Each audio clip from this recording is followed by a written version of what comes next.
Good morning, everyone, and welcome to the Planning and Housing Committee meeting number 37. I would first like to acknowledge that Ottawa, sorry, we're just going to do a land acknowledgement. When my colleagues are ready.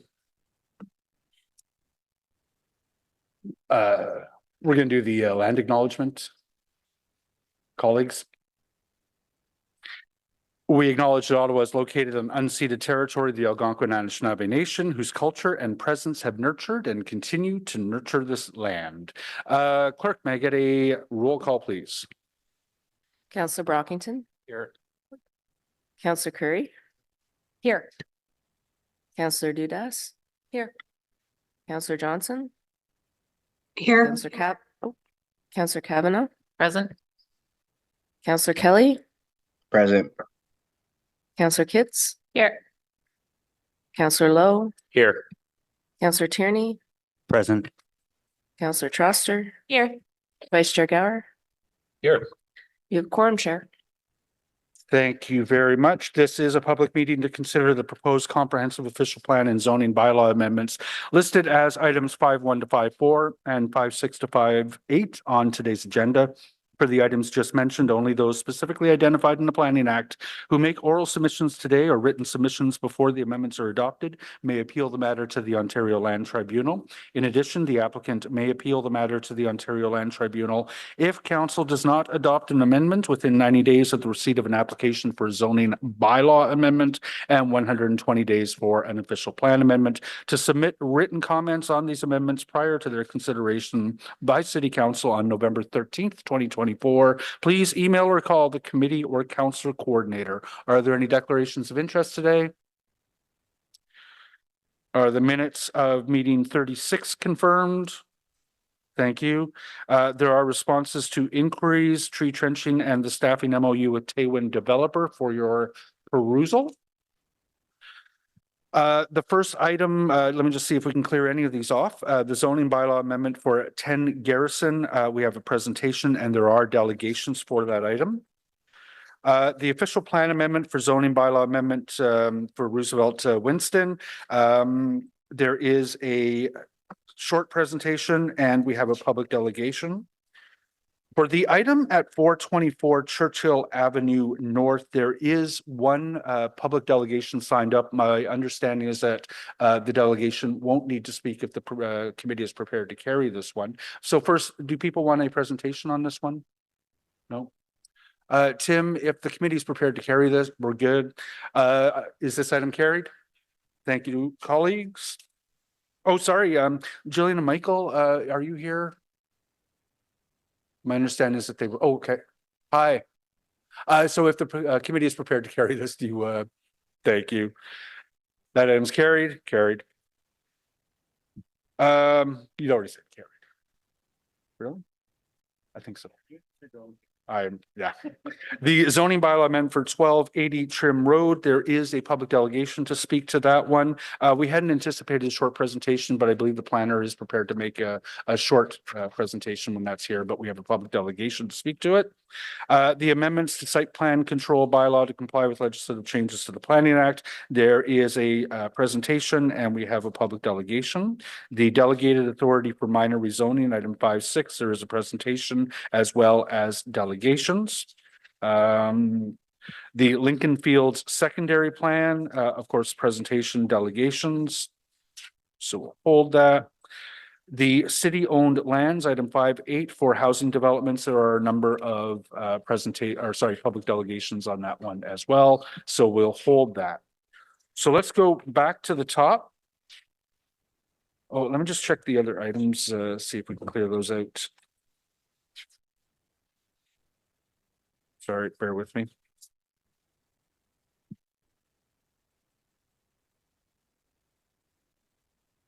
Okay, that's perfect. All right, so heading back to the top. The first item on the agenda is 10 Garrison Street. We'll take a short presentation on that one.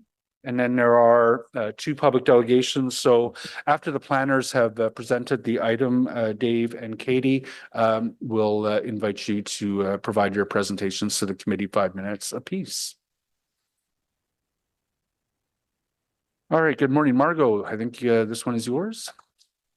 Thank you. Good morning, Chair, Vice Chair, and committee members. My name is Margot Linker, and I'm a planner with the city. Oh, sorry about that. This morning, I will be providing an overview of the proposed zoning bylaw amendment for 10 Garrison Street. Next slide, please. 10 Garrison Street is located on the west side of downtown in the Westboro neighborhood. It's located less than 800 meters away from Tunney's Pasture O train station and adjacent to the transit priority corridor that runs along Wellington Street. Next slide, please. The site is rectangularly shaped and it's an interior lot that has approximately 15 meters of frontage on Garrison and an area of 465 square meters. It's zoned R1MM and it's on the edge of a low-rise residential neighborhood. This zone restricts development to single detached dwellings. The lots to the north and west have the same zoning. To the east of the subject site, the sites are zoned R3T, which permits residential building forms ranging from detached to townhouse dwellings. To the south, the sites are zoned TM, which is traditional Main Street, and this permits a broad range of uses, including mixed-use buildings to promote pedestrian-oriented development, and the TM11 zone permits a maximum building height of 20 meters. Next slide, please. The applicant intends to demolish the existing single detached dwelling and detached garage to permit the construction of a 10-unit low-rise apartment building. The building is proposed to be 3 stories plus a basement with a ramp in the front yard to provide barrier-free access to the main entrance. In this conceptual site plan, waste and bicycle parking would be stored in an accessory structure in the rear yard. Amenity area is proposed to be provided through soft landscaping in the rear yard, a common gym in the basement, and private balconies. And while the proposed development is not subject to site plan control if there are 10 or fewer units, the conceptual site plan would demonstrate how the development could operate on this site. Next slide, please. This is images describing what the front and rear elevations would be. You can see from the north perspective, the Garrison Street frontage. The bottom right unit would not have a balcony or a porch as the ramp would run in front of that unit. Next slide, please. These are the side elevations. So the northeast perspective shows the side elevation that faces the rear yards of 100 and 102 Western Avenue. And the northwest perspective shows the side elevation that faces the side of Metro, which is a blank wall condition. Next slide, please. To facilitate this type of development of a low-rise apartment building, the proposed rezoning is from R1MM to R4UC. There would be 2 provisions in an urban exception proposed. Firstly, for bike parking. So no vehicular parking is proposed on this site as it's in close proximity to a variety of amenities and services, and it's well serviced by the existing cycling network and transit. No parking is actually required for the site if there's less than 12 dwelling units. This exception would seek to increase the minimum requirement of bike parking at a rate of 1 bicycle per dwelling unit.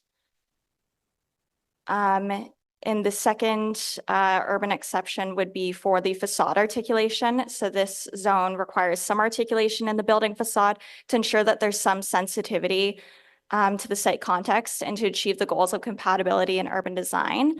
On the front facade, there are 5 balconies proposed, but there's the ramp that I mentioned leading to the front entrance, and this disallows a balcony or a landing in front of the bottom right unit.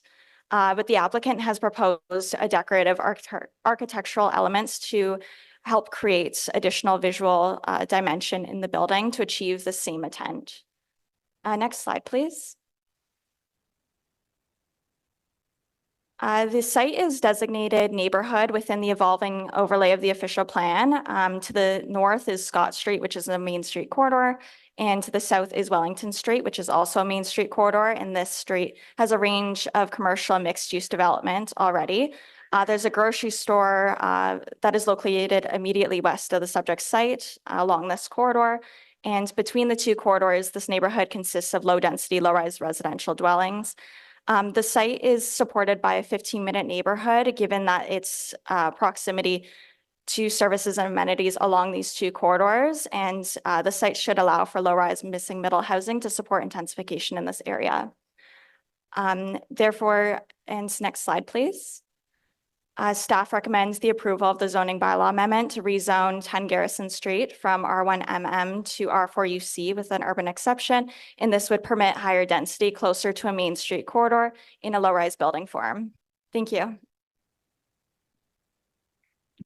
Thank you very much for that presentation. We do have two public delegations.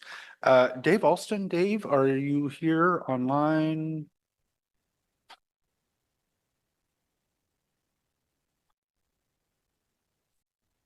Okay.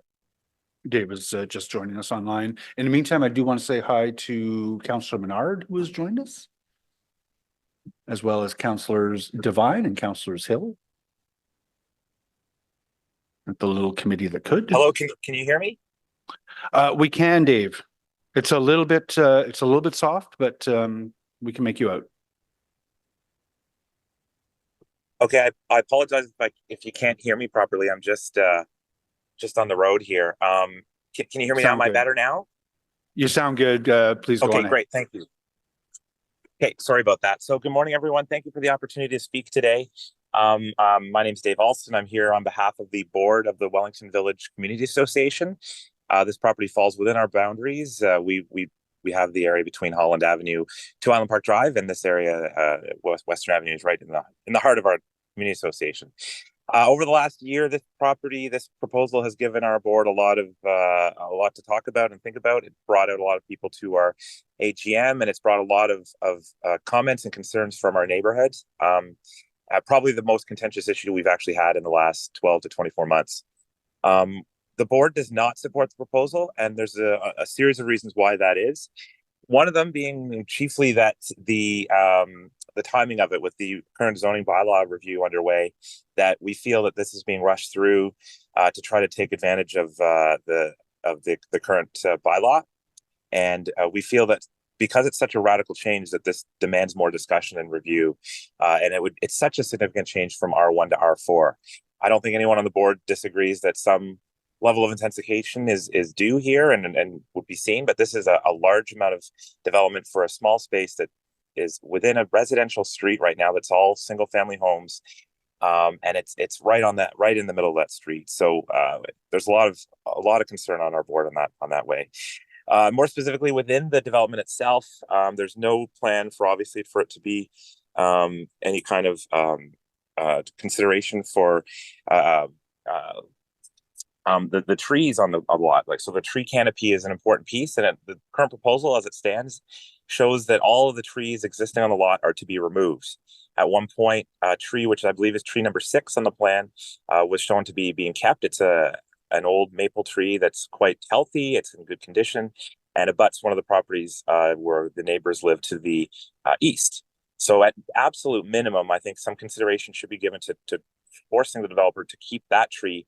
There are other trees too, at least, that can be kept that the development does not fall into. And that could be accomplished by having as we pushed since the beginning on this, to have the balconies moved from the east side of the building to the west side, which would also permit some level of privacy for the poor homeowners who live alongside the development. That's a big concern for us as well. Other notes, just that again, there's no consideration for affordable housing on the site. And obviously we're concerned about that as well. And certainly the impact to the residents at 100 and 102 Western seem to have not been taken into account through this process. Anyway, so that was just my comments on behalf of the WVCA. And again, thank you for the opportunity to speak today. Thank you very much, Dave. I am looking to see if there are any questions for you from members of committee. And I don't see any. Thank you for your presentation today. We'll move on to Katie Colwick. Hello, can you hear me? We can. Thank you, Katie. Okay. Hello. Thank you, Councillor Leeper, for having me join. I don't want to repeat too much of what Dave said, but to add on that in terms of the upcoming new zoning bylaw that we are engaging with the city with, this specific block is obviously quite unique. It's mixed between residential and commercial. And I feel like not allowing the community, the neighborhood, to have the opportunity to determine what the plan is for this block as a whole is a bit unfortunate. I think having the opportunity to be able to have more engagement and discussion of where Wellington Village as a whole will go, but also the specific block that does abut Wellington Street. So my recommendation would be to wait as we are engaging with the city on the new zoning plans. Another point, I did submit written comments, but I just wanted to highlight again that we do feel this should be considered as 11 dwelling units. As it was pointed out by Margot, there is 10 residential units currently, as well as a gymnasium and sauna. To our knowledge, that gymnasium and sauna could also be a legal dwelling unit. So the concern is that this would go through as 10 units and then a zoning amendment would come through in a couple years. And as we do need more housing, I don't see why that would be denied to convert the gym to another unit. So us residents are asking that this be considered as 11 legal dwelling unit building and therefore require site plan, which would allow the community to have some further engagement for things such as the balconies not being on the east side, as Dave mentioned, not having the majority of windows on the east side versus the west non-residential side, garbage management, which I know some residents have concerns about as well.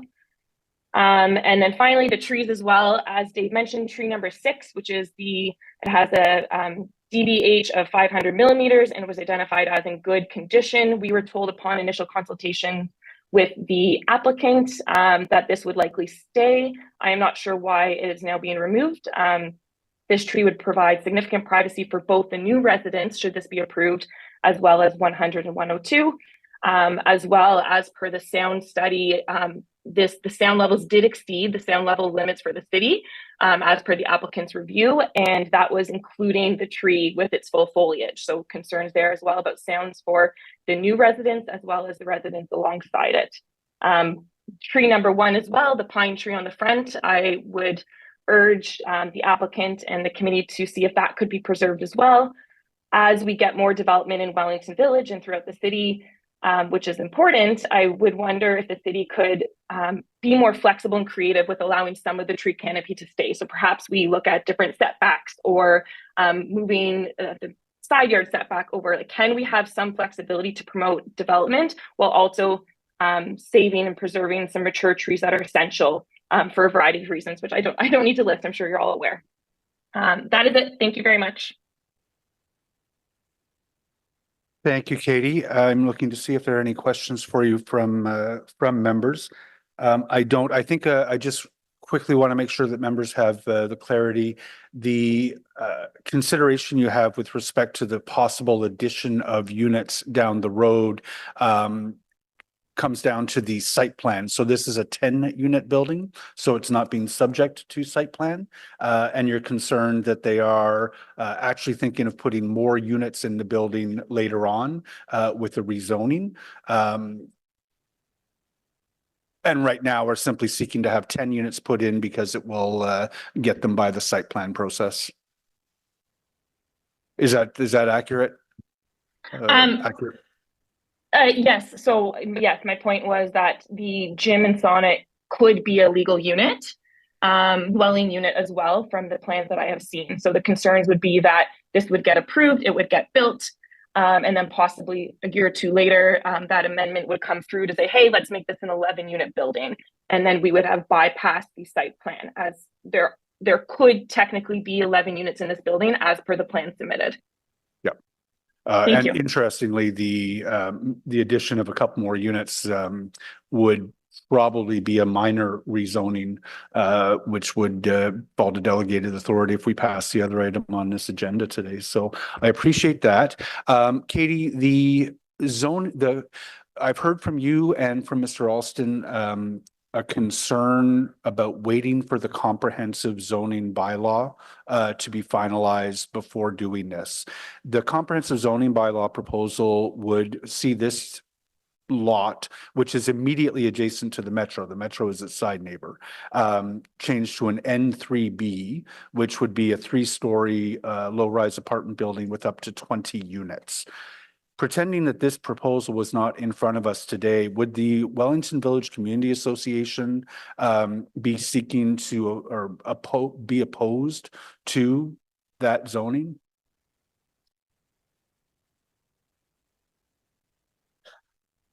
Or would you be opposed to that zoning? Is Dave still on the call? I feel as though he might be best to speak to that as the president of the CA. But for yourself, personally speaking, do you oppose a low-rise multi-unit building on that lot as is proposed in our new comprehensive zoning bylaw? I would have to look at what the whole block will be zoned at. Sorry, I'm not as, I wasn't able to attend the open house to get a better idea of what 100 and 102 would also be rezoned as. Okay. Yeah, so just for colleagues' knowledge, it is proposed to be an N3B, which when it shares a lot line with the Metro grocery store, strikes me as being the correct zone for this. But Katie, thank you very much for the presentation. We don't have the applicants here, unless we do.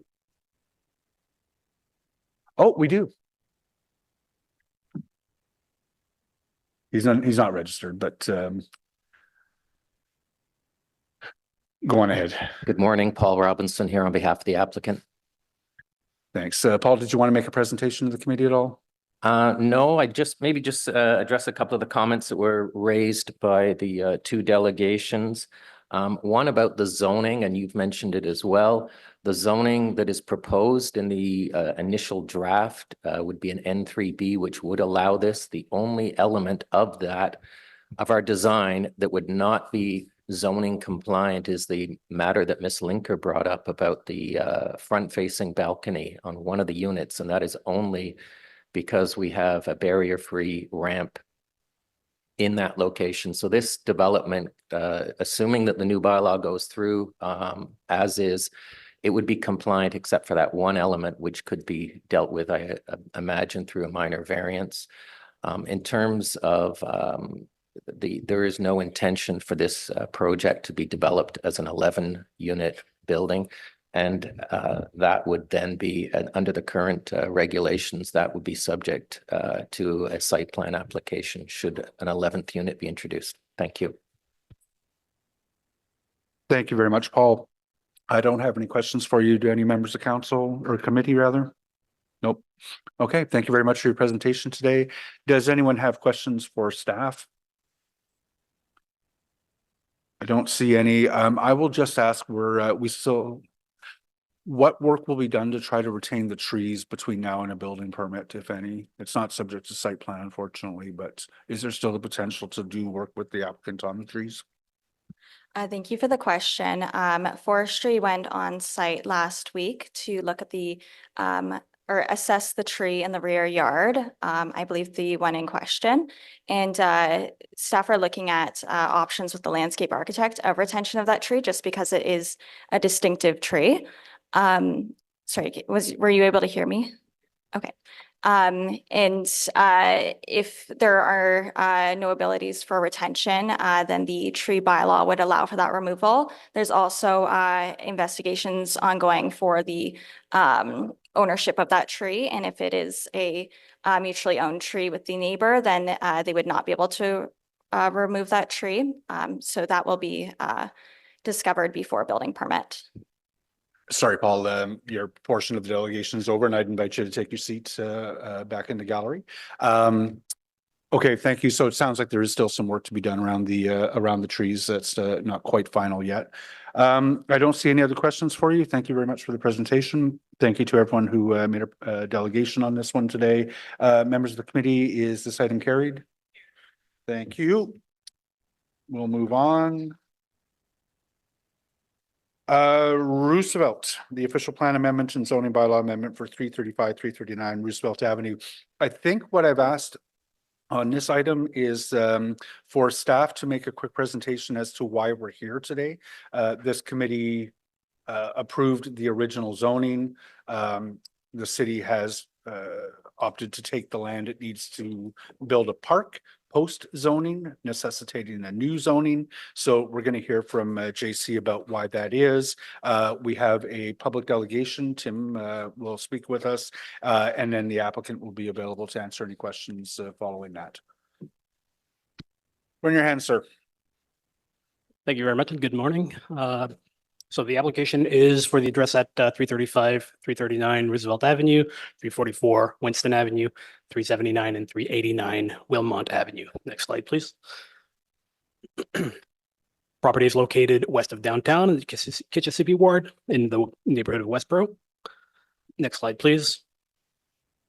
So the land consists of a lot assembly of multiple properties with frontage on Roosevelt, Winston, and Wilmont Avenues. And the site also abuts the O train corridor to the north. Next slide, please. So I will be brief on this slide. And so the property has a complicated history, having had multiple visits to the OMB and OLT since 2011. Various proposals ranging from 12 to 16 stories have all received staff support and council approval throughout the years. The most recent approved proposal was for a pair of 12-story high-rise buildings, as well as a pair of 3-story low-rise buildings in 2022. The applicant met with staff in 2023 for a pre-application consultation meeting to discuss the site plan control application. And at that time, park staff identified the need for parkland dedication on site instead of cash in lieu of parkland in accordance with the new OP's land first policies, which increases the ability for staff for the city to prioritize land for parks over cash in lieu. Given the unique situation and the complex history of the site, and also noting that staff's continued support of the proposal through its evolution and iterations, it was agreed that the official plan amendment and zoning bylaw amendment applications necessary for establishing the park space would be initiated by staff, with supporting application materials being provided by the owner's consultants. Next slide, please. So quickly, the current official plan designation does permit 12-story heights. Next slide, please. The current zoning bylaw amendment, the current zoning on the property is a residential fifth density subzone B with exception 2772 and a schedule 454. I don't think I'm going to go and run through these, but next slide, please. And this is a snapshot of the current schedule 454, which establishes maximum height, setbacks, step backs, etc. Next slide, please. This is the previous, two conflicting plans here, but on the English, there it is. Okay. So the previous site plan shows the two high-rise tower buildings at 12 floors each with the pair of low-rise buildings. Next slide. The new site plan would see the removal of the two low-rise buildings to make room for the park, as well as a new surface parking area. And you'll notice on this plan that the building heights are now identified at 13 and 14 floors. And that is in response or to redistribution of the density that were originally contained in those low-rise apartment dwellings now into the high-rise buildings. Next slide, please.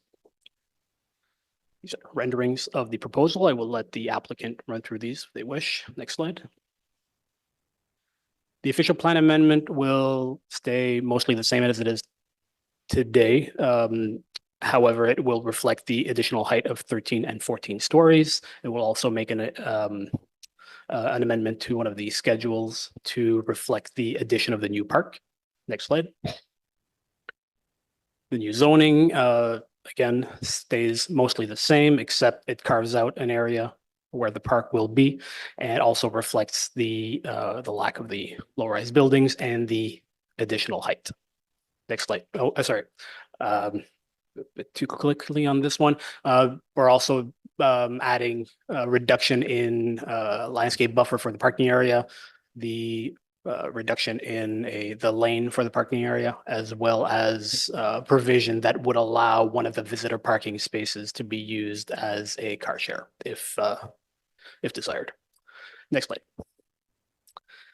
So a quick policy review to say that staff recognize that the increase in height represents a redeployment in density in response to the introduction of a new public park with very limited impacts from a massing and shadowing perspective. Proposal remains consistent with official plan policies and secondary plan policies, which encourage density in close proximity to rapid transit. Similarly, The proposed zoning bylaw amendment maintains the bylaw's intent. Thank you. Thank you very much. So how high were the original two towers? The original, thank you, Mr. Chair. The original two towers were 12 stories each. The new towers will be 13 and 14 stories. So they're taking a floor and 2 floors respectively of new density to offset the loss of the density that would have been where the city is now insisting on the park. That is correct. And the gross floor areas remain the same. Perfect. And that parkland, was the city insisted on that parkland after the zoning had already been approved? That is correct, Mr. Chair, as a reflection of the new OP's line first policies. Thanks. Good clarity.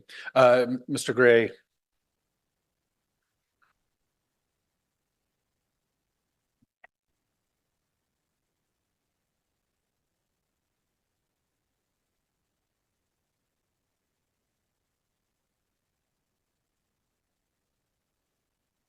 Tim, you're becoming a regular at the committee and I always No, look I'm forward not to a your regular, presentations. Thank God.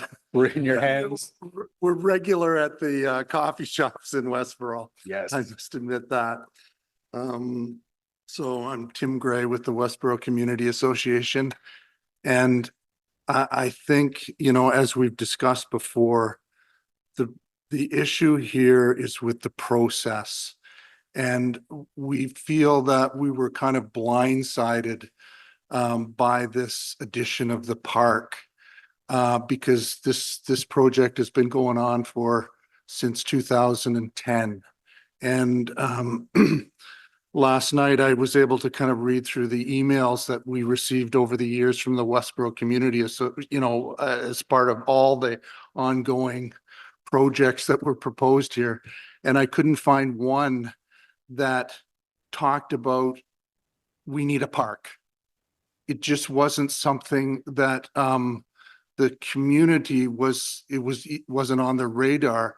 And to give the city some credit, we as a community association have to kind of rely on them, as they're the planners, and they should be identifying this. If they had have identified this from the very beginning, then we would have, you know, been on board with that, and we would have had a broad talk about, you know, okay, where could that park be located on the site? You know, so as it evolved and we saw this, you know, request for a park, in my mind, I had to weigh that. Do we need a park, or is that land better used for housing? Because, you know, we have this housing crisis and we need housing. And this site is very important because it's so close to the, you know, an LRT station. And, you know, that was one consideration. The other consideration is the city is talking about, you know, that we'll have the same number of units, blah, blah, blah. That's all great.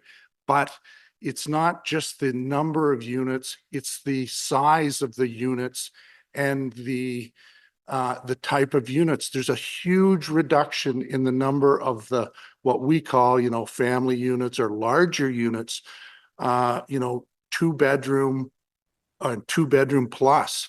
And we, as a kind of a community, we really want to see those types of units, you know, in projects where we can get them. We're getting lots of 1-bedrooms in, you know, in these smaller all over the place. But these are the projects that have the opportunity to, you know, deliver those larger units. And not everybody wants to live in a high rise.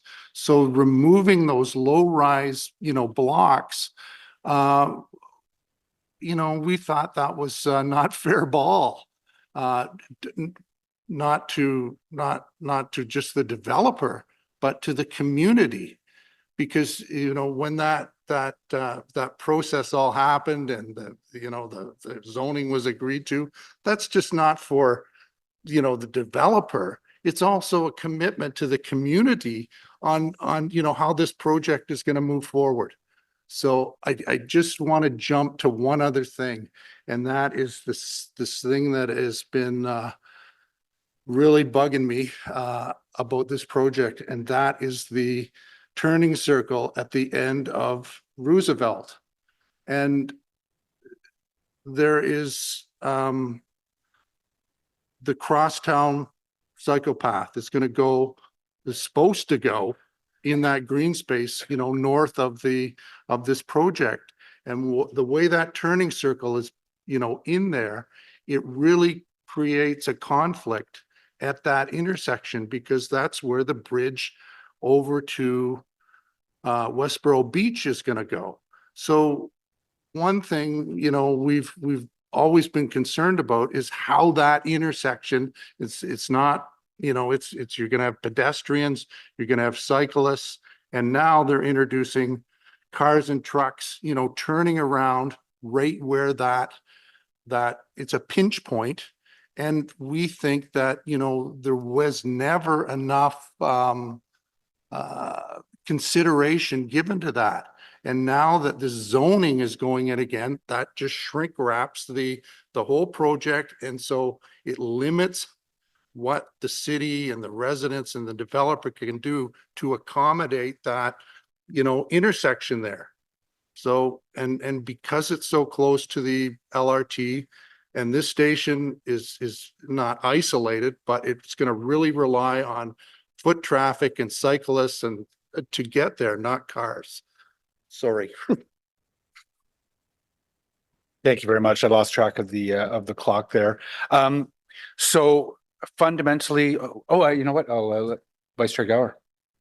Well, I just wanted to say thank you for better articulating your concerns about the park and how it relates to the layout. I think when I first read a summary of the comments, I was kind of surprised, because usually when we have delegations, they're asking for more open space, more park space on site. So thank you for articulating your concern. It's about proximity to LRT and perhaps the loss of unit sizes. So no questions, but just appreciate that clarification. Because you're going against the tide of what we usually hear at committee. So it was an interesting comment to read in the report. Thanks, Chair.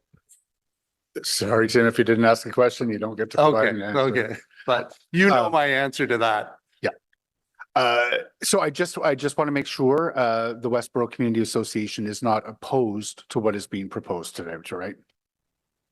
You know, in our mind, you know, the design group, the developer, you know, has done a pretty damn good job, you know, picking up the fumble of the city and you know, and trying to do their best to, you know, move the project forward.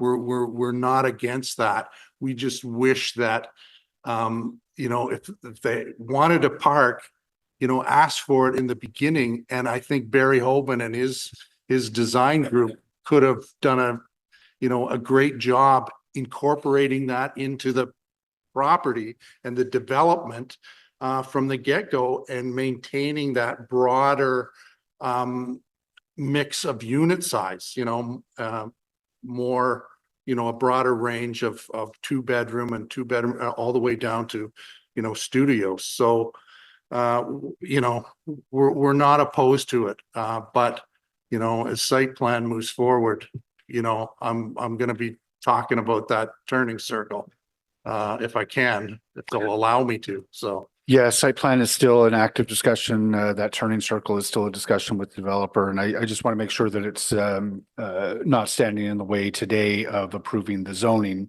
but there is still a discussion of the turning circle to come. Do any other members have questions of staff? Councillor Brockington?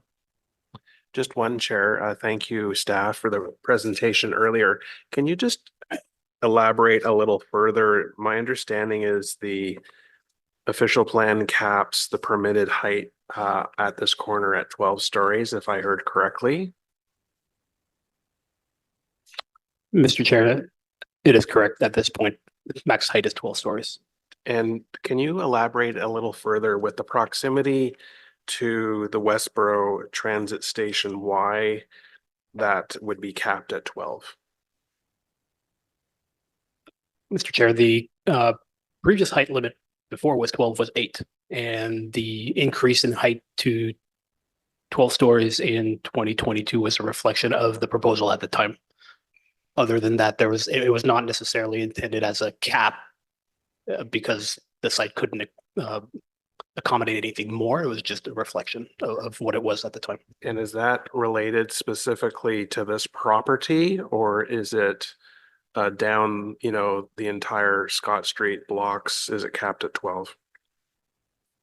Mr. Chair, the proposed 13 and 14 story height limit is specific to this site, as is the existing 12 story height limit. Okay, thank you. So I was probably a little surprised with that, just given the proximity to the Westboro Transit Station and the density that we would like to see throughout the city, particularly at our LRT and remaining transit wait stations. But all that to say, I support the recommendation that's before us. Thank you, Councillor Brockington. You might remember the context of this one. It's kind of nestled within a bunch of very sort of small streets that are probably inadequate to even handle the traffic for this one. And then you've got the 32 story, I think, that's gone up at the corner of Churchill and Scott. So there will be lots of density on Scott Street. For staff, I have some significant sympathy for the developer who went through a painful rezoning process, a couple of them. I think that they will be too polite today to agree with Mr. Gray publicly. But obviously the imposition of a parkland requirement at the final minute will have been a source of some consternation to them. What happened? Why would we get through zoning and then require a park? Thank you, Mr. Chair. As it was run through earlier in my presentation, the site's been through complex history since 2011, with multiple visits to the Ontario Municipal Board and the Ontario Land Tribunal. And over the years, the official plan received its own update, and the new official plan now has these land first policies, which give us the power to ask for land instead of cash in lieu. Park staff decided to take advantage of these policies. So we have, from the time this was first zoned to this point, a change in policy that requires staff to pursue parkland. I think it's whenever they can get 400 square meters. I'm not 100% sure on the figures. However, I do know that staff member from Parks should be online if you have questions for Park staff. No, I'm going to leave it. I'm hoping this is a one-off. Clearly going through zoning and then requiring that the developer give up a significant parcel of land is not ideal. I'm interested to see on Churchill, which we just passed, the city has taken land in order to accomplish a protected intersection in what will be a funded project. Great, but the developer knows that going into the rezoning vote. So this is not ideal. It's untenable for me as a politician to have opposed that measure. I'm not going to oppose a park, but it's not ideal. Does any other member of committee have questions? I've lost my screen. I don't know if anyone online's got their hands up. Does anyone online have their hand up? No. Okay. No. Colleagues, this item carried. Thank you very much. Thank you.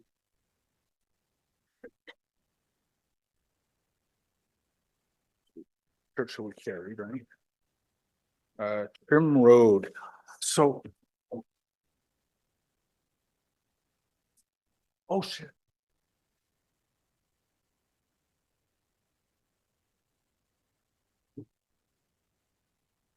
Good morning.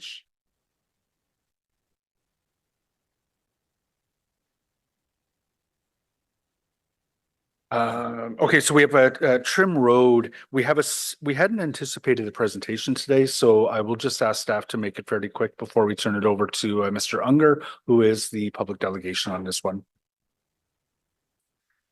Thank you, Chair.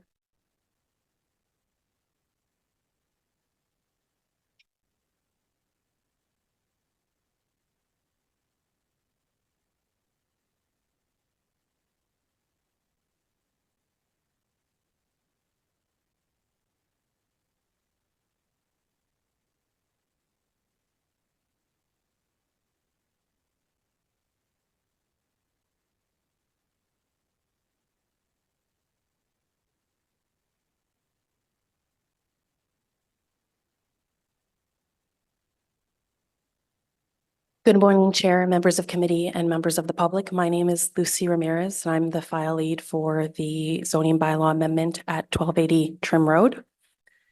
Next slide, please.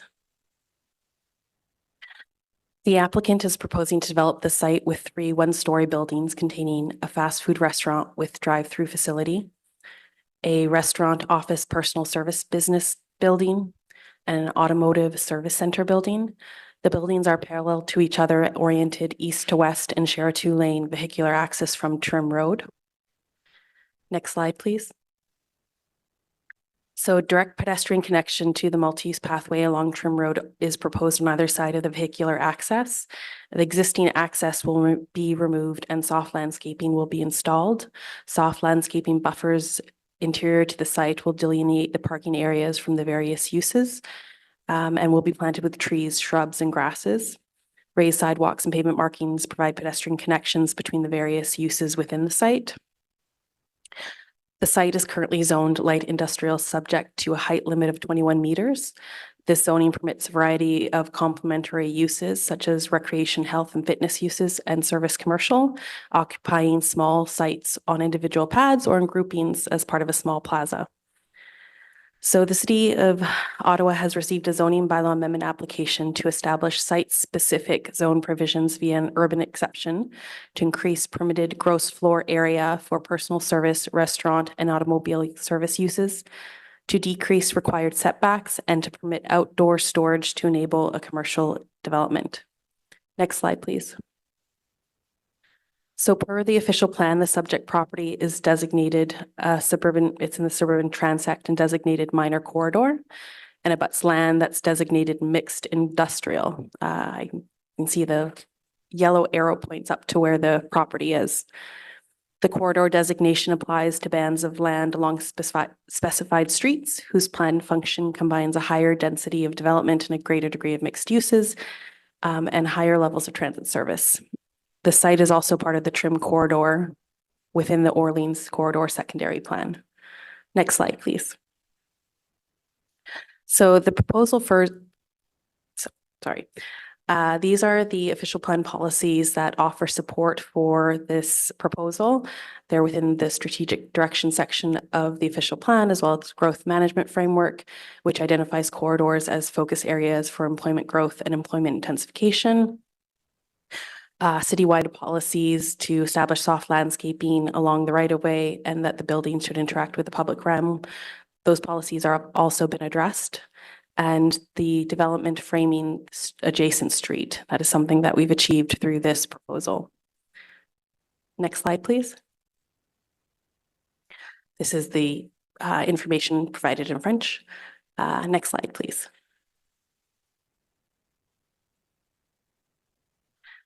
So planning staff are recommending the approval because this commercial development achieves policies contained within the official plan. It supports a mix of uses and permits employment growth and intensification. Again, that strong edge along Trim corridor.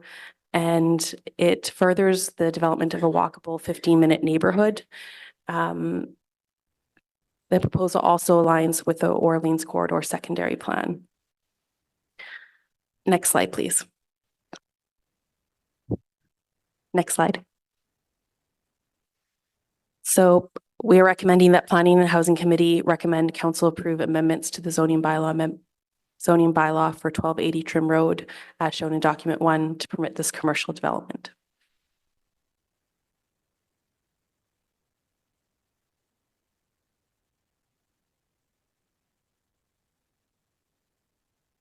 Thank you very much for the presentation. We have the one public delegation, Mr. JP Unger.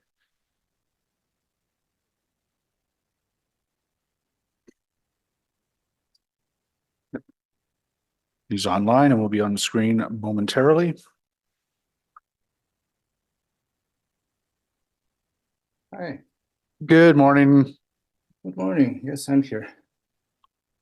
We are in your hands whenever you're ready to make a 5-minute presentation. Okay, just a second, please.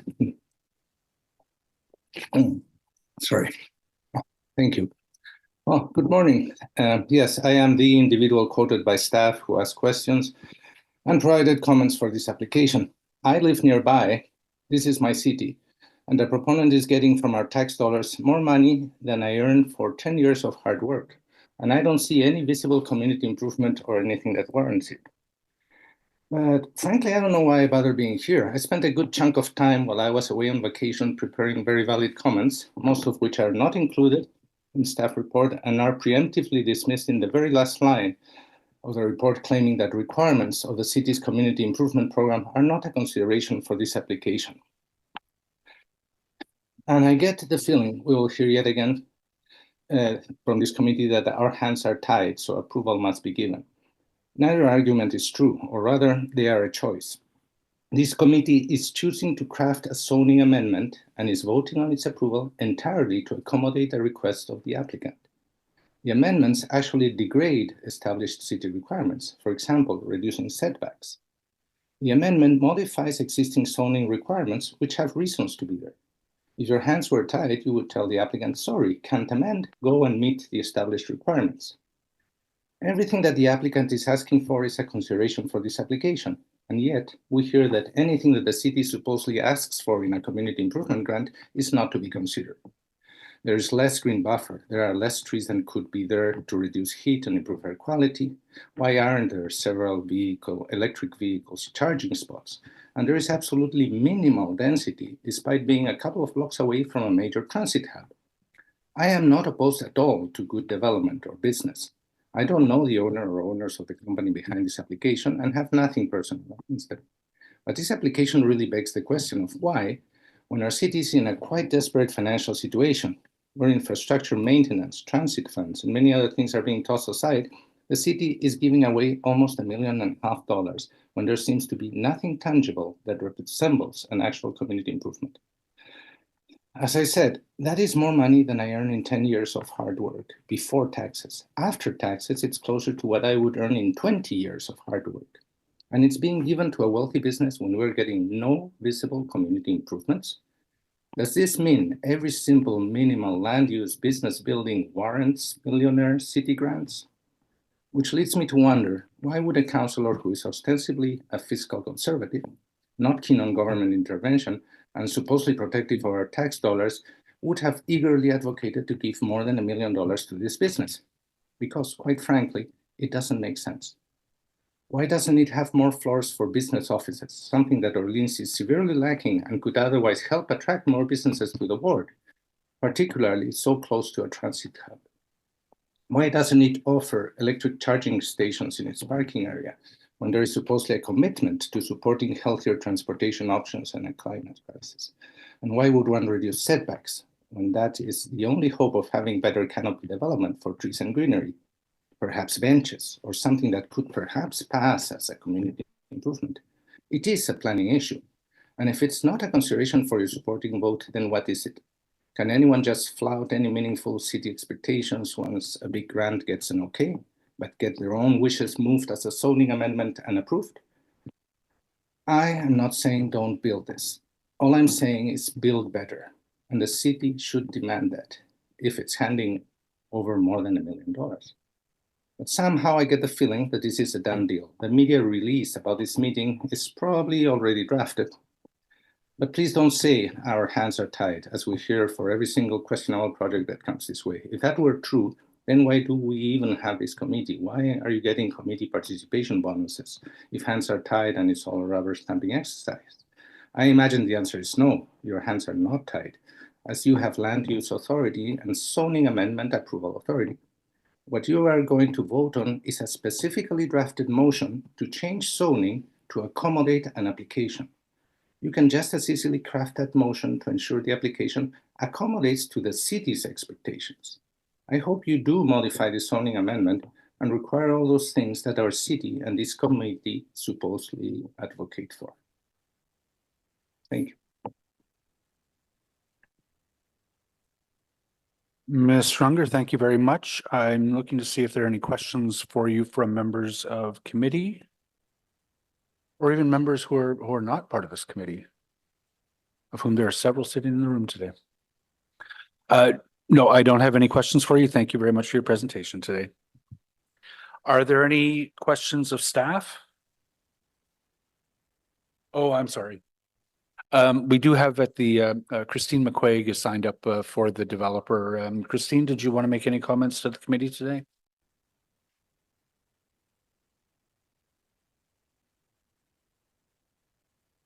Do members of committee have questions for Ms. McQuaig? No. Okay, and I don't see any questions for staff. So with that, I'll ask members if this item is carried. Carried. Thank you very much.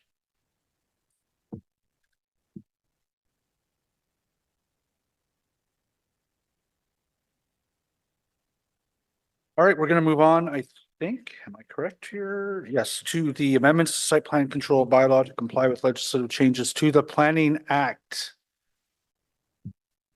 Good morning, Jacob. You've got a presentation for us.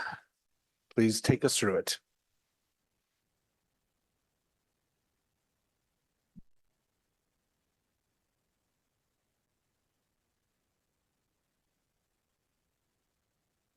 Can you hear me? Good morning, Chair, Vice Chair, committee members, and members of the public. My name is Jacob Saltiel with the Zoning Intensification Unit, and I am delivering the presentation for today's report on site plan control amendments to comply with legislative changes to the Planning Act.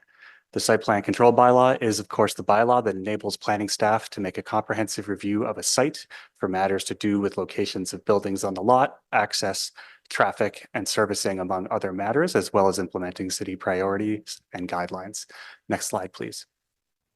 The overview for today's presentation is that I will be discussing the legislative context for these changes, as well as the proposed changes to exemptions from site plan control. And finally, other administrative changes we'll be proposing to make as part of this report. Next slide, please. Thank you.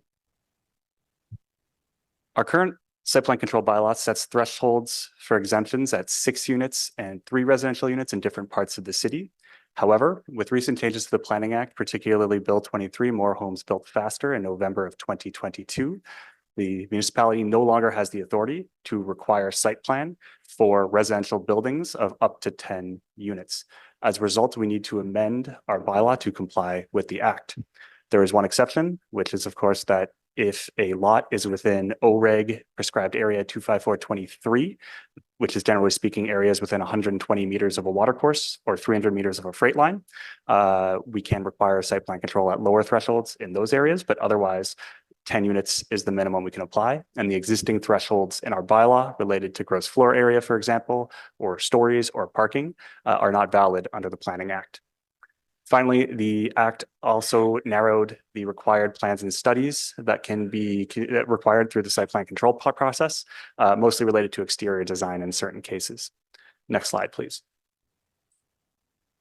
The current proposals to amend our bylaw to comply with the Act include an amendment to our residential exceptions. Currently, we have different thresholds that apply in different parts of the city related to parking, related to servicing. However, these thresholds are not valid. So the new site plan control threshold for residential buildings will be up to 10 units. Secondly, we're proposing in mixed use areas to exempt some mixed use buildings from site plan control, where an applicant could get a similarly sized building as a residential building that would be exempt. So for example, in mixed use zones right now, an applicant can have a 10-unit residential building that would be exempt from site plan. However, if they proposed a ground floor commercial building with 2 units above, that would be subject to site plan control under our current bylaw. So the proposal today is to allow for a similarly sized mixed use building to be exempt as to what would be exempt under the Act for a residential building. Another new exemption proposed in this report is for adding units to an existing building. So this would be to add up to 5 units or 20% of the permitted, 20% of the existing units in an existing building, if those units are being added internally and no changes are occurring to the exterior of the building on the lot. So for example, we have situations that come up a couple of times a year where an applicant will say we have an existing residential apartment building that's been in place for decades in some cases. They would like to add 2 units to this building, except it's an apartment building that has 400 units. So that would be subject to site plan control. However, from the perspective of development review staff, if the units are being added in a way that is converting existing non-residential space to residential space, there's not much to review. So we are proposing a new exemption to add units to those buildings, provided they meet certain conditions. Those conditions would be no reduction in soft landscaping, no new parking spots, no changes to the footprint of the building, no increased servicing is required to accommodate the new units in the property, as well as no reduction of bedroom counts in the existing units, so that we do not have situations where people are dividing larger units into smaller ones to add units to the building. Finally, we're also proposing that any building that has received its building permit within the last 4 years would not be eligible to add units through this exception. Next slide, please. There's some other administrative changes that we are proposing for this report that are related to this review. The first one is that staff may waive the requirement for site plan control for those lots that are within the OREG 25423 areas. We are going to ask for site plan control to be required for energy generation facilities to do with renewable energy generation, battery energy storage system, and natural gas generation facilities due to the complexity of those sites. We are proposing to delete the Sandy Hill site plan control area, where right now the thresholds for residential buildings are up to 3 units, which is quite a bit short of the new Planning Act minimum. We are also looking to increase the amount of securities that staff can take for letters of undertaking. This is an alternative to the site plan control process. Right now, the limit is set at $200,000. That was set back in 2019. This is quite a bit lower than what is necessary to take securities through this vehicle. So we're proposing to raise it to $1 million, as well as delegate authority to the Director of Planning Services to increase that limit on a site-specific basis if there's a particularly large or complicated site that may justify increased securities in that circumstance. Finally, we'd also like to close a loophole to do with uses that can be established without a building, such as, for example, storage yards. We have situations where a storage yard can be established without any building. Someone could bring wrecked cars to a lot and say this is a storage yard. Under the Planning Act, we can't require site plan control unless someone is building something. So currently what's happening is we occasionally have situations where we would normally require site plan control for a storage yard. Yet if somebody has already established it without a building, our current bylaw does not let us require site plan control. And so now we are proposing to revise the bylaw to say that if anyone adds a building to one of these kinds of uses, we would require site plan control unless it is waived by the Director of Planning Services. If there are no questions from committee, this concludes my presentation. Thank you for your time. Thank you very much. We do have one public delegation. Cheryl Parrott is with the Hintonburg Community Association. And I believe it once Cheryl has made her presentation and taken questions, we can then move to questions of staff. Cheryl.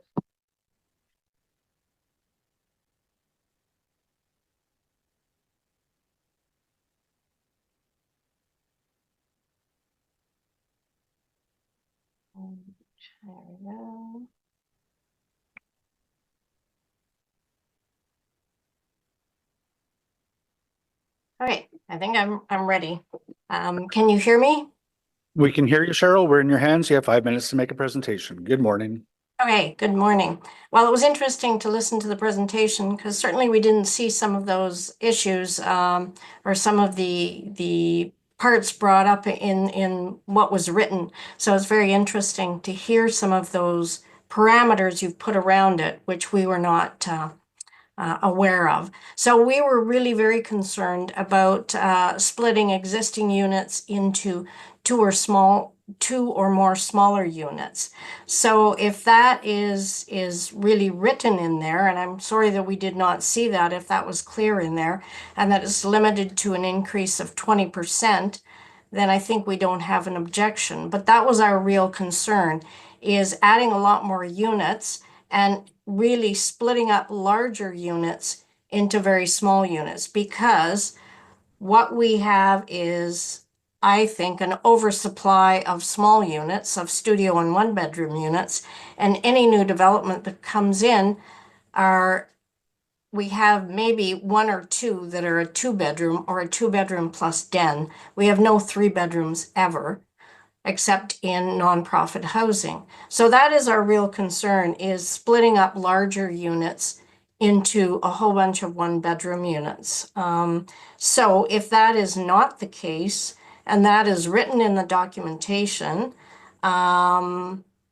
then we're okay with that. But I do have a point though also about the servicing. Because if you do increase the units by a lot, which we have seen, then the servicing requirements do go up, and in particular garbage, which has been a huge issue. Garbage is already an issue, and then when you increase the number of units on a particular property and don't increase the requirements for garbage because the building is already there, it's a mess. And we have a number of examples of that. So please make sure that that is incorporated into it when you talk about servicing is garbage, because that has been a huge issue for us. And we would suggest the cooling off period be at least 5 years before any changes, just to prevent the bringing forward one plan and then immediately changing it to something else, which is what we have also seen happen as soon as the building is built. So I think that concludes my comments, but as long as there is no allowance for reducing the bedroom count in these units and chopping the existing units into smaller units, if it's only adding some other space, which I understand also is an issue that was brought up in the Garrison presentation, that the community expects will happen. So I think you do need to look at those parameters as well. Thank you. Thank you, Cheryl. Before I let you go, I am just going to break with practice a bit and ask for a reply to your concern. Has Cheryl Cheryl believes that your precision satisfies her concern. Do you feel she's correct? Thank you, Chair. I agree, yes. The new proposed 7 sub 5 of the bylaw, item B, says no reductions to the bedroom counts of the existing dwelling units are proposed. And this is for the proposed new waiver for adding units to a building. So it would satisfy her concern. Okay. Cheryl, I see you nodding. So you do consider that that's appropriate then? Yeah, and I'm wondering if that was already in the report and we missed it. And if not, if we could get that in writing would be lovely. Thank you, Chair. I'd be happy to provide that in writing. Thanks. Okay, so are there any questions for Ms. Parrott from members of committee? None. Are there any questions for staff? Councillor Johnson?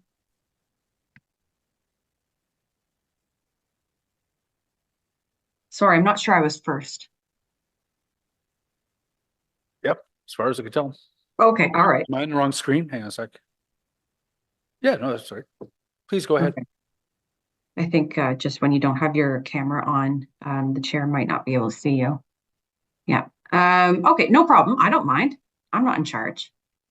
Okay, so my questions, are similar to Ms. Parrott's in the sense that we near Algonquin College see a lot of division of existing buildings to make more internal units, and also are watching closely the new provision in the proposed provision in the new comprehensive zoning bylaw review, which will allow for rooming houses to go into other zones where they're currently not permitted.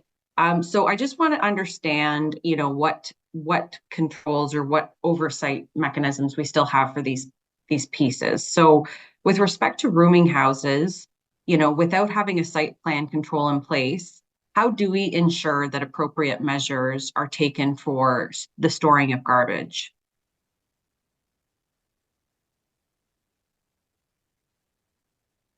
Thank you, Chair, for the question. In the zoning bylaw, we have to ensure that there are provisions in place that require appropriate storage of garbage and waste management on the lot.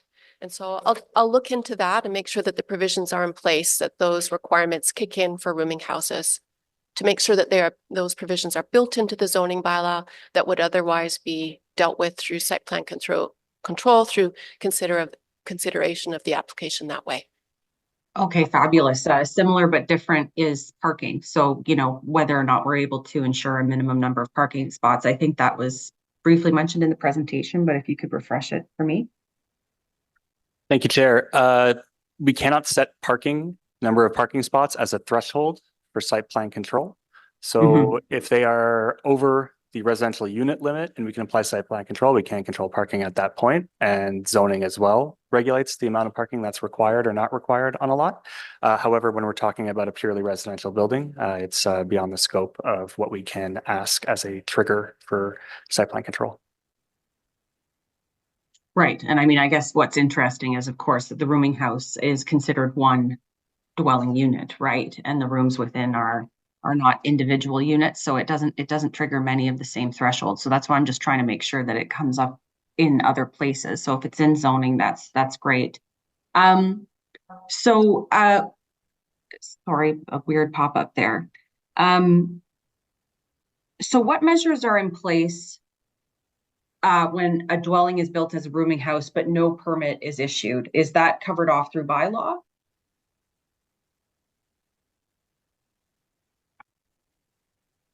When a land use changes, they should be coming in for a change of use permit, and it should be caught that way. Do people do that? I guess that's the question you're asking. If it doesn't happen, then yes, it would be an enforcement issue. Okay. And then I am interested in the idea of the cooling off period, because I saw through my reading that it was a 3-year bump to 4-year. What is the difference, from our perspective as the city, when a cooling off period is further extended to 5 years, as the delegate was suggesting? Is there a cost of a cost to housing that we've calculated for 3-year to 4-year to 5-year? Thank you, Chair. No, there's no specific cost to housing that's been calculated as part of the report for that difference in the cooling off period. It is something that the further out we set it, in some ways we have to go back and find when the original building permit was constructed, but it really is meant simply to ensure that if something comes in that should be over the site plan control thresholds, we do want to see it through site plan. And if they do convert it later, they do have to justify through those conditions that they have to meet why they're doing so, which does include the 4-year cooling off period. But no, there's no specific cost to housing that's been built into that figure. Okay, so it's sort of a number. And then with respects for the securities, I know we had talked, it sort of spoke to the an extension of $1 million for securities. Is that going to impact small builders in a negative way as we start increasing securities on their projects? Thank you, Chair. My understanding is no, this is for securities to be taken as part of a letter of undertaking, which is an alternative to the site plan control process. So it would be something that is worked out. My understanding is the applicant would want to proceed this way. So I don't think it's something that they necessarily have to do. It's if they do choose that, that's the limit that we are setting through this report. Okay, thank you, Chair. Thank you very much, Councillor Johnson. Councillor Lowe. Thanks, Chair. I know in your presentation you mentioned no change in bedroom counts. Are there things in place to ensure that no one modifies the bedroom sizes? Because I'm sure there are minimum requirements in terms of, I know there's a window requirement, but in terms of minimum sizes or something, are there things in place already, whether from us or an upper or higher authority that would prevent them building a closet with a window and saying, hey, we didn't adjust the bedroom counts? Thank you, Chair. Not specifically, no. However, with all the other requirements to be able to use that exemption, it's my understanding it would be fairly difficult to do so. You're not allowed to make the building bigger. Really, it's intended for reconfiguring existing non-residential space. So in theory, that could happen. However, I'm not sure how exactly it would be difficult to achieve. Chair, if I may add, there are provisions in the Ontario Building Code that do specify the minimum size and dimensions required for a bedroom unit. Okay, perfect. Thank you. Thank you, Councillor Lowe. Councillor Menard. Thanks very much, Chair. Thanks for the report. Waste management issues are constantly coming up in our wards, and we are often having to help residents concerned about them when a new building gets put up. So under this process, and I guess the previous process, will there be any difference to waste management control, and how are we going to, look into having input on things like waste management control without SPC? Through the chair, thank you, Councillor Menard, for the question. So we are in a period of accelerated change with regard to the legislation, and we are trying to catch up. In the new zoning bylaw, we have provisions for waste management that fill that gap so that we no longer, where we can, that number of units between 1 and 10, where we can't require site plan control anymore. The zoning bylaw is doing the heavy lifting now there in the new zoning bylaw. So that's the intention of the provisions that we've proposed in the draft bylaw, and it's our hope that it's going to be to address the concerns that you have. Okay. That was my suspicion, and just appreciate the answer. That is a constant issue coming up in many communities. So thank you. I have more questions on 5.6, Chair. Thank you very much, Councillor Menard. I don't see any further questions for staff. Okay, is this item carried, colleagues? Thank you very much. Thank you very much for your work on that. Obviously, we're reacting to a lot of things these days, and I appreciate that we're knocking off that list. Item 5.6 is the delegated authority for minor rezoning. Take us through that one too, please, Jacob. Thank you. Thank you, Chair. Thank you, Vice Chair and committee members and members of the public.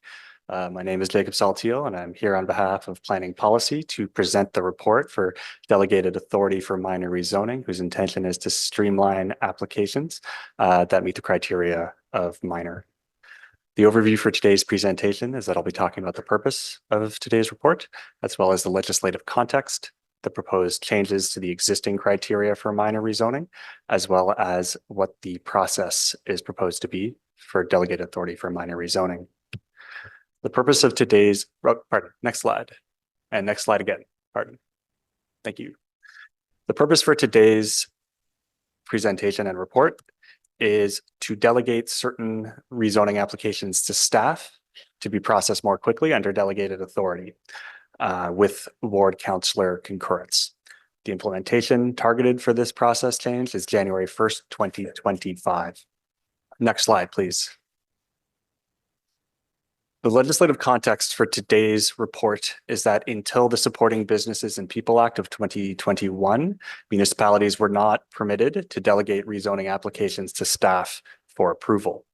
As of that act in 2021, municipalities could specify in their official plan which rezoning applications would be considered minor, and in that way they could be delegated to staff for approval. The criteria therefore must be included in the official plan, and that's what we're proposing to amend with today's official plan amendment. In order to implement the process, related bylaws and policies must also be amended, which includes the planning fees bylaw, where our definition of minor rezoning sits in the existing process, as well as the delegation of authority bylaw and the public notification policy.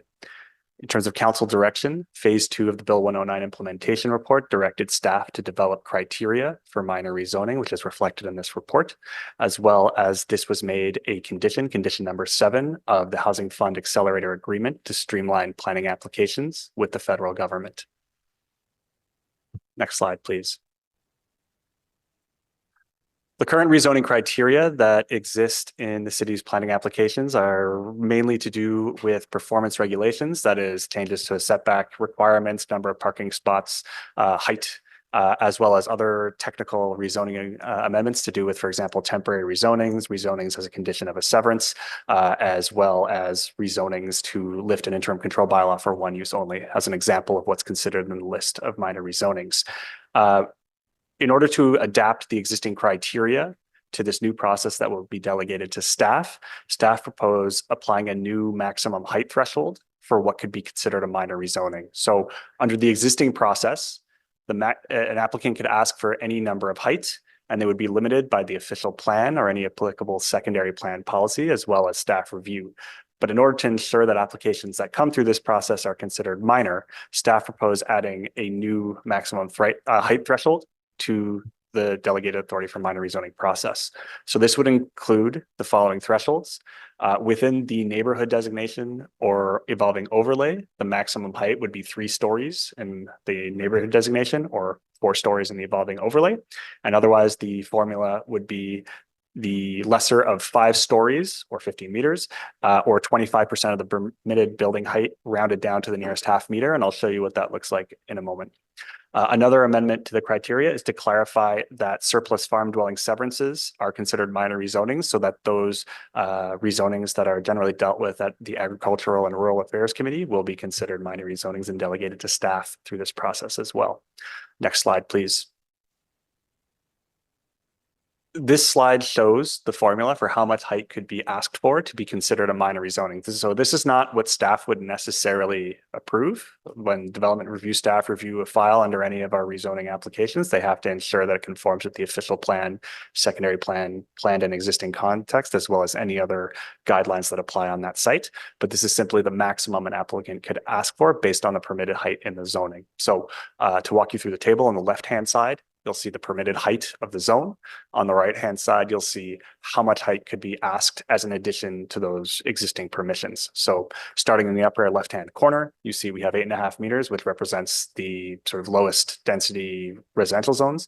And then at the top, you have 60 meters or 20 stories. Now, those numbers were picked to reflect that at 60 meters, that's when the upper level of the threshold kicks in. So after 60 meters or 20 stories, that's when you could request up to 5 stories to be considered a minor rezoning.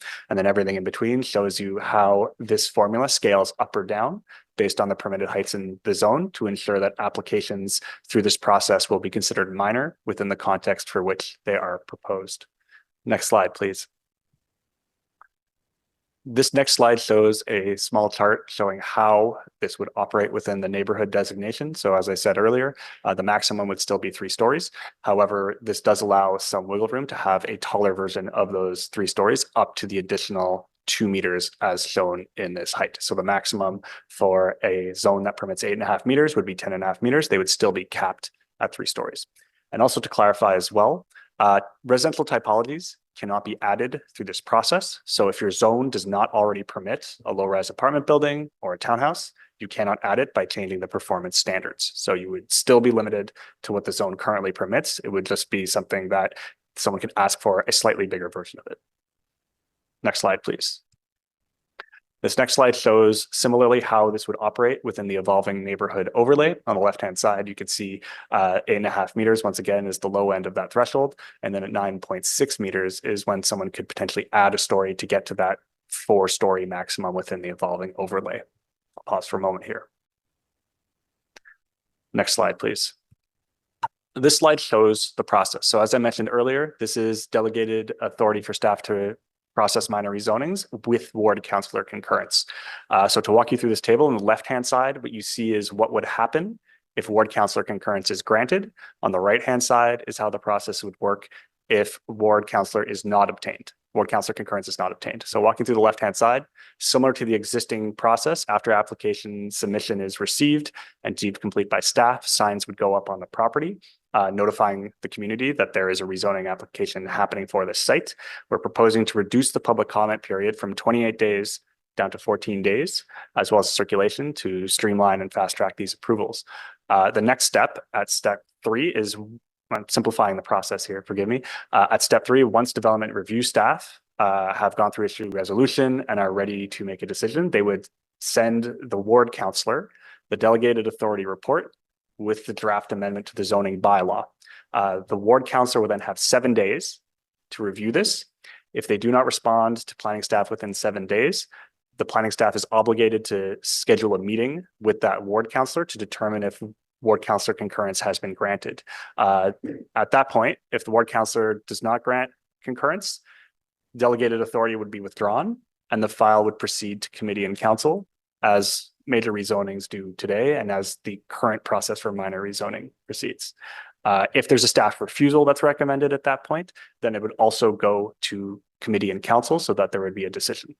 On the right-hand side, you'll see that this is the process of what would happen when councillor concurrence is not obtained. The first 3 steps are the same. At step 4, if delegated authority was withdrawn, the planner would then have to put that report on the next available Planning and Housing Committee or Agricultural and Rural Affairs Committee agenda in compliance with our public notification and consultation policies. Pending any questions from the committee or members of the public, this concludes my presentation. Thank you. Thanks. We have a number of public delegations for this one, so we'll get through those and then opportunity for questions of staff. The first public delegation, Paul Johannes, on behalf of the Federation of Citizens Associations. Paul, I can take it you're online. You'll join us in a moment or two.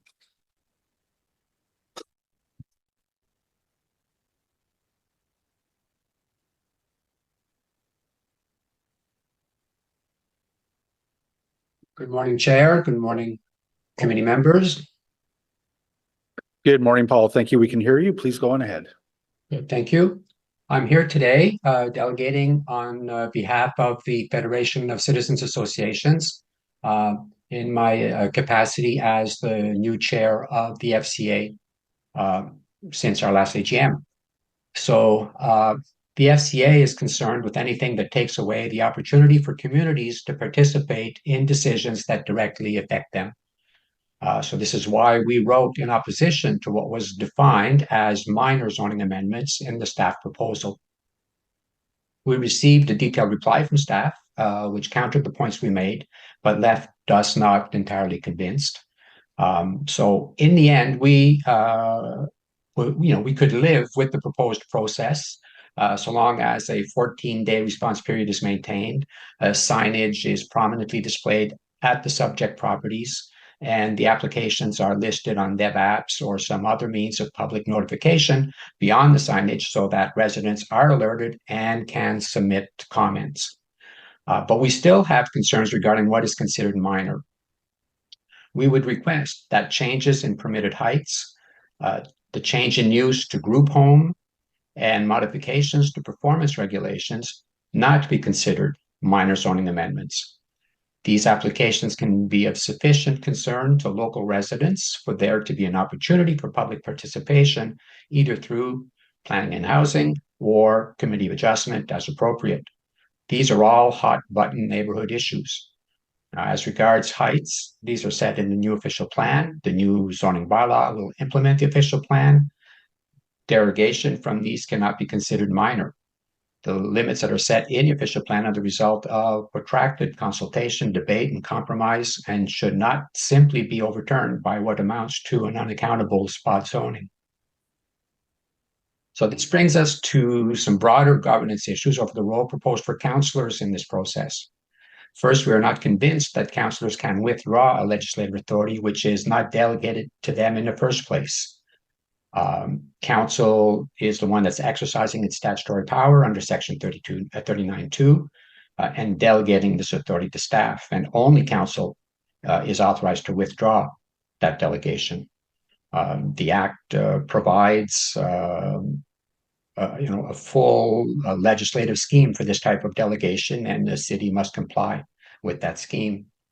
But even if authority could be provided that way, there's another problematic governance aspect to councillors' discretion to consent or not to staff exercise of this minor delegation.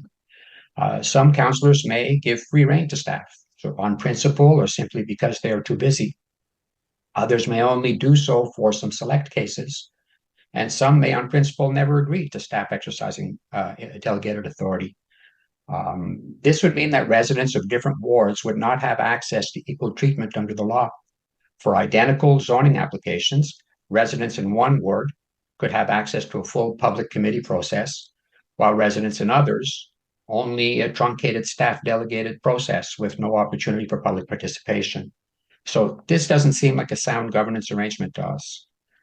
So it might be better to define as minor only those that are truly uncontroversial zoning applications, like those described in items 2 and 4 to 7 in the proposed list of minor zoning amendments in the staff report, and have them dealt with exclusively by staff. All other zoning amendments would follow the regular application process and be dealt with by Planning and Housing Committee or Committee of Adjustment as appropriate.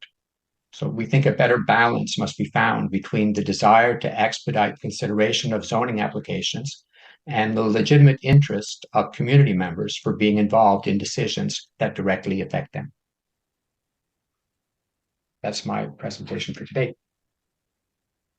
Thank you very much, Paul. Councilor Menard has a question for you. Thank you very much, Chair. Thank you, Paul, for being here. So just to put a fine point on it, which ones are you saying? Because there's a bunch of different minor rezonings that staff are proposing here, some of which are in line with other cities and some which don't seem to be. Which ones are you saying need to be kept in the staff report, and which ones are you saying you're concerned about, just to put a fine point on it? Yeah, I'll just read them out. So number 2 is extension of zoning boundaries to reflect addition of lands to existing property.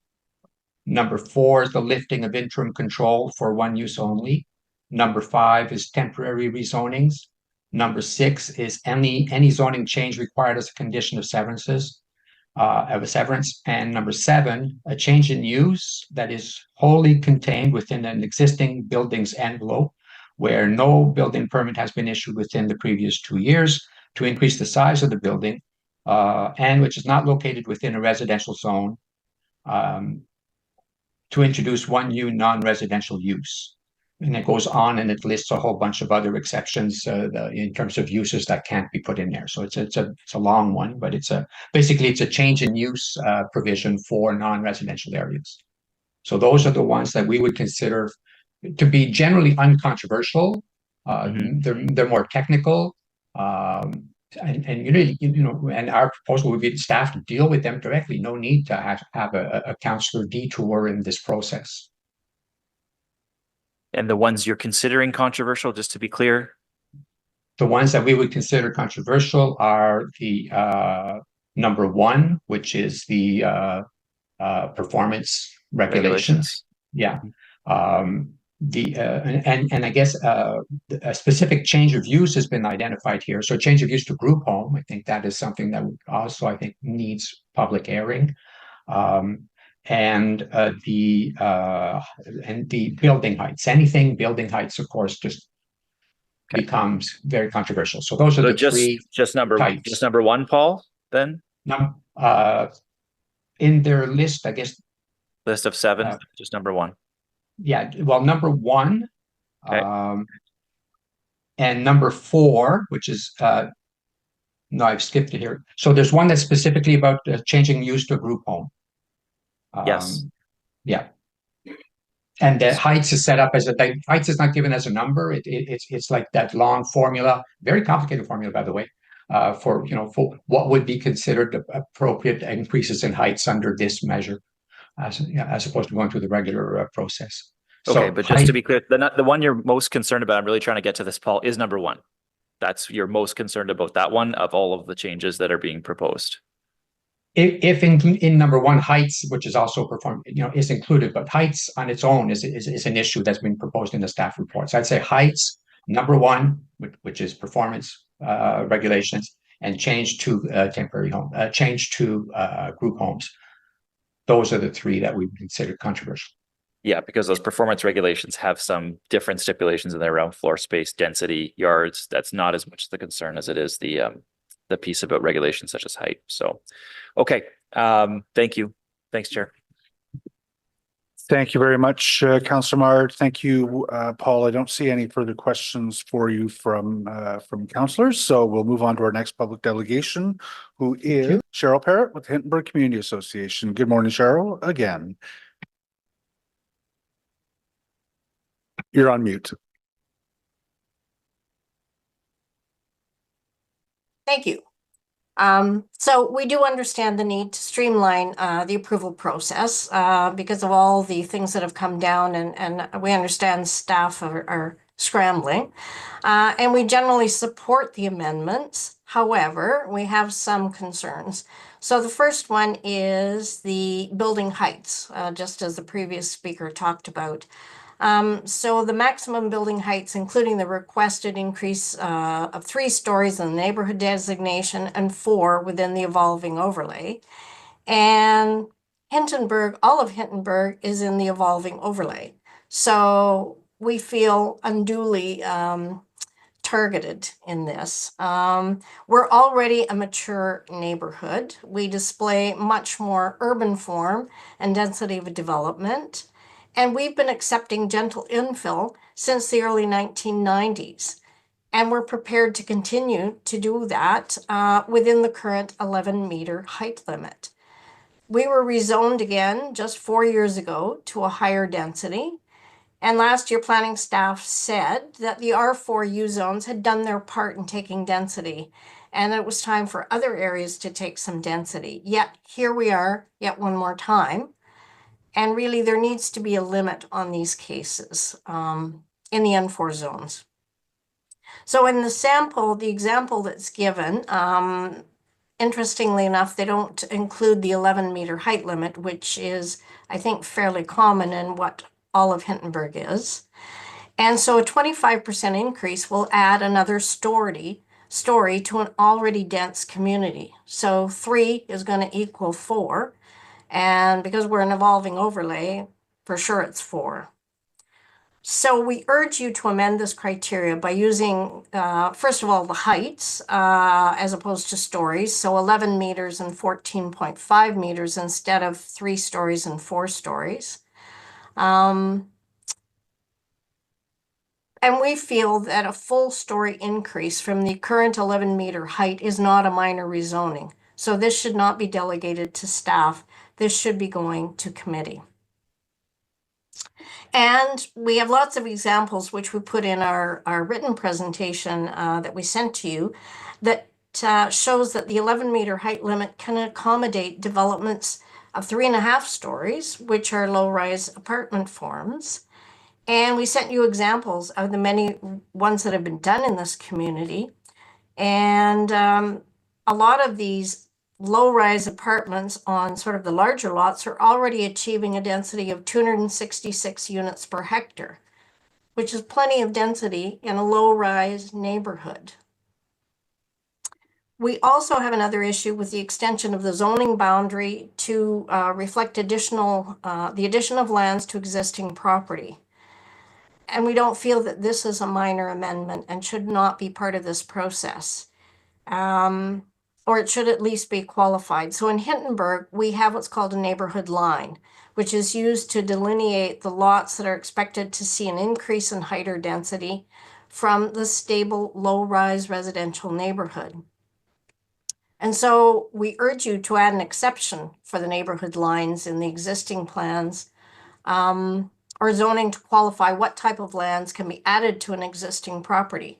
So can you add an MC 9-story to an N4 zone? Can you add industrial to residential? This is all very unclear when you're just sort of changing the zoning boundaries without a proper process. So I hope you consider our concerns and our requests. Thank you. Thank you very much, Cheryl.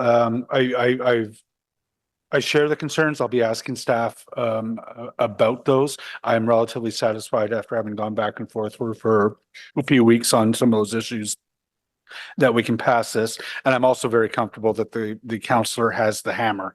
But I'll be asking questions or to get more information from staff after this. I don't see any further questions for you from members. So we're going to move to our last public delegation on this, Mr. Brocklebank.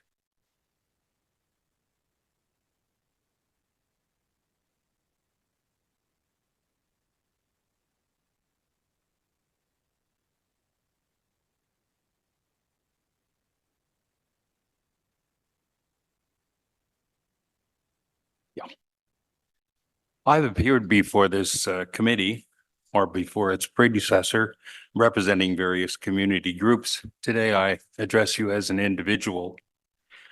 I've learned of this proposal to delegate responsibility for minor rezoning through my participation in the FCA Planning and Zoning Committee. However, the views I express today are my own. Before commenting on the specifics of this proposal, I wish to assure you that I support effort to render city approval process efficient. However, I do not believe that municipal processes are a significant cause of our housing problems. Construction of vast numbers of homes is now possible without further approvals.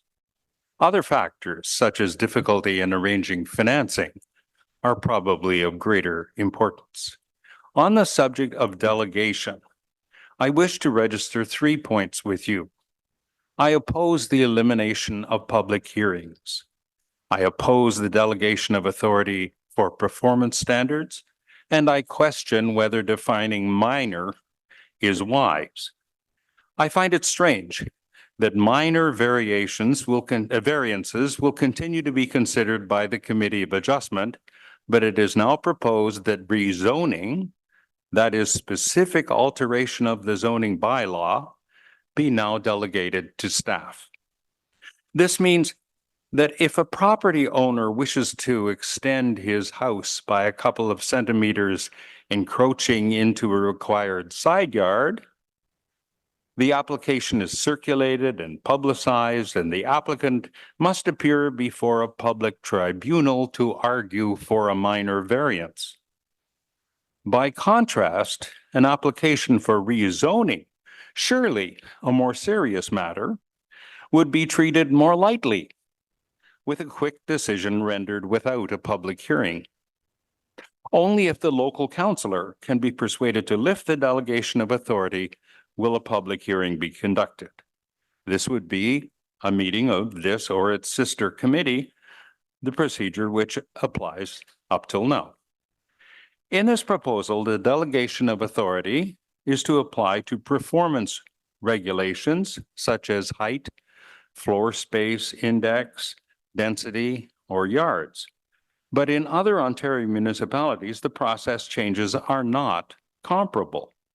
Are the other municipalities so richly endowed that they are not looking for federal or provincial federal support?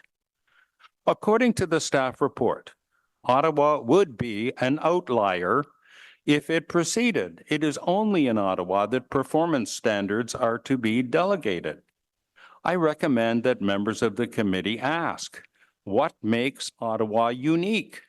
Why should the provisions of the planning fees bylaw dictate what is appropriate for delegation when other cities have much shorter lists of topics on which delegation is appropriate? Finally, it puzzles me that simple rules are proposed to define minor. This term has long been debated, but has never been so concretely defined. Perhaps I've not understood, but it looks as though spot rezoning for a 25% increase in height is widely available for a price of $16,344.78. There are restrictions in the new neighborhood zones, but somehow the 25% calculation seems to be offered as definition of what is minor and acceptable. Will city officials be empowered to refuse a 25% variation from zoning? My understanding is that the definition of minor has deliberately remained vague in both legislation and in instructions to bodies such as the Committee of Adjustment. I request that this committee consider carefully the ramifications of instituting a definition. That is, defining minor might affect decision-making, whether delegated or not. If this committee accepts a narrow definition and narrow interpretation of minor, will it limit your ability to make decisions in the future? Thank you. Thank you very much, Bob. I'm just taking a look to see if there are any questions from other members, and I don't see any. Sorry, I have questions, however. Robert, I have questions. So my first question, is it possible that when you're asserting that the definition of minor is not clear, that you're thinking of minor variances? Because when we ask the question, what is a minor variance? The answer is it's a unicorn. We don't know what minor is. We know it when we see it. Minor rezonings, however, are a different matter. This still won't give us a definition of a minor variance. I believe that the distinction is that you have a different fee for minor and major rezonings. And you have taken that definition and you have applied it here in this case. But I wonder how, if an application comes forward. And if I were a property owner, it's certainly in my interest to first try to run something through the committee of adjustment. The cost is a fifth, right? To run it through the committee of adjustment rather than seeking a rezoning. I mean, at a certain point in the committee of adjustment, we have to have a statement, no, this isn't minor. This must go to rezoning. Yeah. Well, now that you have established, taken a fee schedule, and you have now said, okay, that's how you define minor, then I mean, I don't quite know. I don't quite know how you're, I mean, presumably if I ask for more than a 25%, if I ask for 26% variation, then it becomes a major rezoning. If it's 24%, it's now a minor rezoning. I mean, that kind of specificity is not the, how could I put it, the conceptual framework in which the Committee of Adjustment, for example, has operated since the beginning of time. That's all I'm trying to say. Okay. And I think that the members of the committee might be faced with something where it's a 24% variation. I don't know what it is. It's an industrial plant. It could be anything. And you might say, no, we should turn that down. And I can hear the lawyers saying, oh, it was less than 25%. You really don't have authority to say no. Okay, I'll have comments on that one. My second question is, we have received $178 million in funding from the federal government to build affordable housing. And one of the commitments that we've made to them is to streamline our processes. We're talking about meters of performance standards that we are looking at delegating while still retaining political control over whether or not that delegation is exercised. What do you think the feds are going to think if they catch up on this meeting and we refuse this delegation recommendation? If that question is directed to me, It is. then I presume that you now have a response to the question which I raised, which is all these other parts of our province, like Barrie and Hamilton and Toronto, where they don't, as I understand from reading the staff report, where they do not include these performance regulations in their list of things for delegation. And here I'm happy to stand to be corrected, but that's the way I read the report.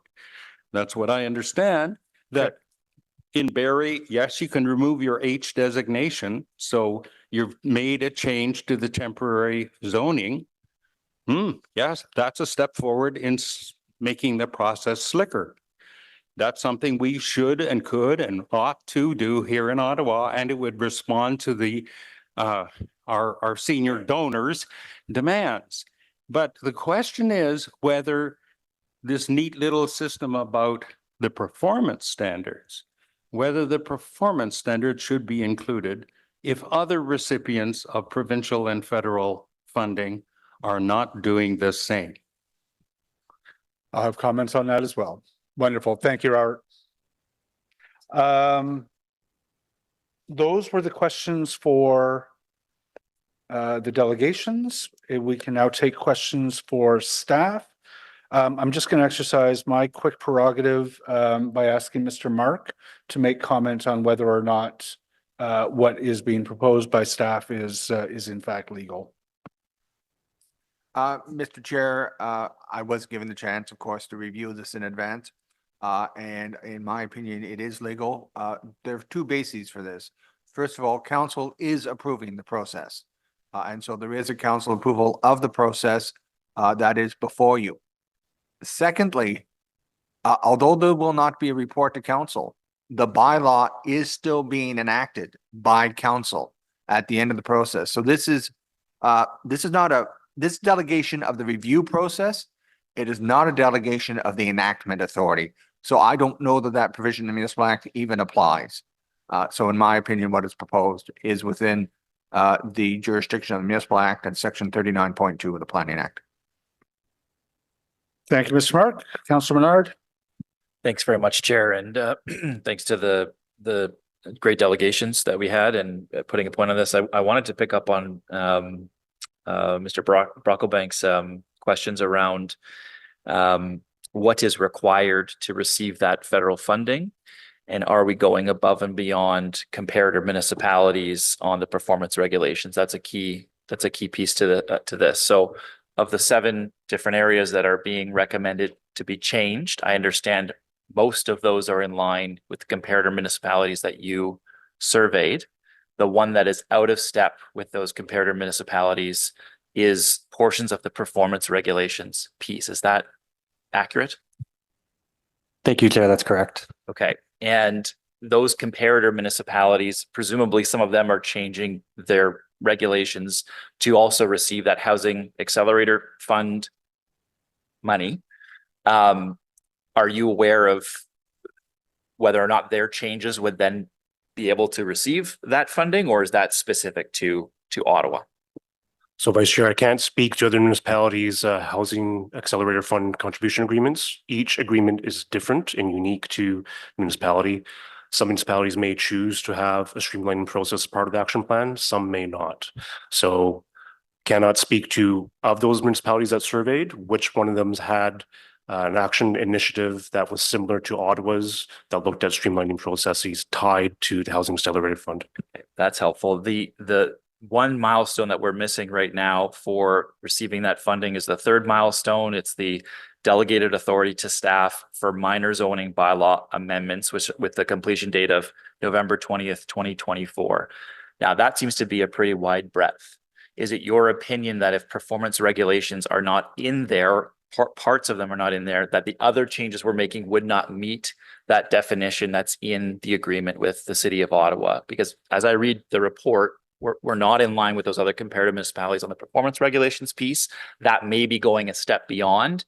It seems to me we likely would still receive that funding from the federal government with enacting these other bylaw amendments. But we've gone above and beyond on that performance regulation pieces. Is that in line with your thinking? So Vice Chair, the achievement of our initiative is also tied to the number of permits as a result of the initiative. So, at a very high level, should committee alter what's before them in terms of what's eligible for minor rezoning, and so that it would go to a regular zoning process or minor variance, those permits as a result of those processes will not count towards a permit or permit target above and beyond of what we would normally achieve through the Housing Accelerator Fund. And those permits or permit targets, they're achieved whether through staff delegated authority or through committee approval of these minor amendments, presumably. So I guess the point and the concern is I agree with a lot of these 7 items. The one that'll hit councillors hard, I think, suburban and urban areas, is the performance threshold regulations. Those ones are where we're going to have a lot more. We're changing the timeline from 28 to 14 days regardless in this report, but that's where we're going to have to be on the ball, and whether or not there's public delegations at planning committee to come back. And that's the one area where my concern lies. The rest of them I support, I get it. I think this other one, there's a lot more onerous actions onto councillors, where we already have given over a lot of authority in these areas, and less potential public feedback. So that's where my concern is right now. And I really, it'd be nice to hear from other staff of what is actually required of those 7 to receive that federal funding. And do we have confirmation? If we change some of this performance regulation based on councillor authority here, are all of a sudden they're not going to give those funds over to Ottawa? I think they still would, based on all the other changes and amendments we're making, which are good amendments to the work you've done. So I appreciate a lot of the work you've done. That one first piece is where I would say any concerns, Chair. Okay, Councillor Lowe.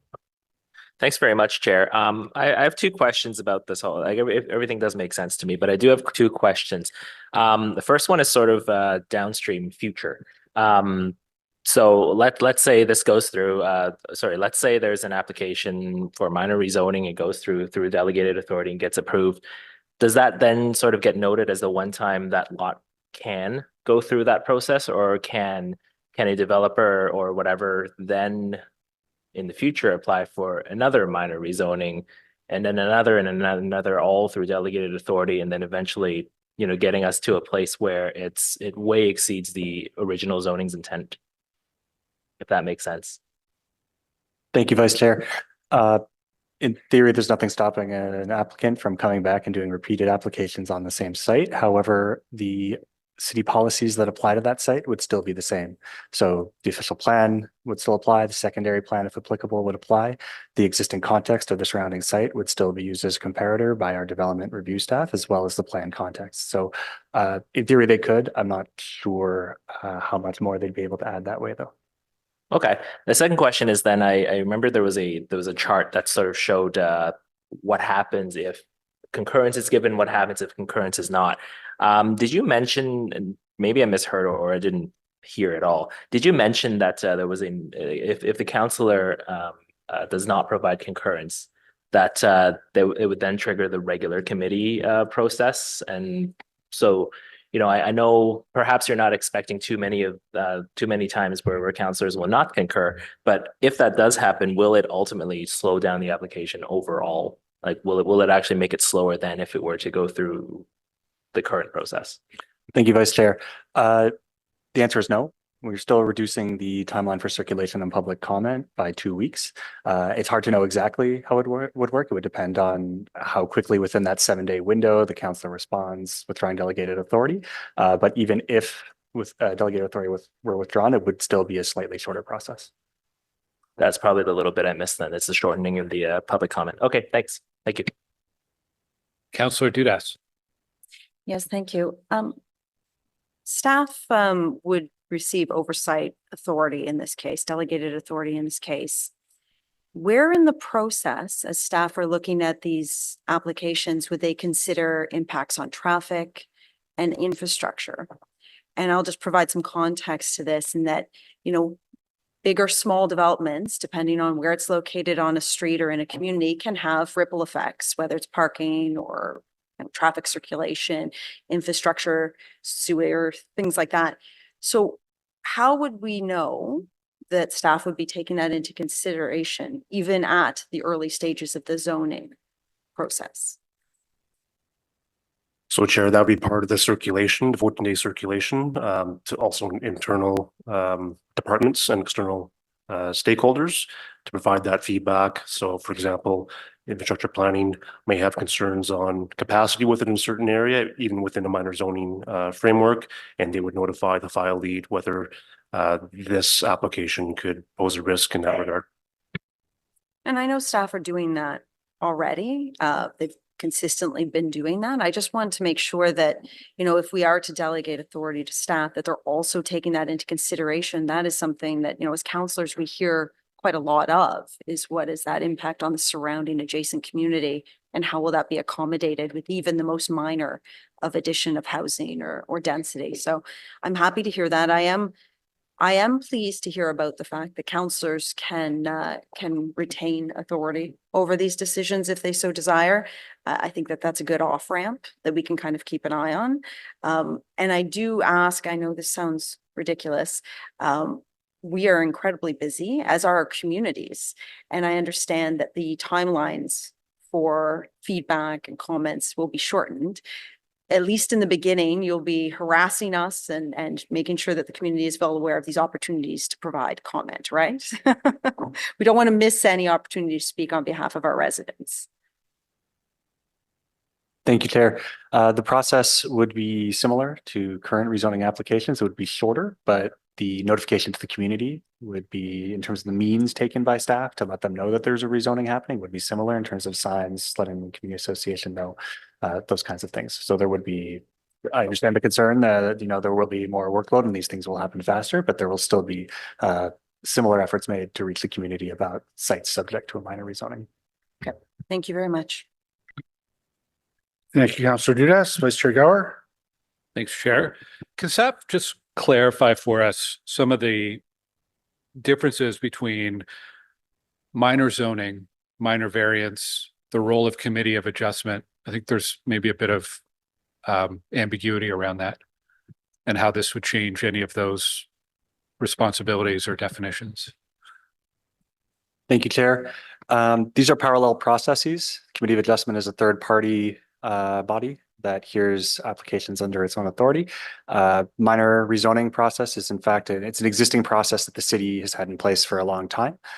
So it's hard to know how one would affect the other, considering it's the motivations of the applicant for why they would elect to go to Committee of Adjustment rather than through planning services for a minor rezoning. But they are separate processes, and the amendment to what's considered minor for planning services does not affect what's considered minor by the Committee of Adjustment.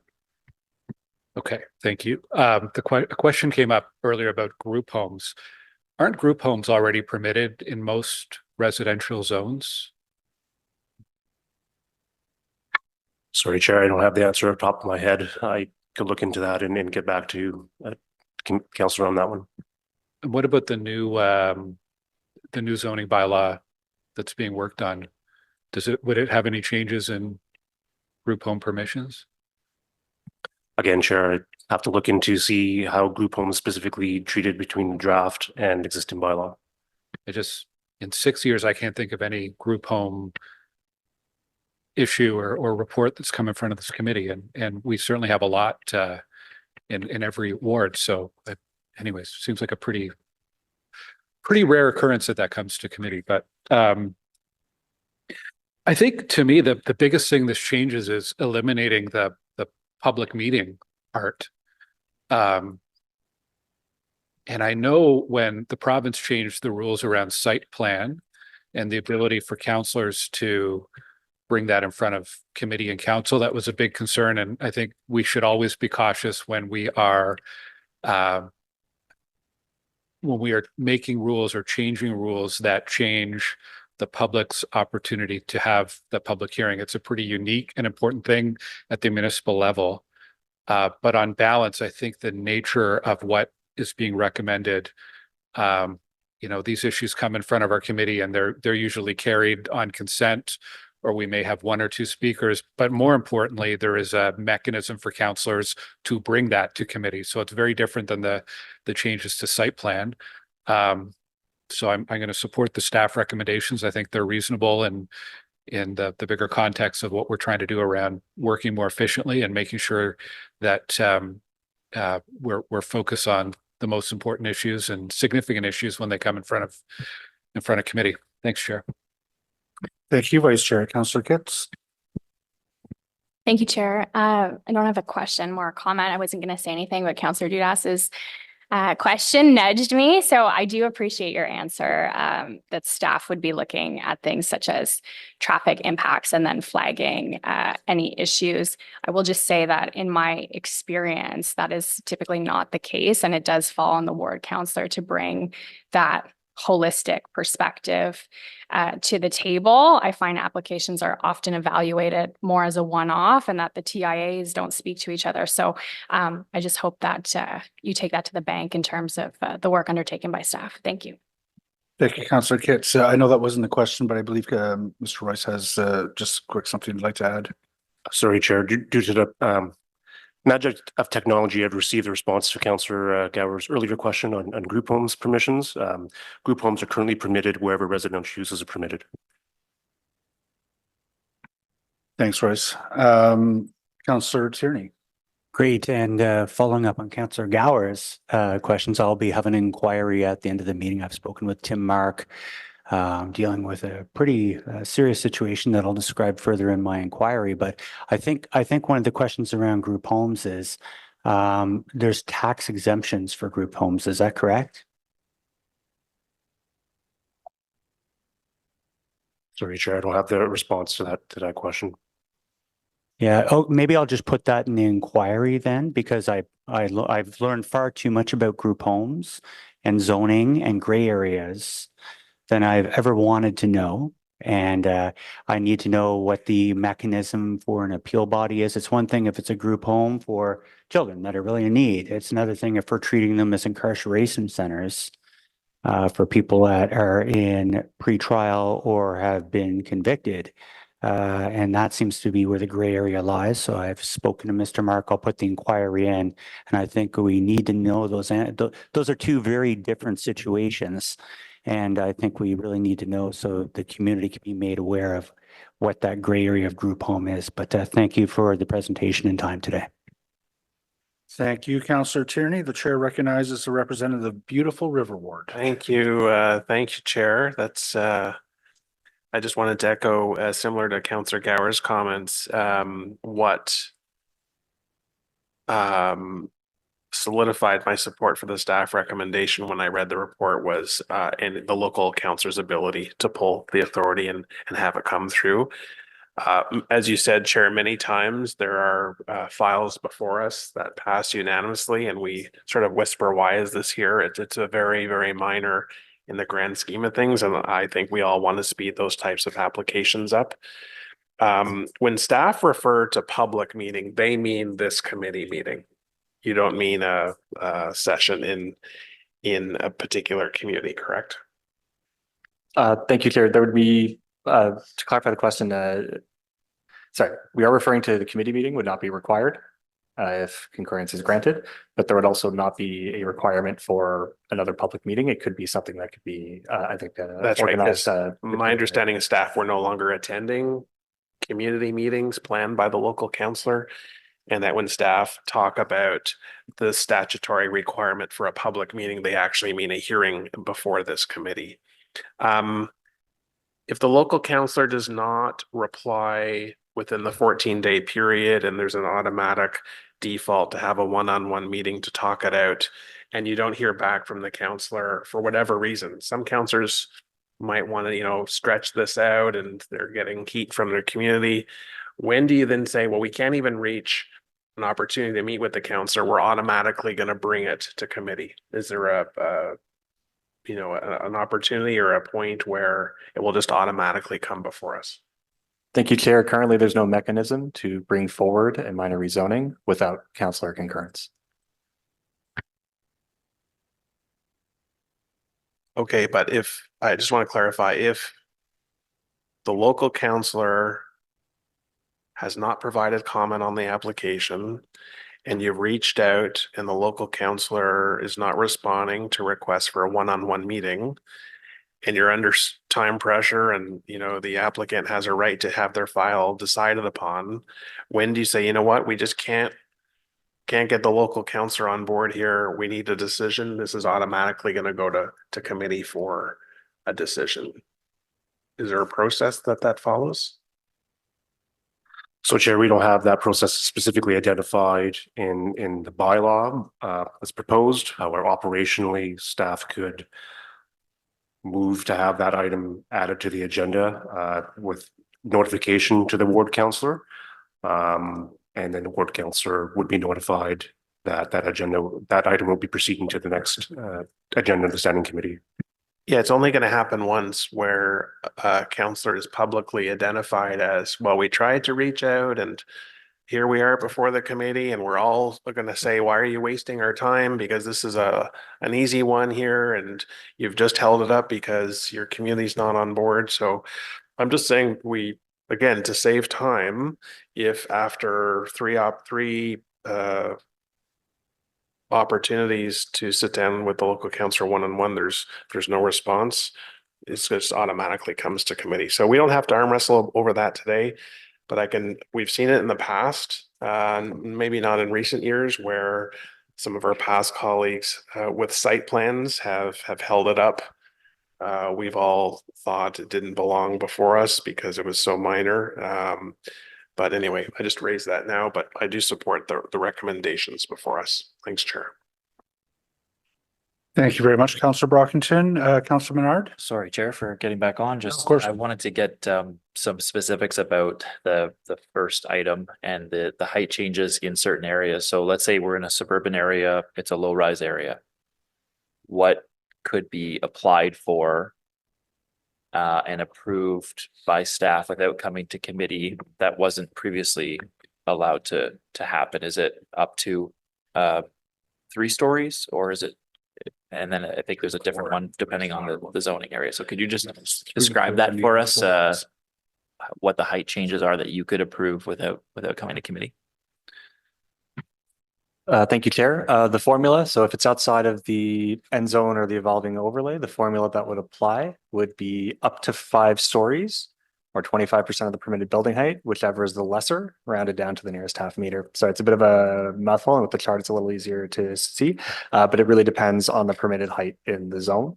And it also depends on what proposal is before development review staff. So just because somebody asks for a height increase that meets the threshold for minor rezoning, it's not necessarily the case that planning services will approve what they ask for. It depends on the proposal before them and turns on the context of the surroundings as well. So I do apologize. It's a little hard to give a specific answer to that question because it is contextual. If there's an area, low rise, up to 4 stories, the official plan is permitting, let's say it's on a corridor, up to 9. And someone comes in for an application, there's no overlay secondary plan. What then could you say from that 4 could go up to from that point of zoning of 4 stories? What could it theoretically be increased by? Thank you, Chair. Assuming that 4 stories was a permitted height of about 12 meters, they would be limited by the 25% maximum. So that'd be another 3 meters and 1 more story. That would be what they could apply for. Okay, thank you, Chair. Thank you, Vice Chair Gower. I meant to say this earlier and I forgot, but going just beyond this report in front of us, well, I guess, thank you for bringing this forward. I think there are a lot of other areas that we could delegate some decisions to staff as they relate to affordable housing applications. And if staff have any recommendations or ideas that they need committee or council support to bring forward, I bet a lot of us around the table would be very open to that as well. Thank you, Chair. Thank you, Vice Chair. I don't see any other members before I ask a question and wrap up. So I do want to ask about Ms. Parrott's point on Hintonburg, which is R4U C for the most part, I think, or B, where she is concerned that the increase in height from the current 11 meters could go 1 more story, so 3 to 4 stories as a delegated matter. Is she right about that? Chair, that is correct within the evolving overlay. And it is all evolving overlay. So if we pass this report, and I will be supporting it. I had motions prepared. We were talking about bringing some motions. I may yet for council, but it was becoming very difficult to try to craft the right motion to stop precisely that. So I may just wrap up with the note to the planning consultants and to staff. Don't come mid-block in Hintonburg, where the height limit is currently 3, and ask for 4 and assume that that'll be a minor rezoning that's delegated. I will not be concurring with the exercise of delegated authority for any of those. You're in for a full committee vote on those. Just in terms of wrap up, I think it was last planning committee meeting that we had 1950 Scott that went up by a couple of meters because they increased the height of their mezzanine. Forgive me if I mess up the details on that.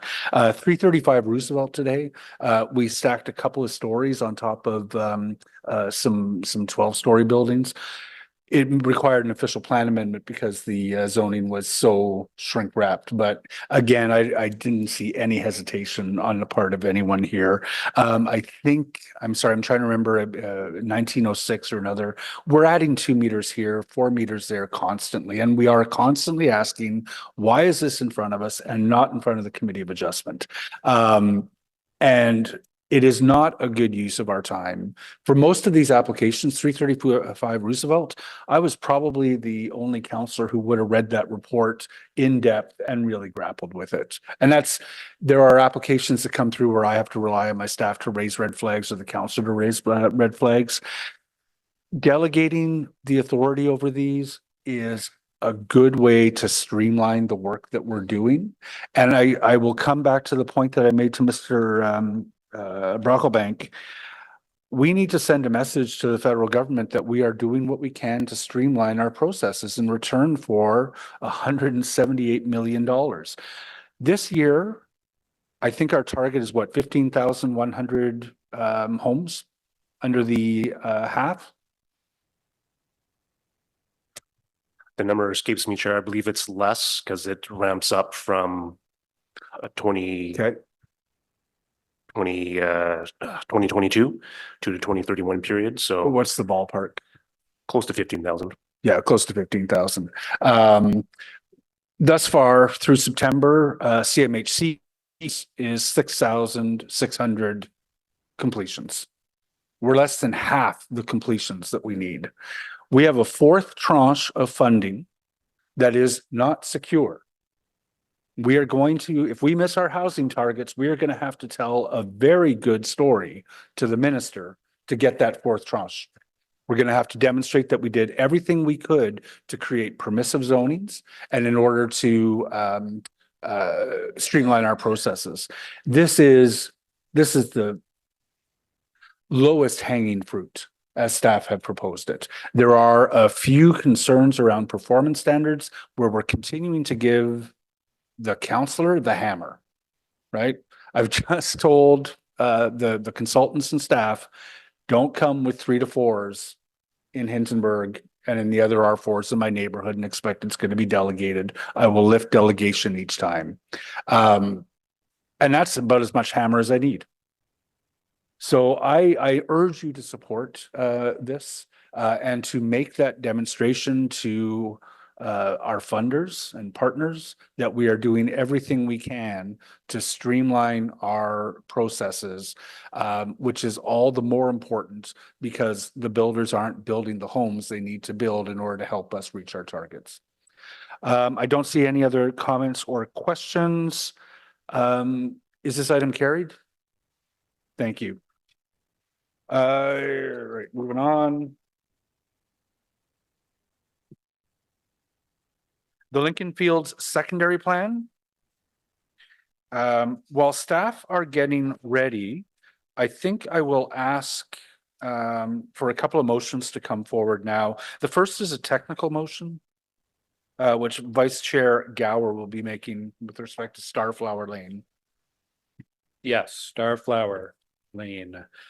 Whereas Schedule C16 of the official plan, road classification and rights of way protection already protects right of way for urban laneways, which gives the city the option to receive additional right of way as necessary as part of abutting development applications. And whereas a future development application is a more appropriate opportunity for the city to consider any additional right of way requirements for Starflower Lane than the Lincoln Field secondary plan. Therefore, be it resolved that policy 3.35 in the Lincoln Field secondary plan be removed in its entirety and policies are renumbered accordingly. Thank you, Vice Chair. There is also a motion. Did you want to make that now, Councillor? Or so I've got one from Councillor Kavanaugh. It's with respect to non-residential uses.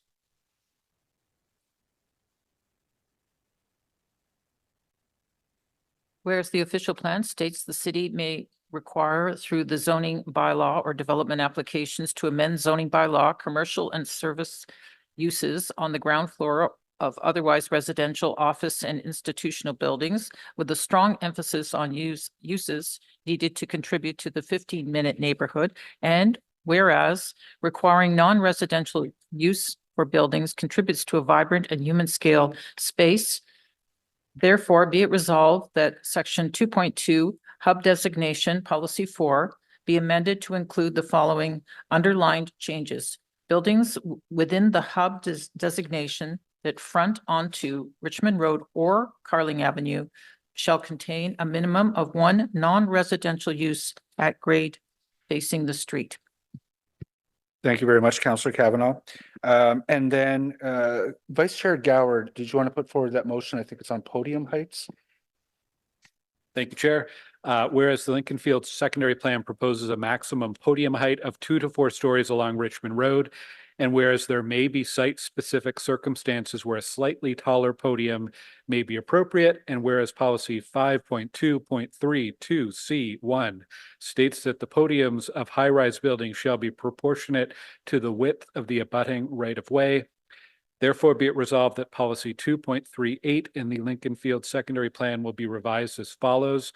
The base of a building that fronts onto Richmond Road will generally be between 2 and 4 stories. Thank you very much, Vice Chair. Yeah, one of the one of the delegations from one of the landowners, you're going to hear about Starflower Lane. So that motion is intended to capture that, as well as Podium Heights. You're going to hear from one of the landowners their discomfort around some of the language in the proposal. And then I think you'll hear residents and Councillor Kavanaugh speak to the non-residential use piece. And then at one point, Councillor Kavanaugh is going to ask staff to take direction on something. So let's go into the presentation. Thank you, Chair. I'd like to introduce the presentation team to committee. To my left, Peter Giles, the Senior Planner in Community Planning, Jocelyn Cadio, who's a Planner in Community Planning and the file lead for the secondary plan, and Cal Hakala, he's a Program Manager in Transportation Planning, providing amazing support on transportation planning for the secondary plan. So I'll turn it over to Jocelyn to take us through the presentation. Good morning and/or good afternoon, Mr. Chair, members of committee. As Royce mentioned, my name is Jocelyn Cadio, and I'm here this morning to talk to you about the planning merits for the Lincoln Field Secondary Plan. Next slide, please. So in today's presentation, I'll go over at a high level about the Lincoln Field Secondary Plan, that get into the guiding principles that inform the policy direction, followed by a description of Richmond Road and Carling Avenue as Main Street corridors. And then for the bulk of the presentation, get into some of the notable site-specific opportunities, including the redevelopment of the former Lincoln Field Shopping Center, the Kichizibi-Mikan Parkway and Carling Avenue intersection, then future development areas on the NCC's land, and then mid and high-rise permissions on Edgeworth Avenue in the Wood Park neighborhood. Next slide, please. The Lincoln Field Secondary Plan is centered around the existing Lincoln Fields Transitway Station and the future O-Train Station. The future O-Train Station will be a transfer station where lines 1 and 3 of the O-Train will eventually diverge, with line 1 continuing all the way to Algonquin and line 3 all the way to Moody. The Lincoln Fields O-Train Station will also be an important transit hub for local bus routes, as well as future rapid transit and transit priority along Carling Avenue. The Lincoln Field Secondary Plan has undergone a comprehensive multi-year planning study, which has resulted in the policy document that you're seeing before you today that will guide growth and investments primarily through the review of development applications and further implemented through city-initiated master plans, zoning studies, and capital projects. The secondary plan applies updated direction over and above existing official plan policies. And because the proposed policies are backed by extensive rationale and analysis, staff are of the opinion that it will reduce the number of site-specific official plan amendments over the long term. Next slide, please. Derived from the 5 big moves of the official plan, the Lincoln Field Secondary Plan is grounded in the following 7 guiding principles that will ensure growth, transformation, and change occur in accordance with good land use planning. And these are complete communities, healthy and inclusive neighborhoods, safe and sustainable mobility and connectivity, building height transition, strengthen climate and health resilience, design for engaging and safe public realm, and new parks. Next slide, please. I'll now go over the 3 schedules brought forward by the secondary plan. And so this first one on your screen here, this is a Schedule A, which is the designation plan, and includes the hub designation, which is located south of Richmond and north of Carling, and then both Richmond Road and Carling Avenue as Main Street corridors, with portions and segments of the Queensway Terrace North, Lincoln Heights, and Wood Park neighborhoods. Next slide, please. Here we have a Schedule B, which is the height schedule, and the plan assigns a height category to every parcel from the following height categories. So we have 1 low-rise category of up to 4 stories, 2 different mid-rise categories of up to 7 and 1 up to 9 stories, and then 3 separate high-rise categories of 1 up to 18, 1 up to 30, and then 1 up to 40 stories. Next slide, please. And now we have the Schedule C, which is the mobility and connectivity schedule, which highlights and shows the city's desired mobility network. And this schedule includes, identifies pathways and active transportation facilities to be built by development proponents upon redevelopment, a mix of planned and funded city projects, and then the National Capital Commission's network of multi-use pathways, both inside and outside of the plan area. Next slide, please. Richmond Road and Carling Avenue are the 2 Main Street corridors within the plan area, and it is important that they evolve into vibrant urban environments with dense housing, retail, and amenity spaces. Both of these road segments are arterials, and since Carling Avenue will be the primary access point for Lincoln Field Station for pedestrians, it is key that they are safe and comfortable for all road users, particularly for people who walk and cycle.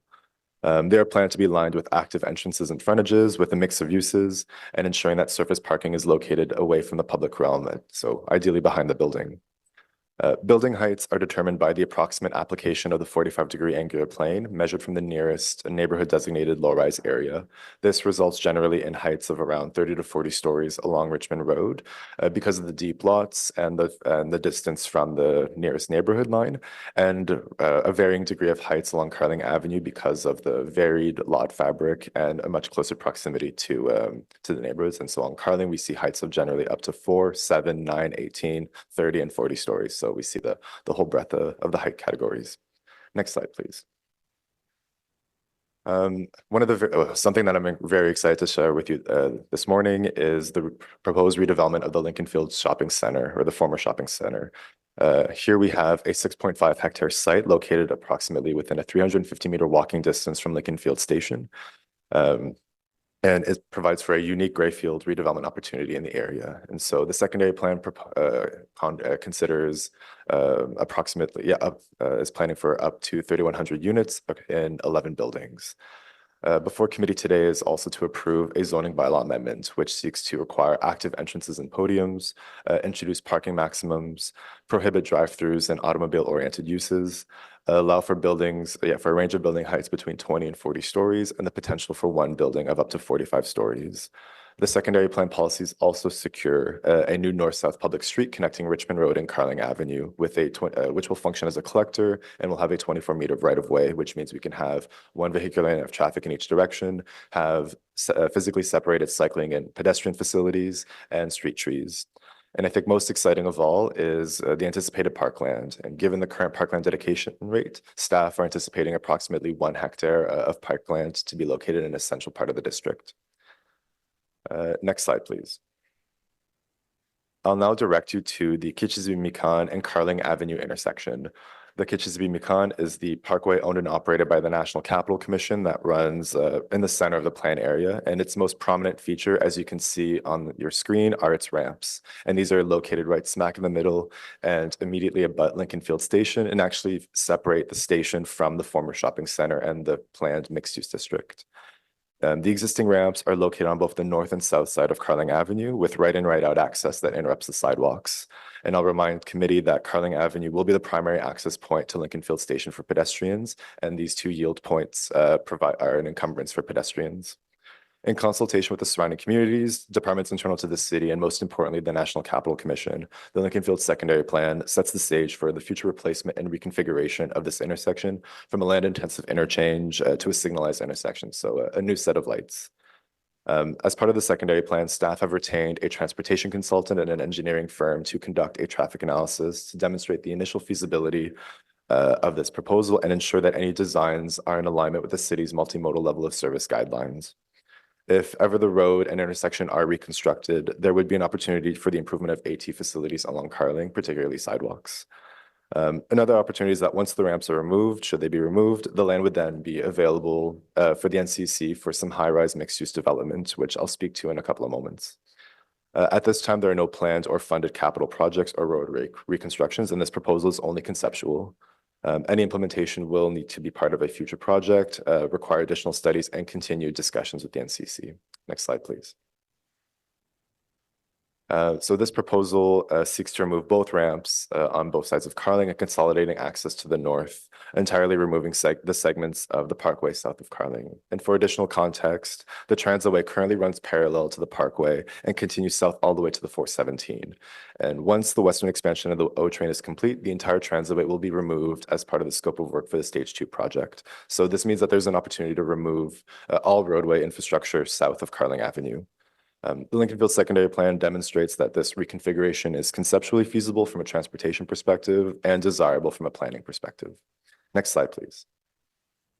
And now the Lincoln Field Secondary Plan identifies 4 potential development areas on the NCC's land planned for high-density mixed-use development immediately surrounding the O train station.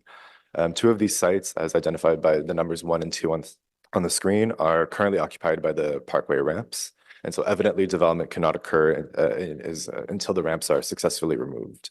It should also be noted that there are very large infrastructure services under these ramps, and that any development would need to consider the water and wastewater infrastructure. There are two development areas, one of which is on south of Richmond Road, identified by the number 3 on your screen. And then one immediately east to the station, identified by the number 4. The development area east of the station was identified in a city report back in 2019 as a candidate site for affordable housing on public land in proximity to rapid transit. The NCC at this time currently has no development applications or any concepts for us to review, and are only interested in seeking land use permissions through the secondary plan. Next slide, please. And immediately to the east of Lincoln Field Station is Edgeworth Avenue within the Wood Park neighborhood. And I will direct you specifically to the 11 lots on the west side of the street, south of Lawn Avenue, framed in with this red box on your screen. These properties are 56 meters deep, which is quite unique for a residential property, and rear onto the NCC's Pinecrest Creek green space, as well as the future development area east of the station. They're located within a 200 to 300 meter walking distance from Lincoln Field Station and an 800 meter walking distance from New Orchard Station, as well as the rapid transit potentially planned at Carling and Woodruff. They're located between Carling Avenue and Richmond Road, which are lined with non-residential amenities, and within a walking distance to the existing grocery store on the former shopping center site and the eventual mixed-use district. Edgeworth Avenue, I will note, does not currently have a sidewalk or proper stormwater management facilities. However, a new sidewalk is identified as part of the update to the transportation master plan, and stormwater management facilities will be built as part of a local servicing requirements for new development. Next slide, please. For these reasons, the Lincoln Field Secondary Plan proposes permissions to allow for mid-rise and high-rise buildings along Edgeworth Avenue. Heights are assigned per the city's urban design guidelines for high-rise buildings and apply multiple transition tools, including the approximate application of the 45-degree angular plane, progressive lowering of heights from Carling Avenue to Lawn Avenue, and ensuring a 20-meter separation for the tower portion of a building to the abutting low-rise properties immediately to the east.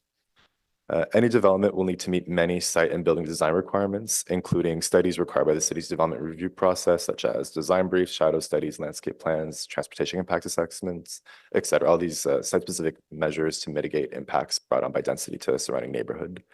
The secondary plan also formalizes a requirement for a minimum lot area of 1,800 square meters. And given the existing lot sizes, multiple lots will need to be assembled for this development, for any of these developments to be occurred. Which would allow for a maximum of up to 3 high-rise buildings and 2 mid-rise buildings, as highlighted in the red on the massing concept on your screen. The 3 potential high-rise buildings will need to be separated by a minimum of 23 meters and have a minimum difference of 4 stories between abutting towers to ensure the progressive lowering of heights. They will also require a low-rise podium that relates to the surrounding neighborhood, as well as a new mid-block connection to the NCC's pathways that will further shorten the walking distance to Lincoln Field Station. Next slide, please.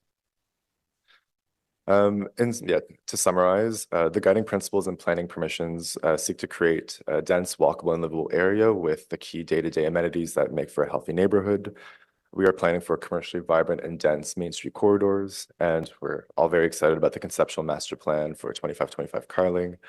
And there's plenty of transformative opportunities in the Pinecrest Creek Valley.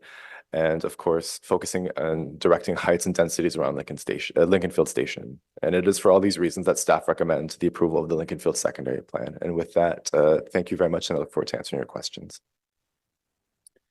Thank you very much. It's a big one. Okay, so we'll have an opportunity to hear from public delegations before coming back to staff. The first public delegation. Oh, and I should just give a heads up for those who are landowners. In this case, you're not applicant, so I'm just having the order mix up. But if a motion comes forward that you need to respond to, I will give you the opportunity to do so. So the first public delegation is Alan Crawford. Good afternoon, Mr. Crawford.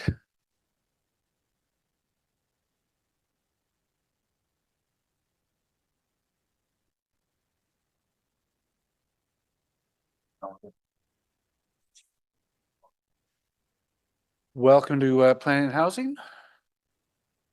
Thank you. We'll have 5 minutes to make a presentation to the committee, after which members may choose to ask you questions. Okay. I have made a written submission, and I'd like to thank Kelly Crozier for assisting me in her patience in getting that to you. My name is Alan Crawford. I live on Edgeworth Avenue. I've lived there for 40 years. I've lived longer in Wood Park. I've spent my entire life in Ottawa, so I know the area quite well. It's a nice area, low density, and part of what makes it so attractive is its low density. I'll keep myself short here and focus my comments on the proposed rezoning of the west side of Edgeworth Avenue, with the result of having a massive wall of apartment buildings in a low-density neighborhood. The west side of Edgeworth Avenue already comprises, excuse me, a mix of family homes, duplexes, triplexes. There's a low rent set of townhouses, a small set of townhouses. It's a mix of renters and owners, much like the wider Wood Park area. There are no long stretches of townhouses, no long stretches of triplexes, as in other parts of the city. It's a hodgepodge, in other words, and that's what makes it such an attractive character in the city's network of neighborhoods. If I may plagiarize from the secondary plan's own language, the west side of East Edgeworth Avenue is already lively, compact, walkable, transit-oriented, healthy, human scale, inclusive, safe, sustainable, connected, climate resilient, and green. And the proposed apartment blocks will detract significantly from those characteristics. Specifically, it will be less green, less climate resilient, less safe, less human scale, and less mixed. The large apartment buildings proposed with the rezoning will make Edgeworth Avenue no longer a local neighborhood street, but turn it into something akin to a semi-Main Street corridor. Much of what is being made, how am I for time? Okay, I better skip that. I'll just say that the proposed apartment blocks are completely out of scale with the character of Wood Park. It is one thing to contemplate those types of buildings for a defunct shopping center, but quite wrong, in my opinion, to do it for an existing, well-functioning and long-standing residential neighborhood like the west side of Edgeworth Avenue. The proposed zoning should be scrapped. I'm done.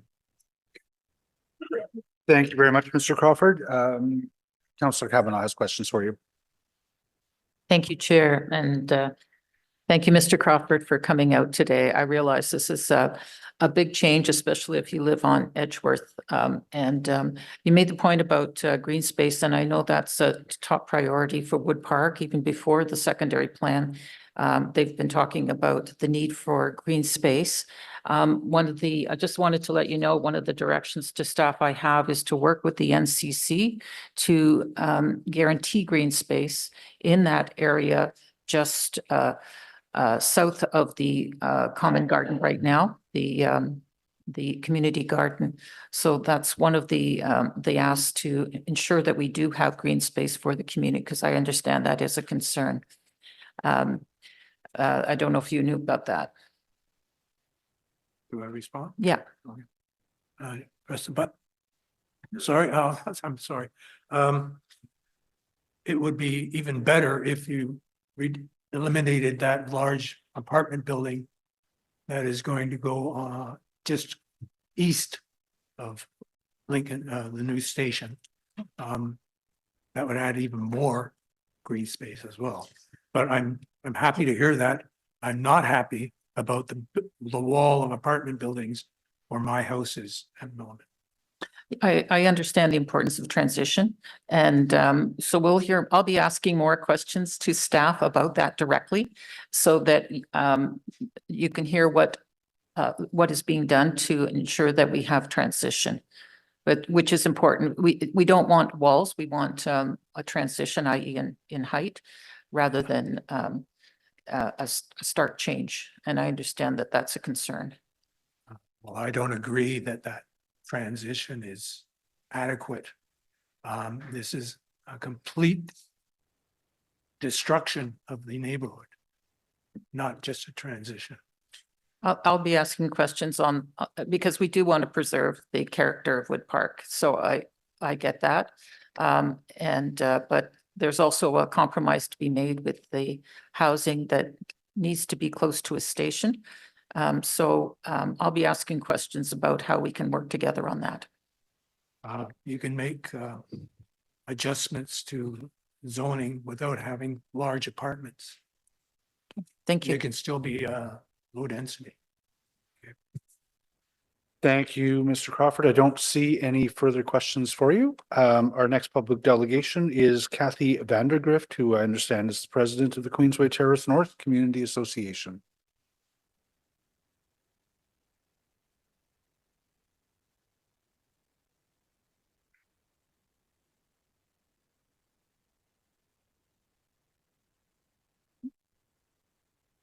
Good afternoon, Ms. Vandergrift. Whenever you're ready, you'll have 5 minutes to make a presentation to the committee. I did submit a written submission as well, so I assume that all of you have that. So I'll just try to speak to highlights quickly. Queensway Terrace North is a small, vibrant community sandwiched between two of these big redevelopment projects, Lincoln Fields on the one side and the upcoming Pinecrest Queensview one, which will come to you next month. We understand the need for intensification, and we accept that. But the impacts of this plan, positive and negative, will shape the future of our neighborhood. We appreciate the plan's proposed improvements in the public realm and better coordination between the various actors. However, major concerns remain about the adequacy of the infrastructure to support the projected massive population increase at this critical juncture for the livability and mobility of this part of the city, if you think of where that's located. So to strengthen the positive impacts and reduce some of the potential negative ones, we are recommending one addition and 3 specific amendments. This plan will grant massive development permissions in the context of great uncertainty about what actually is going to happen in this area. In response to residents' concerns, city planners predict only partial fulfillment of those projections and then adjust the infrastructure in reaction to the growth. But even if only 50% of the total development permissions in the 2 plans are built, it's the equivalent of squeezing a whole village into a small area that's critical for the west end of Ottawa. The traffic study is an example of this problem. The traffic study included in this plan is of limited use because it bases its future projections only on the developments that are already approved. It gives no consideration to the predictable impacts of the massive additional development permissions granted in this plan.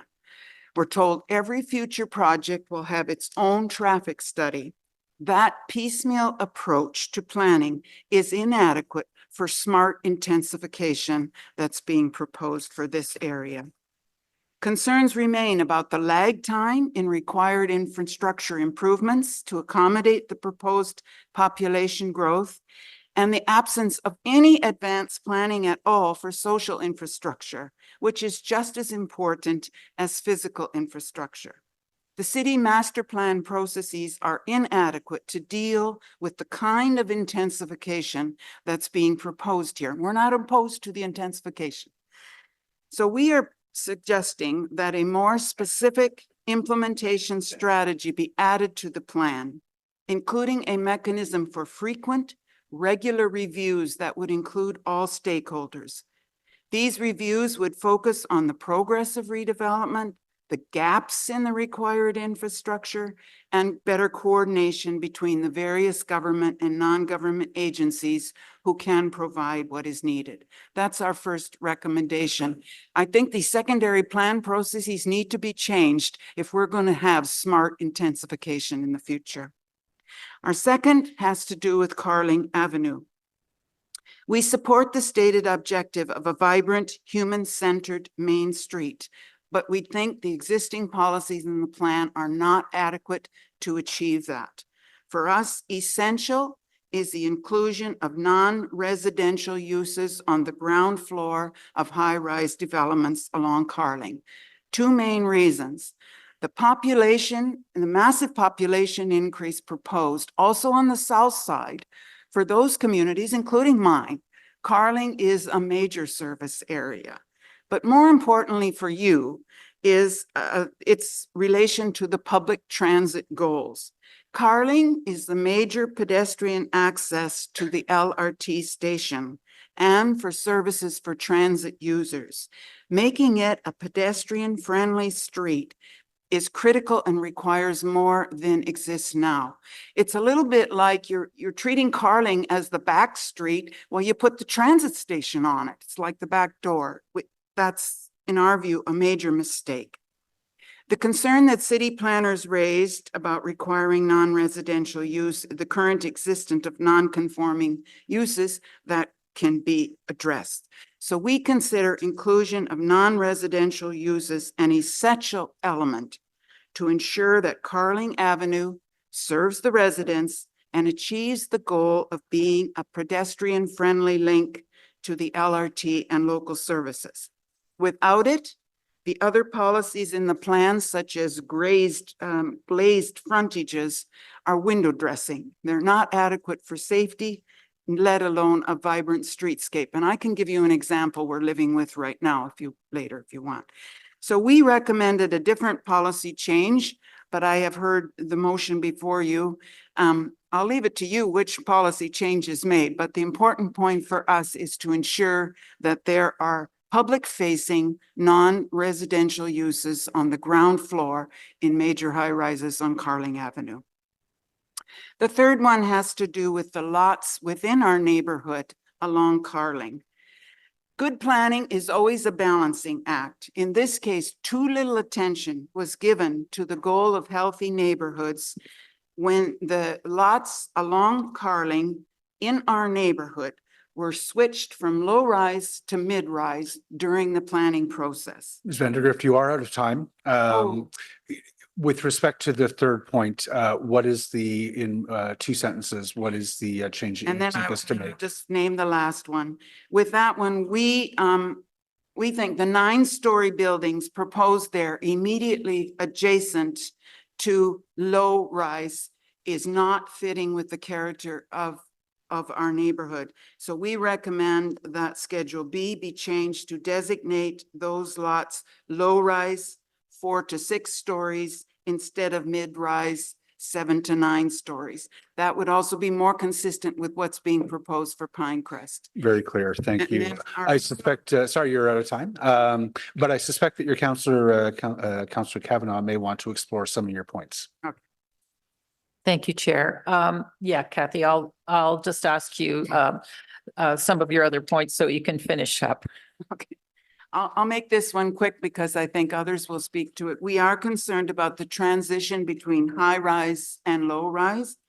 We appreciate the use of the 45-degree angular plane principle as a good planning principle. But then we're concerned about its status because we know of previous experiences where it was then ignored in application. When we raise that question, we're then told that this principle can actually not be to our benefit. So I guess I would name for you some real concerns we have about this 45-degree principle and how that gets implemented in the plan. Thank you. Thank you, Kathy. And I will be raising that with staff about the angular plane. And that's come up a number of times, and it's actually something that the Wood Park community, I'm probably going to hear more about that. So I appreciate it. In terms of Carling, you probably heard my direction to include Carling in terms of the having more storefront as it was. And I agree with you that we need to look at Carling as an active main street as well. We have some of that even further down on Bay. Apologies, Council, we have a fair number of speakers on this Okay. item and then the subsequent, rather than get into Yeah, discussion, okay. did you have a question? So we'll be raising that.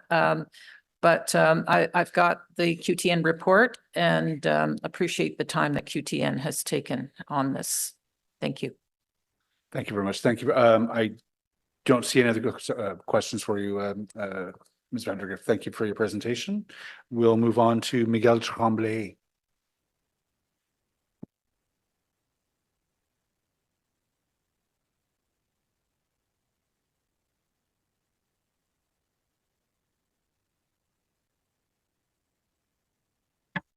Good afternoon. Thank you. We're in your hands. You have 5 minutes to make a Thank you. presentation. Miguel Tremblay, I'm a partner at FOTEN Planning and Design. As you know, FOTEN is representing several landowners within the secondary plan area, including Ottawa Community Housing. But I am here specifically to speak to 2 properties. The first is 2576 Carling Avenue. It's on the south side of Carling Avenue, across from the RioCan Regional Shopping Center. And the second one is 500 to 508 Edgeworth, which is the 2 southernmost properties along Edgeworth before the property along Carling, which has been identified for a 24-story high-rise building. For both of these properties, we are supportive of the schedules and policies as proposed by staff and considered, and we just wanted to voice that. In our opinion, the direction of the secondary plan assigns building heights and densities in strategic locations along corridors and in proximity to transit station while still providing for an appropriate and effective transition. For instance, the Carling Avenue property is proposed as a 9-story building, and it has a rear yard setback, and we've modeled that out, ranging from 7.5 to 12 meters at its broadest point, which is considerably larger than what, for instance, your R5 zoning category would require for a building of that profile. With respect to the Edgeworth properties, with the exception of the NCC lands, these are the closest properties to your transit station. You heard from Jocelyn that they are 56 meters in depth, which is almost double what you would see on a traditional main street in terms of perspective. These are very deep properties on the western edge and in closest proximity to your transit station. They are very well suited for high rise and to allow the city to meet some of their growth objectives in this area. But that's not to say that they were assigned without a notion of transition. There are very specific policies in the secondary plan for those properties along Edgeworth, which would require, for instance, a low-rise podium, 4 stories in height to contribute to that human scale. There's an obligation for street fronting lobbies and side-facing residential units. There's an obligation for pedestrian access to the NCC lands and the station, and there are very prescriptive expectations for tower setbacks and stepbacks, including the 23-meter separation. So care has been given to these properties to make sure that there is an effective transition to the Wood Park community. For that reason, we're supportive of these policies. I'm happy to answer any questions related to those transitions. My only request to the committee is if there are any motions that come out of your deliberations, I would welcome the opportunity to speak to it. I noticed that I still have some time, so I'll just speak to one of the motions related to retail at grade on Carling in particular.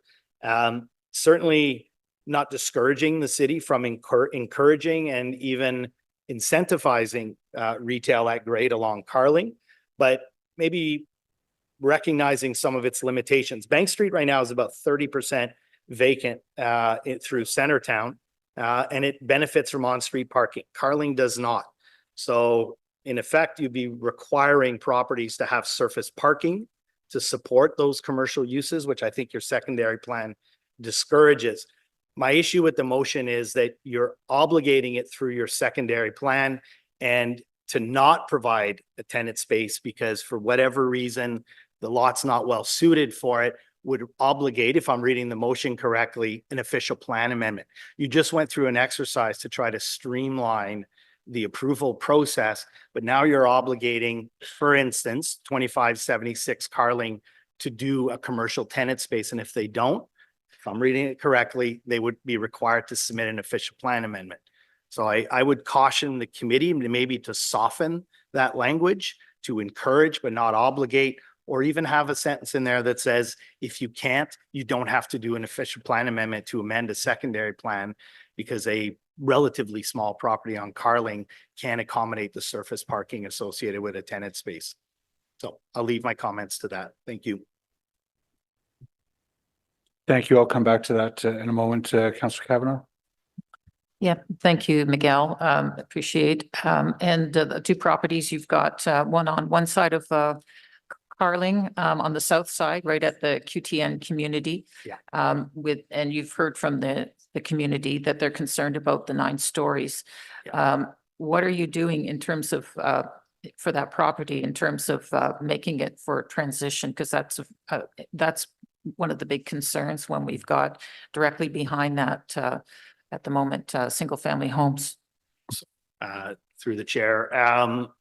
We have the benefit of having modeled that property at a very high level. So it's an angled property. The rear yard setback would actually range at its shallowest point from 7.5 meters on the westernmost portion of that building to a little over 12 meters separation to the closest rear property lines. Recognizing the need for transition, there's no stepping down of the building. It could be a 9-story building with a very healthy transition and some rear yard parking, maybe to accommodate a tenant space there, commercial tenant space, and then rear yard landscaping, and the access is off of not Norton, but the other street. So it's all about building placement. The policies in the secondary plan actually encourage very shallow setbacks along Carling, which is something that we've done once we've factored in the road widening. So it's all about building placement and separation. Thank you. I guess we won't agree on the on having commercial space, because the whole point is to make it walkable. There's a station directly across, and the whole point is to discourage parking, which I'm sure you're doing in these buildings. You'll probably have less parking spots, if I'm not mistaken. Have you got a thought on that in terms of what your ratio of parking is? To say that you need parking for the commercial, but you're probably not going to provide parking spaces for the residential. That schematic for that building has about, I think it's 5 or 8 parking spaces that we can squeeze in. The problem is you do need it for commercial uses on Carling. If you're contemplating retail, for example, there's no other opportunities. You wouldn't build below grade parking spaces to support a retail tenant space. Yes, the intent is to have that retail space walkable and accessible by the community, but from a retail perspective, they need a broader catchment area. So they would need some reasonable amount of surface parking. I'm not discouraging retail. And believe me, clients on that site, would you want to do at grade residential? Probably not. Developers would probably want to do at grade commercial. It's an easier sell, but my concern is the process that you're going through it to encourage it, because now you're obligating, if again, like I just looked at the motion quickly, but you'd be obligating somebody to do an official plan amendment. What's that, $36,000 to eliminate what could be a 10 by 10 tenant space. I would suggest that you use other incentives and softer language. But if developers are given an opportunity to do at-grade commercial, they always take it.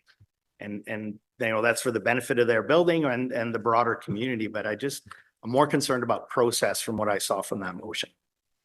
I guess we're trying to get away from surface parking. That's the whole point of these secondary plans. But I don't think we're going to agree on that. But and the fact that this is going to be an area with, you know, probably at least 5 times more people living in the areas, like with Rio Kent property, et cetera. We're going to see a lot more people in the community. So in terms of widening the area to attract business, I think it's going to be done through intensification. So, which is why we want that blend of commercial. So I guess we won't agree on that part, but appreciate it. In terms of Edgeworth, as you can see, that was been a major problem for the community to swallow, to see two residential R1 houses and now being looked at as a 24-story building. What is the rationale there? Well, I think as your city evolves and we have transit facilities, well-articulated transit facilities, you have to assess the properties around them, and it's not greenfield development. So I would suggest that those houses now, in light of policy direction, are the ones that are out of place. And you have an opportunity here, given the depth of the lot, the proximity, the ability to provide pedestrian access through this property, because there is a policy now that would obligate the developer to build a walkway from Edgeworth to this property and have direct pedestrian access to the station. I think the city is obligated to look at those properties differently. Fortunately, they're also located on the edge of this community. They're not mid-block, they're not centerpiece. And I've suggested to this community on numerous other properties that by allowing development on these corridors and in these strategic areas that are closest to transit on the edges of these neighborhoods, you're taking pressure away from the inside portion of these neighborhoods to accommodate some of that density. Okay, thank you very much. I can live with the head shaking. Yeah, thank you. Yeah. I'll bite my tongue. I don't have any questions for you. I'm sorry. I do appreciate the discussion around that. And this is being proposed as an MC, I assume, which leaves open the door for commercial grade. So yeah, I won't debate that. Thank you very much. Oh, sorry. Let me just double check, make sure there's no other questions. Springsteen is playing on Saturday night, and it's well known that I'm like pretty useless for about a week before the concert. That's all I can think about. Yeah. Yeah, it's just all consuming. Lisa De La Rosa is our next public delegation, who'll be followed by Paul Black and Rod Leahy, and then George Corey.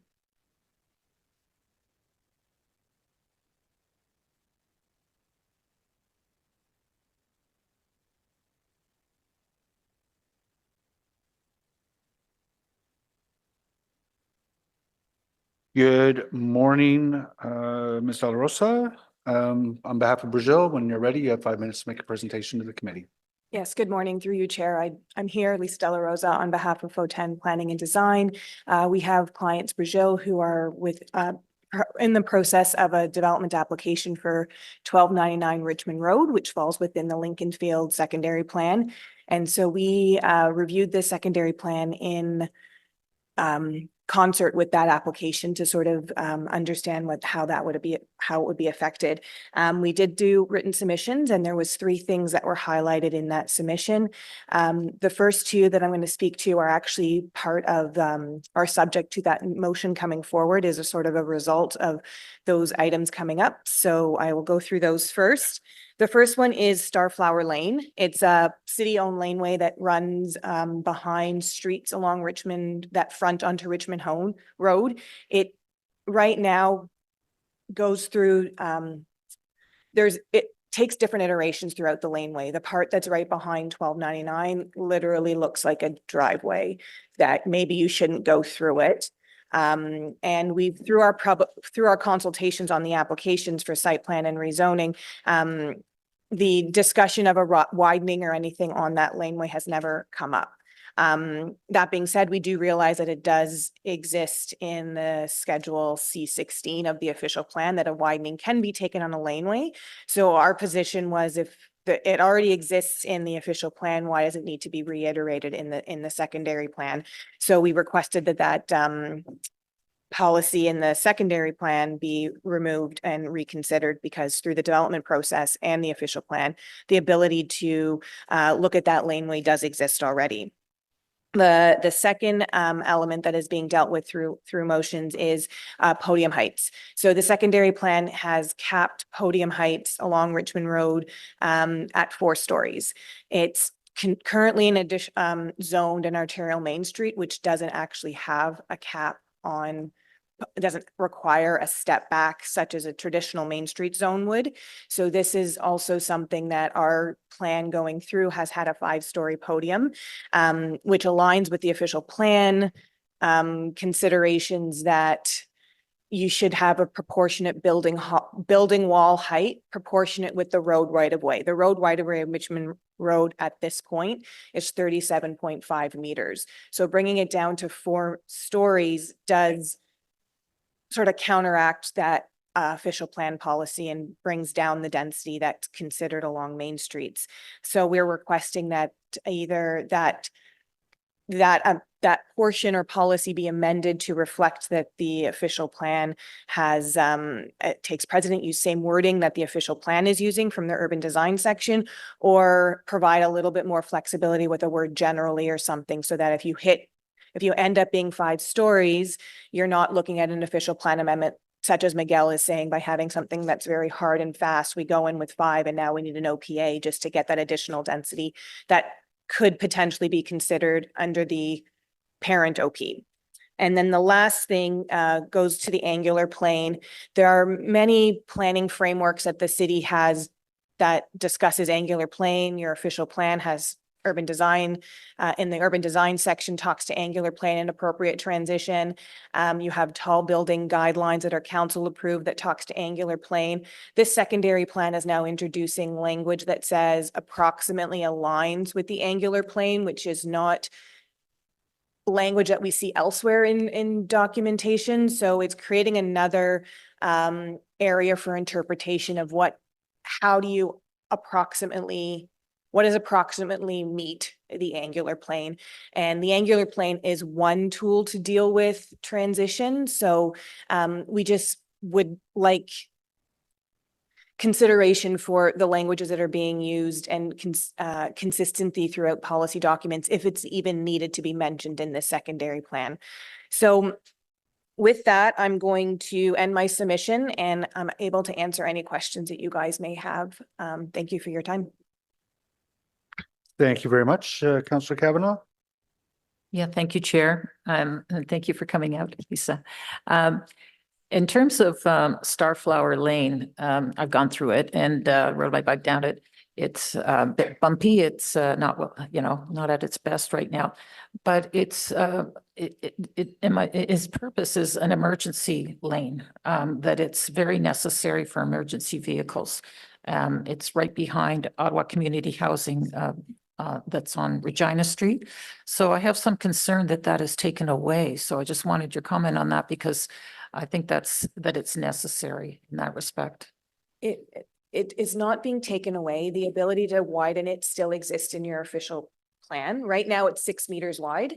Your official plan allows lanes to be widened through the development process to 8 meters, and that still will exist. So through the process, if it's determined that you need to widen it for turning movements, beautification, whatever, the ability is still there. So it was just our position was more of a duplication in the secondary plan of a policy that already exists to be able to take widening. I apologize, I didn't check on this myself, but was there any conversation taken with Ottawa Community Housing as the neighbor on this property? They're aware of our application, and the city has the ability when an application were to come in to take the widening on their side, not to take the widening on their side, just to take the widening on the south side. The flexibility is already in your policies. Okay, I'll certainly be looking into that. In terms of the podium, I have to admit, I'm not crazy about the word generally. It's a maybe. And that's not much comfort to the community. We want a Main Street feeling on Richmond Road. That is really important. The whole sell is that it's like a Westboro. It's like the good part of Wellington West, not the canyon part. And that's the part that everyone's afraid of, that section of Wellington West where there isn't podium use and it just feels like a canyon. And that's why we need the 2- and 4-story podium. Would you not agree that that's important to have a Main Street feeling? Yeah, so there's something to be said about human scale, and that can be done in different ways, landscaping, stuff, windows, fenestration, opening of doors. I think adding that word generally provides the opportunity, because your parent official plan talks about the proportionate width of your roadway. So when roads are wider, you can have a higher podium because the road span is providing a different level of experience when you're walking down it. If it's a narrower road, yes, a shorter podium. And with the word generally, you couldn't go in there and say, I want a 7-story podium. I would argue that That's right. that's not generally. And you still have your other design guidelines and other elements to have that conversation during the actual application. These projects are going to go to UDRP because they're on a design priority street. So you'll have that conversation there as well. And if it turns out that 5 stories works, as my colleague Miguel was saying, to have to come back to get an official plan amendment is a cumbersome process. Currently, right now, let's say the secondary plan is passed currently, your zoning right now just allows us to have a higher podium. So you have a zoning, which is law, and an OP that's not going to line up. So potentially during your new zoning bylaw, you'll correct that, but arguably you're taking away densities that's currently permitted. Yeah, I don't think we're taking away densities. I think it's just, we're talking about the podium. And we've seen that in other areas, but yeah, to your point, we're trying to ensure, because that's the point of the secondary plan, to ensure that we are creating walkable Main Street area. And we need that scale. So I guess we won't be on the same page on that, but thank you very much. Thank you very much, Vice Chair Gower. Thank you for your presentation. I'm going to ask staff later about the podium issue and the angular plane, but in terms of the language that's currently in the recommendations for angular plane, is it just you see that as should be eliminated entirely because the official plan already covers that, or is there alternate language that you recommend? Well, I think that if I remember the policy correctly, it's sort of a last sentence. The first part of it talks about appropriate transition, which I think covers off such things as angular plane by going back and looking at your other documentation you have on how to do appropriate transition. So I think just the mention of the angular plane, potentially just removing that sentence is fine, but that Okay. would be my recommendation, yeah. Okay, we'll have a discussion with staff as we go here. Thank you. Thanks, Chair. Thank you very much, Vice Chair. May I just ask, so the couple of the concerns that you've raised, I just wanted to make sure I'm really explicit here. With respect to the laneway widening, the motion that's been put forward to remove that language from secondary plan is to your satisfaction. That's right. And with respect to the podium height, the wording of the motion as put forward by Vice Chair Gower would satisfy your concerns if it was. Okay. That's correct. Yes, thank you. Good. Thank you very much. Why am I turning off the mic? Excuse me. Mr. Black and Mr. Leahy.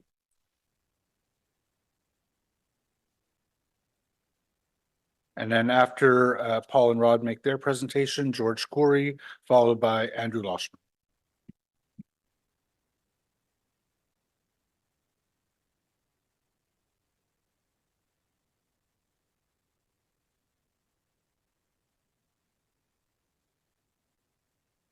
I'll just let the gallery and those watching online know we're just going to push through until the end of the meeting without a lunch break. A number of councillors are leaving. If you're a city councillor who's a member of this committee, could you please leave your camera on, just because we're going to start bumping up against quorum at some point. Gentlemen, you have 5 minutes to make a presentation to the committee. Good morning, Mr. Chair, members of committee. My name is Paul Black. I'm a principal at FO10 Planning Design here with Rod Leahy from RLA Architecture. Online, we have Thais Oso and Melissa Brusisi from RioCan as well. And we are here representing RioCan this morning. We want to just thank staff Jocelyn and Peter for their efforts over the past few years as we worked through this secondary plan. It's been a long time coming, as Councillor noted in her comments in the report. We're very happy to have been able to work with staff, and we're very happy with the plan that's put forward for the 25-25 Carling piece. It's an important project, obviously, for this secondary plan area. It's kind of the main redevelopment site in proximity to transit. And we think the concept plan achieves a lot of the city's objectives. And so we're excited to work with staff over the coming years to redevelop the lands in accordance with the concept that's been put forward. At this point, we're here to answer any questions that you might have on the concept for the RioCan lands or on anything else related to RioCan's redevelopment of the site. Thank you. Thank you very much. Councillor Kavanaugh, are you putting your hand up? Yeah, please. Thank you, Chair. Now, I appreciate all the work with RioCan. We've been talking over the years, it's been a long process. And I believe that residents are generally happy to see a great big asphalt parking lot turn into a community, which is what the general plan, and appreciate that. The concerns that have been raised is the Main Street feel on both Richmond and Carling in terms of the podium heights and just in general, and of having commercial on facing Carling Avenue on your north side. So I just wanted to get your comments on that, because that's all part of feeling like a main street. And that's what we're after. That's what I feel the secondary plan should be accomplishing. We agree 100%. And both Richmond Road and Carlin Avenue have been through the idea of at-grade commercial that access directly to the municipal sidewalks to create that interactive feeling between the building and the public realm. And the heights of the podium vary in terms of the really road width. So we're looking at a lower podium along Richmond Road. I think we're in the 4-story range, and possibly 6-story along Carlin Avenue, but still to be defined. But it's really, Carlin has that larger road width. So we think it can support the higher podium, but Richmond, we agree with staff's suggestion that we lower the podium. We originally had it at a 6 as well. So we're comfortable with the 4. So. Okay, thank you. I appreciate that response. I think that's helpful for the community to know. That's all I have. Thank you. Thank you very much, Councillor. I do have one question. The only thing about this entire discussion that is causing me discomfort, you've got that beautiful park space across the middle of your lot. Is it technically possible to run the road underneath it so that it becomes a contiguous green space? I think in Central Park, for instance, you see a fair bit of that. It's the road goes underneath. Similar context. Yeah, well, that's in Boston. Sorry, please. The park itself is a phase development. So the west side falls into the first part. Right now, the second part of the park is actually the metro. With the idea of I think it'd be a very costly exercise that I don't think I could speak for RioCan on that. So we'll take it under consideration. But it's a nice idea. No worries. That's going to be an amazing festival space. Yeah, we thought so when it first created the idea. You can see we've shown a little, you can't see, but on the site plan, we've shown a little the idea of a bandstand at the you can see it. Oh, you can see it up at the west end. It's the idea that we can integrate it right into the landscaping, sort of have natural seating, and the idea you could have Friday night theaters and some stage, small scale community stage productions. It could be much more than just a soccer field, we think. So. Yeah. Councillor Kavanaugh. Just quickly, Chair, I just wanted to point out and thank RioCan for the north-south road that is going directly through the property, which is already included cycle lanes right through the property, and they're already active. So that was a good sign that there was cooperation with the city on that. So I just wanted to point that out to people. Thank you. Thank you very much, Councillor Kavanaugh. Those are all the questions for you, gentlemen. Thank you very much for your Thank you. time. Thank you. We'll move on to George Corey, who will be followed by Andrew Loshman, and then our final public delegation, Sue Milburn Hopwood. Mr. Corey, are you here in the room or online?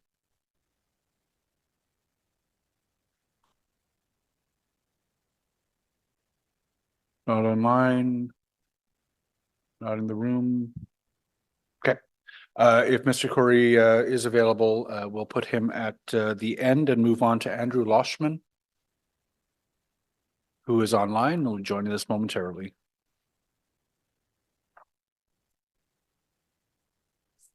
Hi, good afternoon. Can you hear me? We can hear you. Thank you very much for joining us, and we'll give you 5 minutes to make a presentation to the committee. Perfect. Thank you very much. My phone is disabling the video here, so I'll be audio only. I may be repeating some things that you've heard before, possibly even in this meeting. Nevertheless, I'll express my thoughts and thank you for having the time to do so. I'd like to begin by stating that it's good and essential as a city that this type of engagement and consultation takes place. At the same time, I think it's very important to acknowledge that this is a complex, detailed, and time-involved activity, as we are hearing, taking months and years of work by full-time city staff, developers with time and money on the back end of implementation. In contrast, most citizens are working on the edge of their parenting, work life, and other commitments to try and respond to these consultations when they can. To say that the average citizen is ill-equipped to respond in an articulate and productive manner might be an understatement. I think probably it is. I would worry that these consultation processes, as best intentioned as they may be, do not adequately capture the full voice of Ottawa in the dialogue. And I am unlikely to be using the right words that are both helpful and effective in effectuating positive change by planners, the cities, and others. I've lived in Wood Park for 10 years and previously lived in Westboro, but I left with my family because some of the challenges that we are now seeing in Wood Park development-wise. In my time today, I'd like to speak to 3 points. First, I want to voice my support for the Wood Park Community Association's work and comments submitted, notably questioning the need for changing the zoning along Edgeworth, as well as the impacts to the neighborhood on traffic, walking, and livability. Given the opportunity afforded by the effective blank slate at 2525 Carling, it doesn't make sense to me to take down existing neighborhoods to develop on as well. I did hear the remarks about proximity to transit. I can't see why this is to the advantage of Ottawa or its citizens. I can't see how it's aligned to the guiding principles of the plan itself. The response back to the Wood Park Community Association's comments to the community's concerns was eye-opening to me. Simply put, it read, well, there's no guarantee those buildings will be built. Well, then why are we zoning for them if that's not the intent? Incrementalism and failure to operate holistically is the antithesis of vision for the city. Beyond Lincoln Fields and Lincoln Heights, the new Orchard Station will have a big impact on the north and east side of Wood Park and incurs many of the same concerns. Instead of a new resource arriving with the LRT, it's beginning to feel like we're being squeezed out. This is not a community saying no to development. Rather, it's one asking why an existing urban neighborhood shouldn't be equally important, livable, and enjoyable as these future developments are ostensibly aiming to be. It is well understood that change needs to occur, but it also takes decades for cities to create the pockets of city culture that literally define the attractive, healthy, and interesting place the city's strategic plan aims to create. The current plan does little to address fostering what it already has while integrating with future evolution. The requests made by the association's letter are not big nor unreasonable. They are a simple requirement for basically having a nice time and a good life in an urban environment. It makes good people wanting to be in Ottawa to create a better Ottawa. I hope it's recognized that many fellow neighbors, given the time and bandwidth to participate in a meeting like this, would also voice the same message as I have just made. Second, I would like to call for the city to examine the plan's guiding principles and understand if in fact they are being achieved. The guiding principles, as I read them, are good. My bet, though, is that the majority of the community's concerns, my bet is that the majority of the community's concerns would be largely eliminated if the principles were achieved, at least as I'm understanding them. I offer that it's important to go back and review how well or how likely these principles are likely to be realized. At present, I'm not sure they would be. In fact, do we even have a metric that the city would know if achieved? Is there a standard or measurement? What is our city's experience in the past for achieving these kinds of principles? And should that experience or lack thereof moderate or inform these kinds of planning exercises? I think yes. Finally, I would ask that the city find a way to expect more from the developers in this project and in the city. I do understand that the scope of this consultation in particular is not connected to actual development applications directly, but it is all connected in my view, and the expectation should start now, including parks, quality, and emphasis on mixed use that is interesting and valuable. Comments by Councillors Leeper and Kavanaugh, I think resonate with me.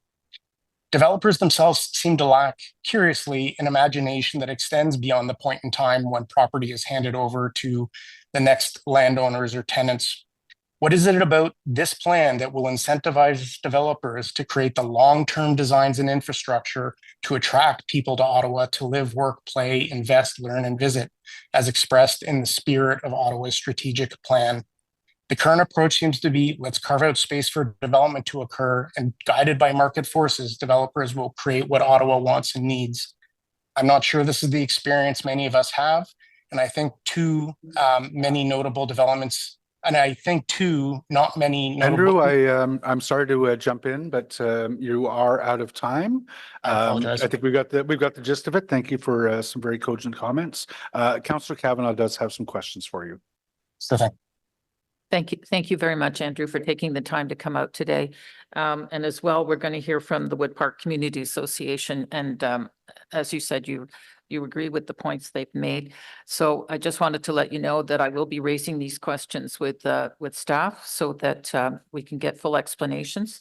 And as you may have heard, I am working on a staff direction on green space with the NCC land. Directly behind Edgeworth. So I hope you caught that. I did catch that, and have been listening intently all morning and afternoon. And thank you very much for that. Thank you. Thank you, Councillor Kavanaugh. I don't see any further questions for you, Mr. Loshman. Thank you very much for your presentation this afternoon. Thank And you. we'll go to our final public delegation on this item, Sue Milburn Hopwood with the Wood Park Community Association.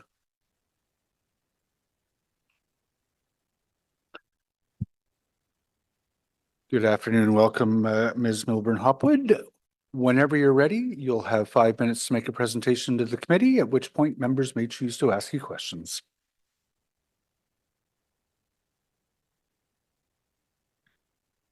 Thank you. Good afternoon. As president of the Wood Park Community Association, I would like to begin by assuring you that the residents of Wood Park, and you've heard from two of them, recognize the need for housing and services to be built near the Lincoln Fields LRT station. I'm here today to request some changes to the Lincoln Fields secondary plan that would better balance the proposed developments with the well-being of the Wood Park residents and the other residents within the plan. Next slide, please. Wood Park, you've heard a little bit about already from Alan. We're a really vibrant community, and we have about 3,000 people in a whole pile of different housing types. We have narrow streets and virtually no sidewalks within the neighborhood. We have one small children's park and no other community facilities. There's no space for a skating rink. There's no space for a community center, a splash pad, nothing like that. We actively participated in the secondary plan process, but we were really disappointed that actually none of our concerns have been adequately addressed. I don't see a timer, so does that mean I get unlimited?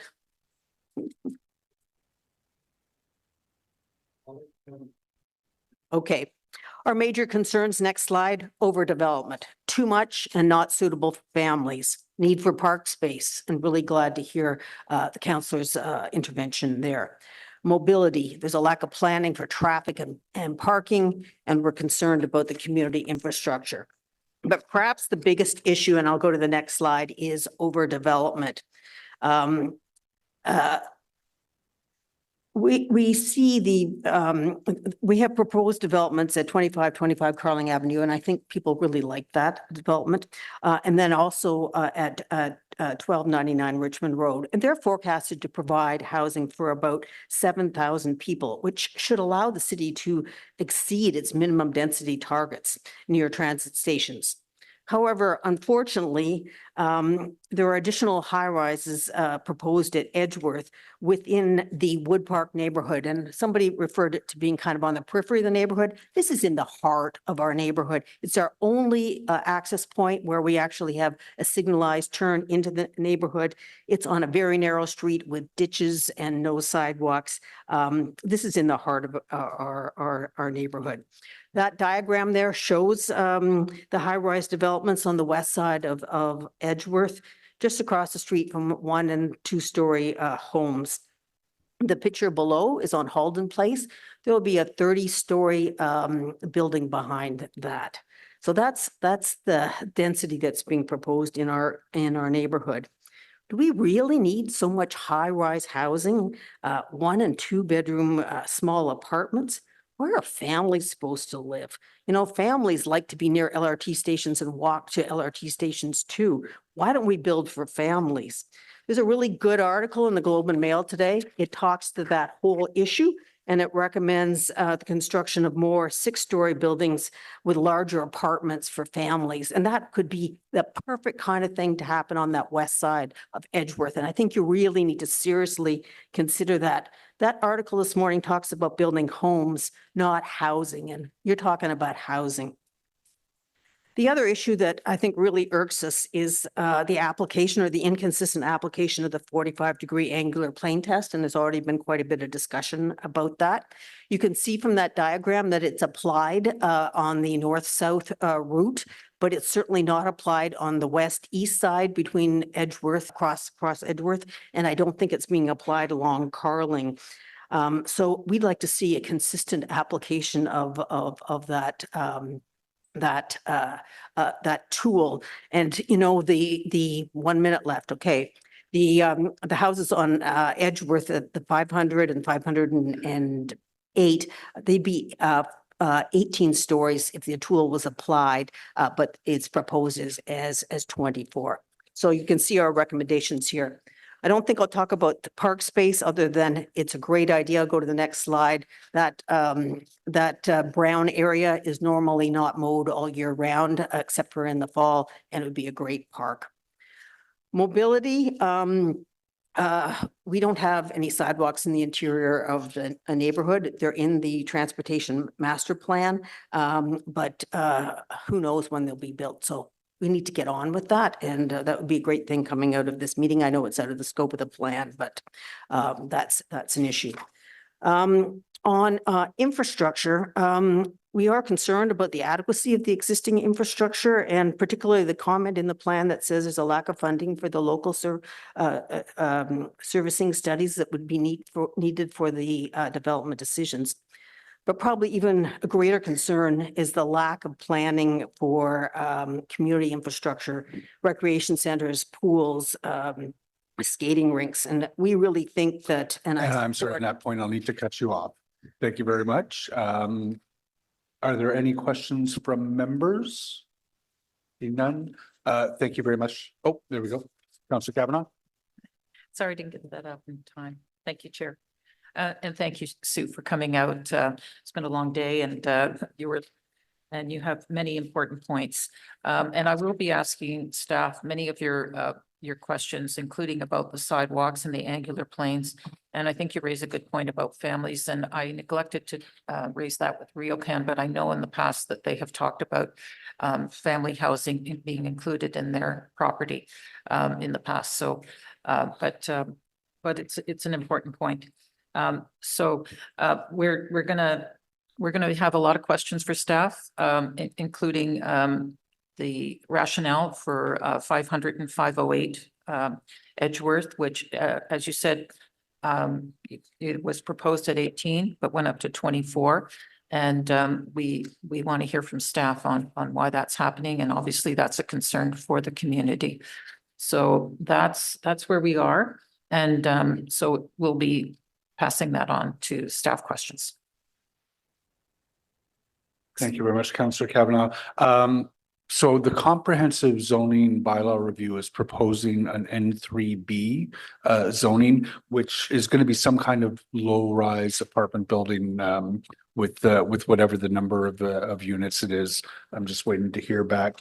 Is the community association, so the transition from an N3B to this N5 and the N4 on the edge is not particularly harsh, but that's a condition that will exist down the road. Is if the proposed comprehensive zoning bylaw goes through, is Wood Park Community Association opposing the new zoning proposed as the N3B? 12 units, there we go. Can you just mumbled the last bit of your question? Yeah, is Wood Park Community Association opposing the rezoning of the community on the east side of Edgeworth and further east as an N3B? As low rise apartment buildings? So I wouldn't say, I don't think we're happy about it. We have not come to a decision about whether we're going to oppose it or not. I think we actually saw the Lincoln Field secondary plan as a greater threat. We recognize that there could be multiple housing in multiple units in our neighborhood. So we recognize that that's coming. I don't say that we'd fully support it, but we recognize that it's coming. Like that built form, you'll see a lot of it going in Hintonburg right now, the 11-meter low-rise apartment buildings with 10 units, 12 units. The transition from those to the towers or the buildings that are proposed in varying heights on the west side of Edgeworth will eventually not be all that harsh a transition at all if the east side of Edgeworth takes advantage of the new permissions that are proposed. So I've got that on my mind as I think about this question of transition. Is the proposal is for an N3B on the east side, which is very different from a transition from today's large lawns, bungalows, single detached homes. Okay. Thank you. But I think the point is there are people who are still living there and will continue to be living there 25 years from now that will be dealing with the wall along Edgeworth. Yeah. But I mean, I think the community fully recognizes that there will be intensification. Yeah. Okay. Thank you very much. That's the end of the public delegations. We'll move on to questions of staff. Councillor Kavanaugh. So the amendments were already put on the table. Thank you, Chair. I appreciate the delegations that have come. And so I'm just going to pass on their questions and concerns. And we'll start off with the 500, 508 property. And we've heard from Ellen about Miguel, sorry, pardon me, about the, what plans are and why was the height of 24 chosen when originally it was 18? This caused more problems with the community and concerns. So can we have an explanation of that? Because obviously this was pretty dramatic for them. Through you, Mr. Chair, Councillor, thank you for the question. I'll start by talking a bit about the context, and maybe Jocelyn will jump in with a bit more detail later on. So first, when we look at Wood Park, actually, you know what, first I just want to acknowledge that, this is a big change for Edgeworth, and that, we certainly aren't dismissive of the community concerns, and we have spent a lot of time and back and forth with the community association on this. Now, about the context for Edgeworth, if we kind of step back and look at Edgeworth, it's actually 10 streets wide, and it's either 2 or 3 blocks north-south, depending where you are east-west. What we're talking about here are the properties on the west side of Edgeworth, only in the very southwest corner of Wood Park. Okay, so these are 11 properties that are immediately north of that corridor designated property on Carling, right up to Lawn Avenue. So the first question really was, is this in fact an appropriate location for intensification? Given especially that it is in a neighborhood designation. So looking at that, given the lot depths that we talked about, the proximity to the station, and the opportunities for those direct active transportation connections to the NCC MUP that leads to the station. In fact, yes, of course, this is an appropriate location for intensification. The next question is really about scale. So, well, what type of intensification are we talking about here? If these were shallower properties, then maybe we would be limited to looking at mid-rise. But given the size, especially the depth of these properties, we looked at different configurations of potential high-rise buildings and applying the tower separations. Remember, we need that 11.5 meters to the property lines on each side, and including to the west, sorry, to the rear property line to the NCC land to the west. We confirmed that yes, in fact, we can fit a high-rise building here on these properties. So that opened the door to high-rise. Then the next step in terms of looking at the scale is looking at our policies and guidelines. And of course, that means applying the 45-degree angular plane. Now, we were consistent in applying the 45-degree angular plane to establish that approximate scale. The way we did that is we started at the front of the property lines on the east side of Edgeworth, go up to maximum height and zoning, 8 meters currently, and then you draw that 45 degrees going west. And where we can approximate a building, and then drawing that right to the center point of that building, that lands us right at 18 stories. Okay. Then when we're looking at those properties on the west side of Edgeworth, they essentially all have the same context. As Jocelyn mentioned, they're all within 200 or 300 meter walking distance of the station. And they all have the same lot depth. So that means that really we'd be looking at 18 stories all the way across those 11 properties on the west side of Edgeworth, between that corridor property in Carling right up to Lawn Avenue. Okay. So then we stepped back and we looked at that and we thought, you know what, that's not ideal. When we do that, we don't see the transition going north towards the neighborhood. So then we did a detailed modeling exercise, and you can see the results of that there. Just for context, the two towers furthest to the left, that's closest to Carling, the white ones. So that's an existing property where there's I believe it's a 12-story older apartment building.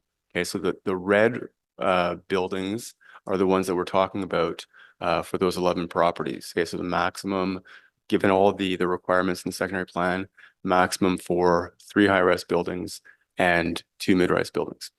So we did this exercise where there was a push and pull of those heights in order to get a progressive transition stepping down to the north towards the neighborhood.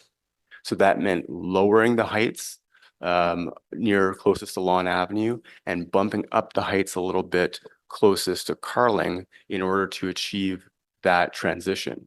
We believe that that's a much better transition than having 18 stories right across the board for those 11 properties.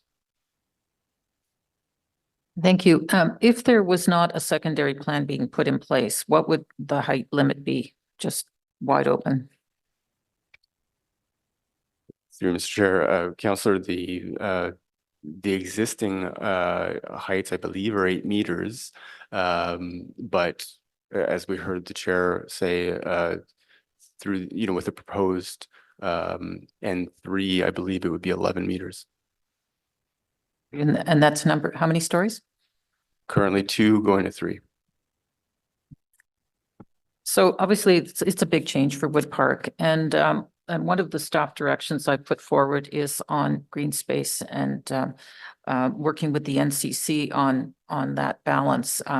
Frankly, this has been a concern from Wood Park even before the secondary plan was, solidified, as it were. They've always felt that they've needed it. So what is the timeline to work on negotiating with the NCC?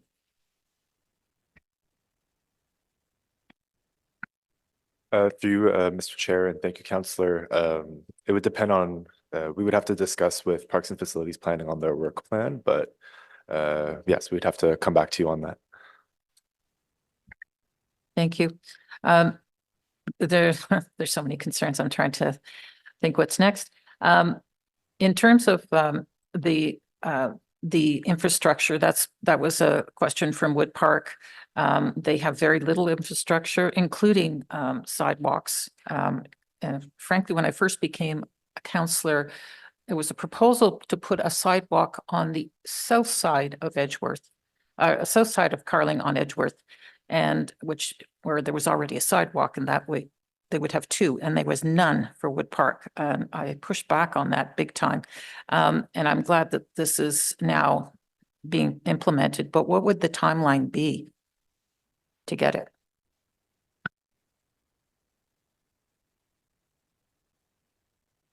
Oh, it's on, okay.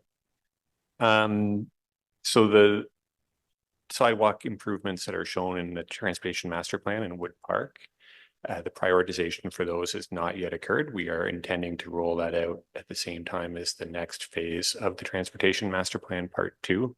And that's when we'll reveal the timing for all the projects in the transportation master plan. Does that include Lawn Avenue as well? That includes Lawn Avenue, Edgeworth, and I believe Woodland is the other one in Wood Park. Yeah, and I'm hoping to include Anthony, by the way, another entrance into the community that's been drastically affected by stage 2. Oh, did you have something to add, Joseph? Yeah, if you'll permit me, Mr. Chair, something as well. One of the requirements in the policies is that if redevelopment is to occur ahead of the city's scheduled implementation of the sidewalks along Edgeworth, that a developer would be responsible to build a portion of the sidewalk abutting their property. So it'd be a little piecemeal at first. So ideally, the TMP comes forward first, but at least that is an option available for the entire stretch up until Lawn. That will be very helpful. And I'm already pushing for other infrastructure in the area, not just for the green space, but also in adjacent in Woodruff Park.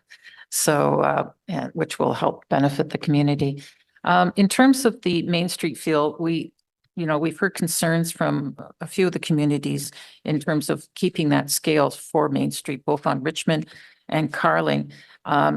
I'm concerned about the general comments, generally to be 2 to 4.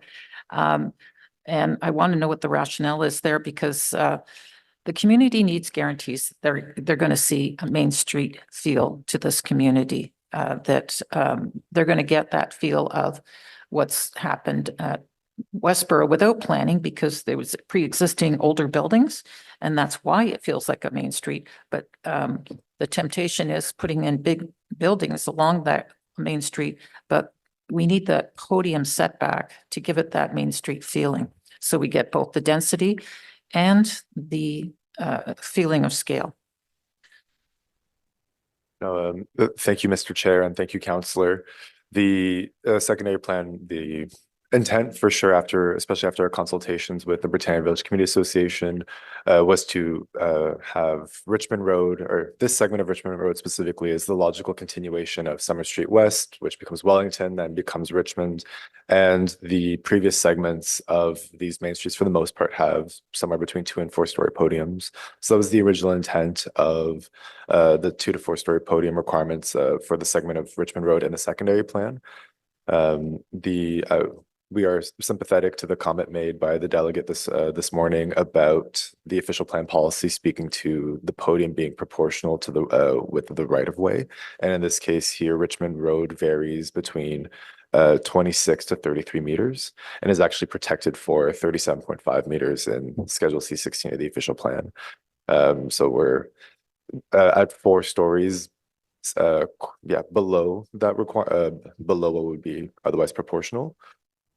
Which is why I think the addition of the word generally recognizes the intent of both the arterial Main Street guidelines and the official plan policy. Thank you. Hub transition versus Main Street transition.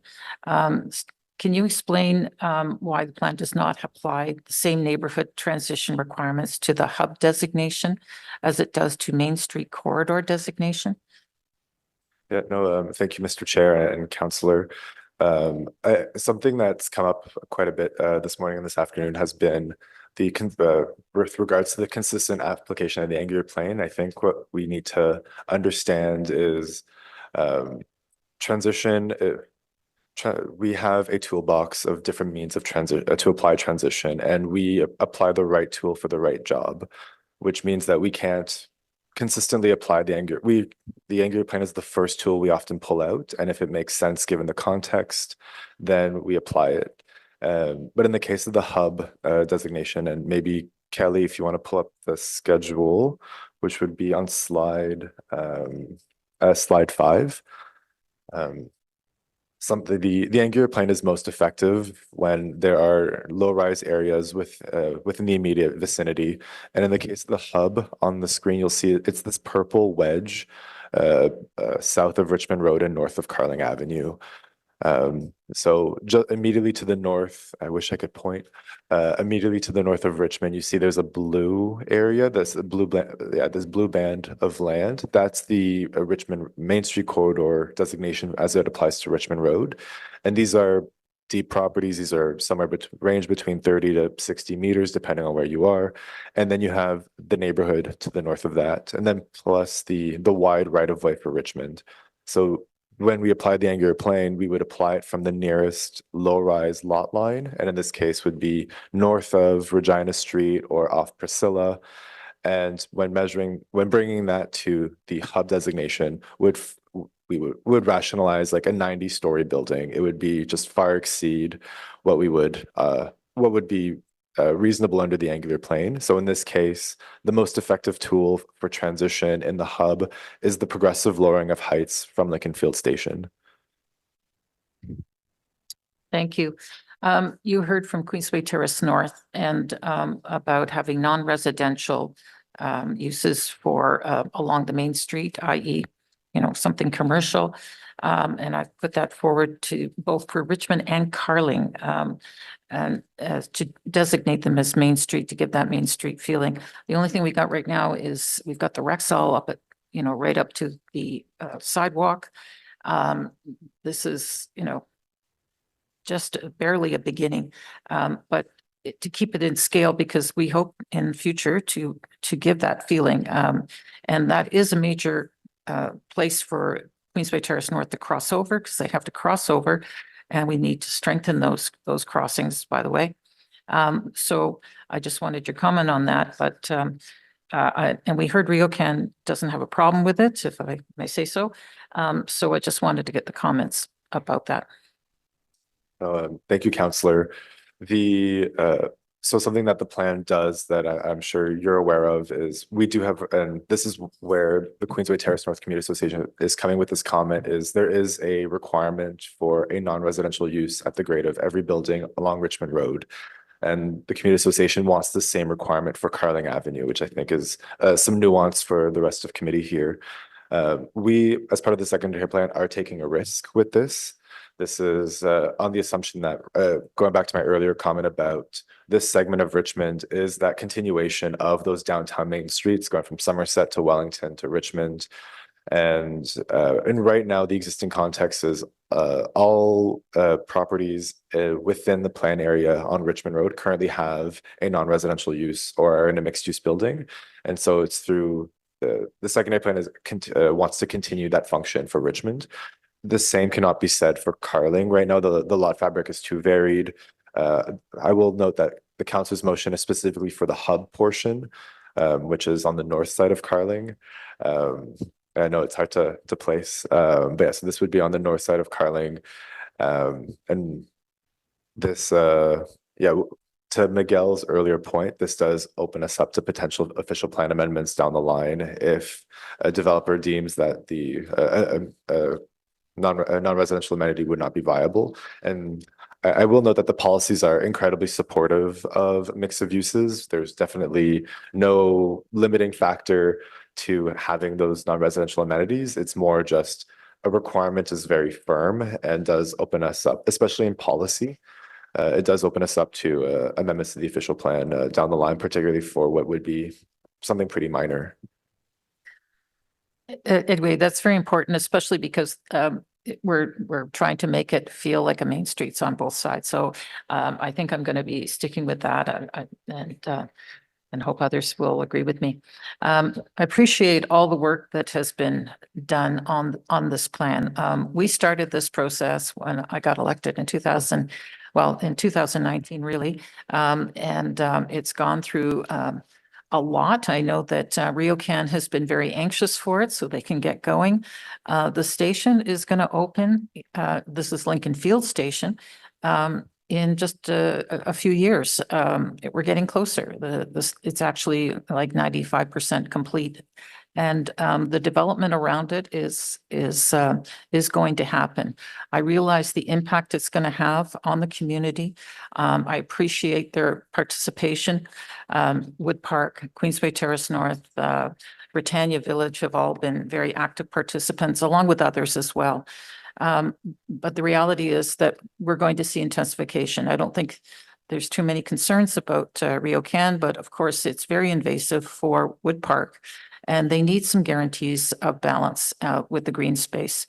I think that's can't be emphasized enough that that we work hard to ensure that that is a guarantee, and that we ensure that that we have the infrastructure as well with the sidewalks, et cetera, and other infrastructure to make this a livable, continue to be a livable community. As has been emphasized, it's an anomaly that it's an inner urban area with ditches and no sidewalks. And yet it's going to have a New Orchard station on one side and Lincoln Field on the other. So it's feeling the pressure. And so I appreciate all the work they put into it. I can understand their concerns. It's also a very unusual area. If you look at it from Geo-Ottawa, the strange large lots that they have throughout the community is also an anomaly. I realize that that's... You're past your 5 minutes. It's my wrap up. Others have questions. I did want to, I don't know if you intend to come back on the list. If you don't intend to come back on the list, did you want to ask staff to take direction on something right now? Yeah, the staff direction, where is it? There it is. We've already talked about it. That staff be directed to work with the NCC to explore opportunities for active or passive recreation space on the NCC's green space that is accessible to the Wood Park community after the completion of the western expansion of the O-Train, location approximately north of the future development area, east of Lincoln Field Station and west of Edgeworth Avenue. Thank you. Are staff willing to undertake that as direction? Yes, Mr. Chair. Thank you. Okay, we'll move on to Vice Chair Gower. Okay, I think Councillor Kavanagh covered a lot of what I was going to ask, so thank you, Councillor Kavanagh. So on the podium, I just want to ask specifically, are staff supportive of the motion on the slight change to the wording on the podium to will generally? Yes, Mr. Chair. And this would, my understanding is this would still restrict podium height in general to based on the ratio to the right-of-way width, which changes from location to location along the street. Mr. Chair, be based around the 2 to 4 stories generally, so perhaps it could be an extra story. Okay. And the language around, I think it's policy 2, section 2.3 around approximately aligned to the angular plane. I'm not sure we need to alter that because I think it's still in line with what our official plan says. But I just want to, in staff's opinion, does the policy around transition in the secondary plan align to what the official plan says around transition? Thank you, Mr. Chair and Vice Chair. Yes, we were very diligent in our review of the urban design guidelines for high-rise buildings and the official plans policies around transition. In this case here, going back to my earlier comment, the shall requirement is that there will be a transition. The recommendation, then there's some language around transition should be determined by the approximate application of the angular plane. This is in reference to my earlier comment about finding the right transition tool for the right job. And generally, usually when we review development applications of the urban design process, the angular plane is the first tool we leverage, and then depending on its applicability, on its usefulness, then we go from there. And so I think in this case here, we've established that there are other tools at our disposal, but that the angular plane is generally the first tool to look at. Okay, thank you. I think on the motion about more commercial or more non-residential use on the main floor, I'm sympathetic to the intent here because I know in our main street in Stittsville, that's been a concern. In other areas, we have mixed use, and it's always a struggle, or often a struggle, to convince builders to include non-residential uses. So I'd be open perhaps to other approaches if staff have any other recommendations between now and council. I don't think I'm going to support the motion as is, but if there's other approaches we can take to make that desire for non-residential uses more explicit, or just give some extra emphasis to that. So, I think this plan in front of us accomplishes what we wanted it to do in terms of increasing density in transit.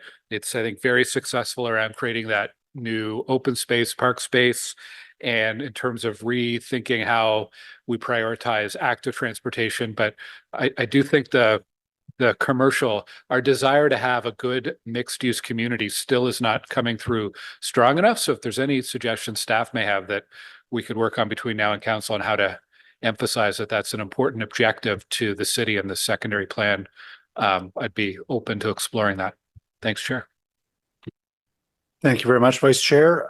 The representative for Ottawa's most beautiful ward, River Ward, Councillor Brockington. That's the best thing you said all day, Chair. Thank you. I just have one question. Certainly, as we, I'll preface my comments by saying there's a lot of shopping malls in our city that's going through a transformation. I know RioCan is a major property owner in this country, and there are a number of properties, including in River Ward with the redevelopment of Westgate, for example, that certainly Lincoln Fields, the area of Lincoln Fields is not unique, and there are many more Lincoln Fields coming within our city, particularly in the next 20 years or so. I have a minor question in the grand scheme of things, and that is connecting the redeveloped Lincoln Fields mall property with the abutting transit station. And I've looked at some pictures, and I think maybe some of them are old, and I'm not exactly sure what exists now, but will there be better connections from the eastern periphery of the mall property to both the LRT and bus connections going forward? Through the chair, there is one project that we're looking at to try to improve the connection from the mall site in the interim to the NCC pathway that runs parallel to the Kitchissippi McCann and then leads to a traffic signal that allows you to cross to the station. So that's one thing that's currently underway. Otherwise, this plan does envision improvements to active transportation modes on Carling Avenue that would also make that a much easier connection for people walking and cycling than it is today. So is this part of the site plan, or will this be at some other point? I just want to make sure if there's an opportunity during the site plan to plant some seeds that it be done then. The first item I mentioned is as part of the current site plan that's under review, which predates this secondary plan. The second item would be something that would be undertaken by the city or the NCC as part of reconfiguration of the interchange, and the date for that has not yet been set or funding found for that. Okay. The pedestrian bridge that spanned the parkway and then went to Lincoln Fields, has that been taken down as part of the LRT development? Or does that still exist? Still there? Okay. So is that then the solution to shuttle pedestrians from the Lincoln Fields Mall property to the LRT station? Chair, perhaps we need some clarification. The current bridge that leads from Lincoln Field Station only goes east, and I believe that will be removed as part of the decommissioning of the transitway. There is a pedestrian bridge on the south side of Carling that goes across both the new railway and the old transitway, but I don't think that's what you're talking about, because that's south of Carling. North of Carling, there is no bridge that crosses all the way to the Lincoln Fields Mall or across the Kitchissippi Mechanic. Yeah, the genesis for my question is, if I'm living in a new tower in Lincoln Fields Mall property 10 years from now, and I want to go to the Lincoln Fields LRT station, I don't want to have to go southbound to leave the property to go on Carling to come back to the station. Will there be a convenient arch or bridge from the center part of that property over the parkway directly to the mall?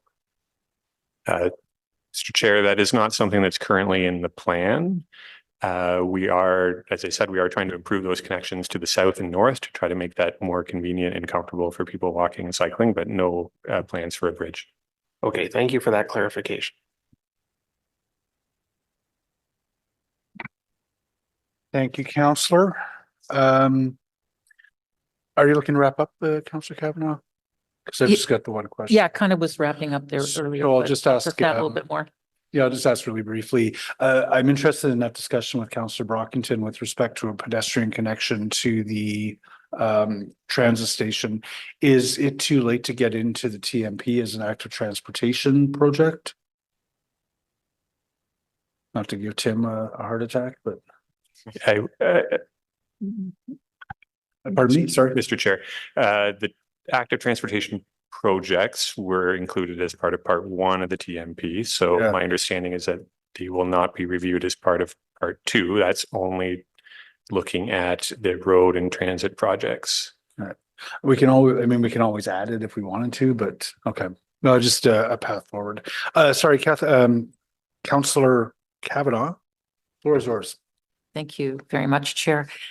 I just wanted to clarify, I misunderstood Riley's comments, but we'd love to have a pedestrian bridge that connected to the station. Keep in mind, the pre-existing station, is it torn down now? I think, anyway, it's about to be torn down. The new station is further east. And even before, there was just nobody was willing to pay for a pedestrian bridge directly from Lincoln Field to the station, even pre-existing or now. We are working in terms of RioCan about having a exit from the property that's not just on Carling, but further north, so that it reaches onto the path so that you can cross over to get to the station. A signalized cross to get to the station. Keep in mind, things are going to be very different. There's no, it's not a transit way anymore. So there's less complications that way, but we have been talking about this for a long time of something RioCan has been very good about talking about is exits from their property, connecting with the NCC, and those conversations are happening. Just to add to that, we're also working on snow clearing for the future on those pathways, because that came up with the Regina Street development, and that is ongoing as well. I'm still pushing for it. All of these things are important. We have to treat this as year-round access to the station. And so I'll be continuing to push on that. And I appreciate the work of staff on this, because you can't have these sites with so many people depending on the LRT and not making active transportation the priority. So I think I did my wrap up a little earlier, but thanks again to everybody on the team, Jocelyn and Peter and Royce and everyone, Kale. It's been a long haul, and a big thanks to the community. They've given a lot of time, and appreciate the work. So we'll continue to work on the details. Thank you. Thank you, Councillor Kavanaugh. I don't see any further hands up. First, thank you very much to staff who have been working obviously very hard on this. Thank you very much to residents who have been engaged with it for a significant period of time. I'm going to call for a couple of votes and otherwise just call for consent on a few items. There is the staff initiated motion that was put forward by Vice Chair Gower with respect to the removal of the section on Starflower Lane. Is that carried? Thank you. Councillor Kavanaugh has put forward a motion with respect to requiring the non-residential uses. I'm going to call for a vote on that one, please. Councillor Brockington, Yes. Councillor Curry, Councillor Dudas, Yes. Councillor Johnson, Yes. Councillor Kavanaugh, Yes. Councillor Kelly, Councillor Kitts, Councillor Lowe, No. Councillor Tierney, Yes. Councillor Troster, Yes. Vice Chair Gower, Nope. Chair, No. 6 yeas, 3 nays. Thank you very much. And then Councillor Gower has put forward a motion with respect to podium heights, that those be generally between 2 and 4 stories. I'll call for a vote on that one too, please. Councillor Brockington, Yes. Councillor Curry, Councillor Dudas, Yes. Councillor Johnson, Yes. Councillor Kavanaugh, No. pardon? No. Councillor Kelly, Councillor Kitts, Councillor Lowe, Yes. Councillor Tierney, Yes. Councillor Troster, No. Vice Chair Gower, Yes. Chair, Yes. 7 yeas, 2 nays. Thank you very much. So that carries as well. So is the report as amended by those two motions carried? Carried. Carried. Thank you very much. Thank you very much, everyone. We'll move on to our final item of the day. 5, I think. Yeah.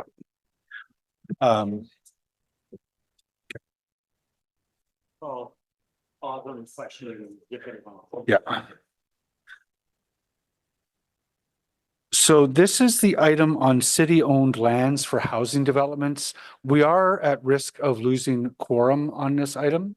So I would ask that residents and, or sorry, not residents, members be judicious with their questions.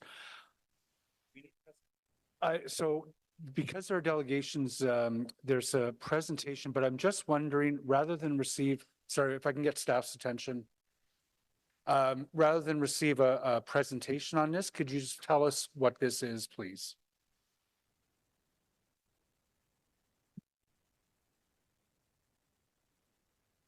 Thank you, Mr. Chair.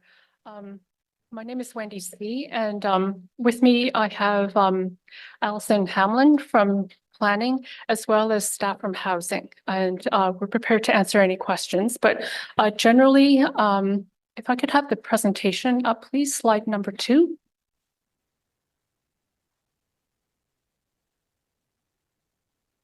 There's 6 city-owned sites which are proposed to be rezoned in order to increase the housing supply, and in particular to provide for the missing middle housing.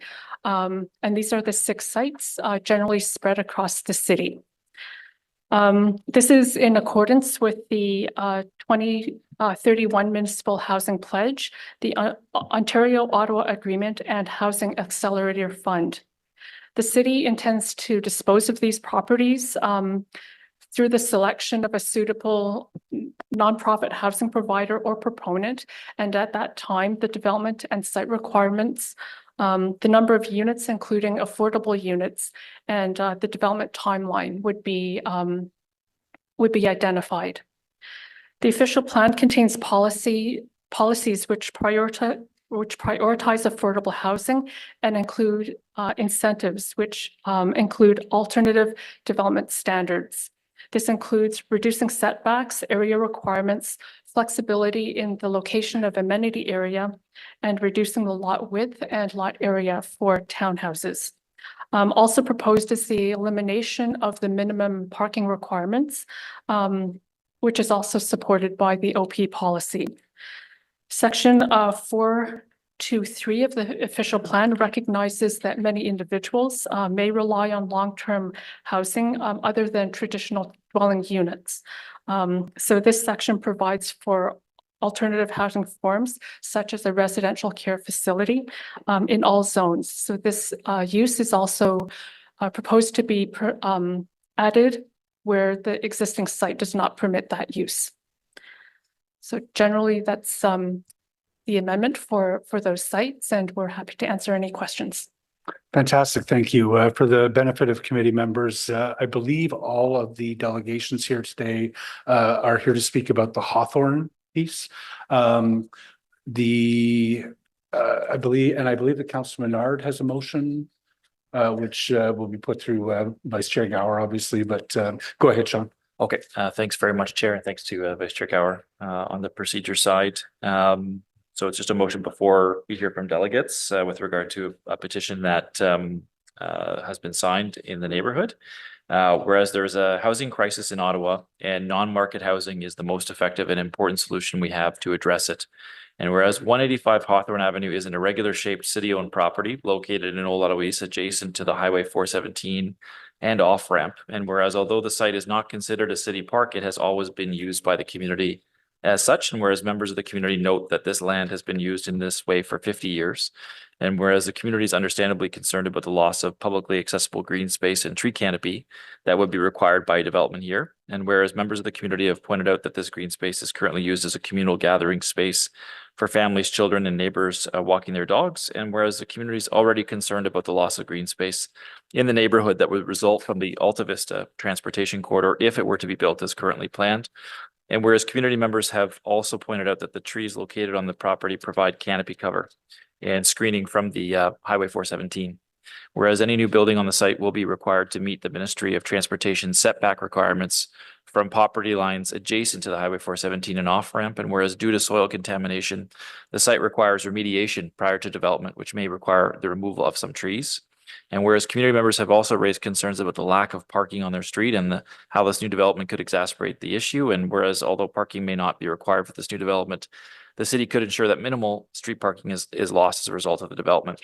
Therefore, be resolved that staff be directed to include a condition in the request for proposal requiring the successful not-for-profit housing provider to retain as many trees as possible, including within the MTO setback.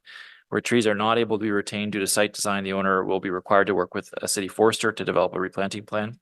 And be it further resolved that staff include a requirement in the request for proposal for the not-for-profit to provide publicly accessible green space on the site. And be it further resolved that efforts be made to maintain the existing curbside parking capacity wherever possible. I just want to thank city staff for helping to draft this. We visited the site together, Geraldine Wildman in particular, but staff have worked on this and they saw firsthand how important it is for community members here. I think, understandably, affordable housing is needed all over our city. But this is a special place that also has some green space amenities there that we want to preserve in addition to the potential units that may come. So thank you, Chair. Thank you very much, Councillor Menard, and thank you, Vice Chair Gower, for putting that forward in neutral fashion. So there are 5 public delegations on this. And I'll just ask Paul Banerjee to come up first, who will be followed by Steve Aboud, Michael Bassett, Diane Wing, Vincent Marsh. Oh, sorry, I'm gonna ask Steve Aboud to go first. I apologize. There was some requests. Okay, I'm in your hands with respect to the order, but I know that. Okay, and if I may just say, I know other members have to leave shortly. We will lose quorum within the next 25 minutes or so. So just if you could be judicious with your comments.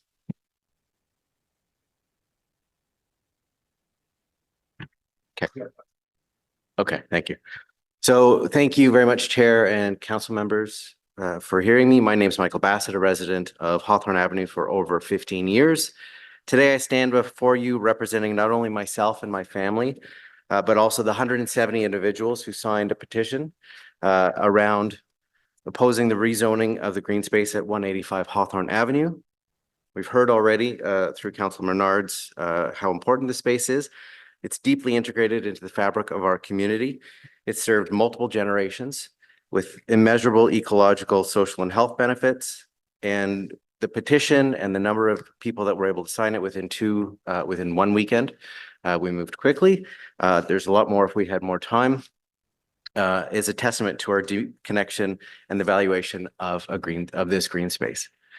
We've heard a lot today about what constitutes a park. This is a great opportunity to actually make a space that's already operating as a park into something formal. Is a park defined as the area where the laughter of children is playing, where the presence of wildlife such as cardinals or rabbits, or perhaps a simple act of reading a book under the shade of a tree. And for over 5 decades, 185 Hawthorne has been all of these things and more to our community. Although not officially designated, it functions as a true park in every sense of the word. And despite the engagement, city officials have not engaged with community members on opportunities to formalize this area as a park and are now using current housing pressures as a reason to permanently remove this space from our community. Just because the city doesn't recognize that it's a park doesn't mean that it's vacant or should be dismissed. I had an illustration that sort of talks about the green spaces we have lost. Beautiful graphic by myself, but I think you get the point. The X's all represent, we are very committed to preserving our space. It's the little question mark at the top there. We maintained this area, we clean it. There are no park benches, there are no garbages. We take care of it ourselves. And our commitment to this space is really justified by the fact that we've lost so many green spaces in the last couple of years. Since moving to this neighborhood 15 years ago, my family and I have witnessed an alarming rate of lost green spaces, including the privatization and the fencing off of the green space beside Immaculata High School for soccer activities, the removal of the green spaces that were part of the Oblates properties, except for a small sliver along the river, and Ballantyne Park is out of commission due to the construction on Hawthorne Avenue and the upcoming bridge replacement. We also, as we heard from Councilor Menard, have the looming potential loss of the other question mark there, which is the People's Park between Springhurst Park and the apartment buildings to the Alta Vista Transportation Corridor, and that adds to our concerns. And so given what we've lost already and what we may lose in the future, it is vital, in our opinion, that 185 Hawthorne be preserved. I was going to talk a little bit about what it did in the pandemic. I mean, basically, the green space offered a space for people to connect. We had people who could see no one else, but we could still maintain socially distanced connections, and those connections continue today. And so it continues to be heavily in use. I think the councillor and the city folks saw that when they came out unannounced to the park, and people were immediately willing to talk to them about how important it was to them. We do recognize the pressing need for affordable housing in our city. However, there are alternative sites in Old Ottawa East where such development would not only be more appropriate, but also could accommodate more residents. These alternatives include the underutilized lands along Main Street, on the borders of the land of Hawthorne Avenue around Ballantyne Park, and the lands near the Lees Avenue LRT station, which are already zoned for densification and not currently used as green spaces. Preserving this green space it aligns with Ottawa's sustainable development goals and the commitments to building green belts within urban settings. I was really happy to hear how much support this committee has for creating parks and building those in. This is an opportunity to just maintain and actually designate something as a park that's already worked that way. So in closing, on behalf of my community and the 170 individuals who signed the petition, I urge the council to formally designate 185 Hawthorne Avenue as a park, preserving this invaluable community asset for future generations and demonstrating a commitment to sustainable urban development. I think we can find balance that supports the development of affordable housing without sacrificing our cherished green spaces. And I do request that the city engage in a more transparent and inclusive planning process, ensuring that all potential sites in Old Ottawa East are evaluated so that we could actually come up with something that might be a bit more ambitious, but we preserve these green spaces. Thank you, Mr. Bassett. Councilor Menard. I'll be quick, Chair, just to thank the delegations and everyone who's come to wait through all the rest of planning committee. I appreciate you being here. And I'm just committing to you that I'll ask staff about some of those other locations that you mentioned. I know some of them certainly in the future might be slated for some affordable housing as well. So appreciate that coming forward and, you know, the care you have for this space and for taking care of it for all those years too. So thank you, Chair. Thank you very much, Councilor Menard. Thank you very much, Michael. Steve Aboud. Or whichever of you would prefer to go first. I think it's Paul Banerjee.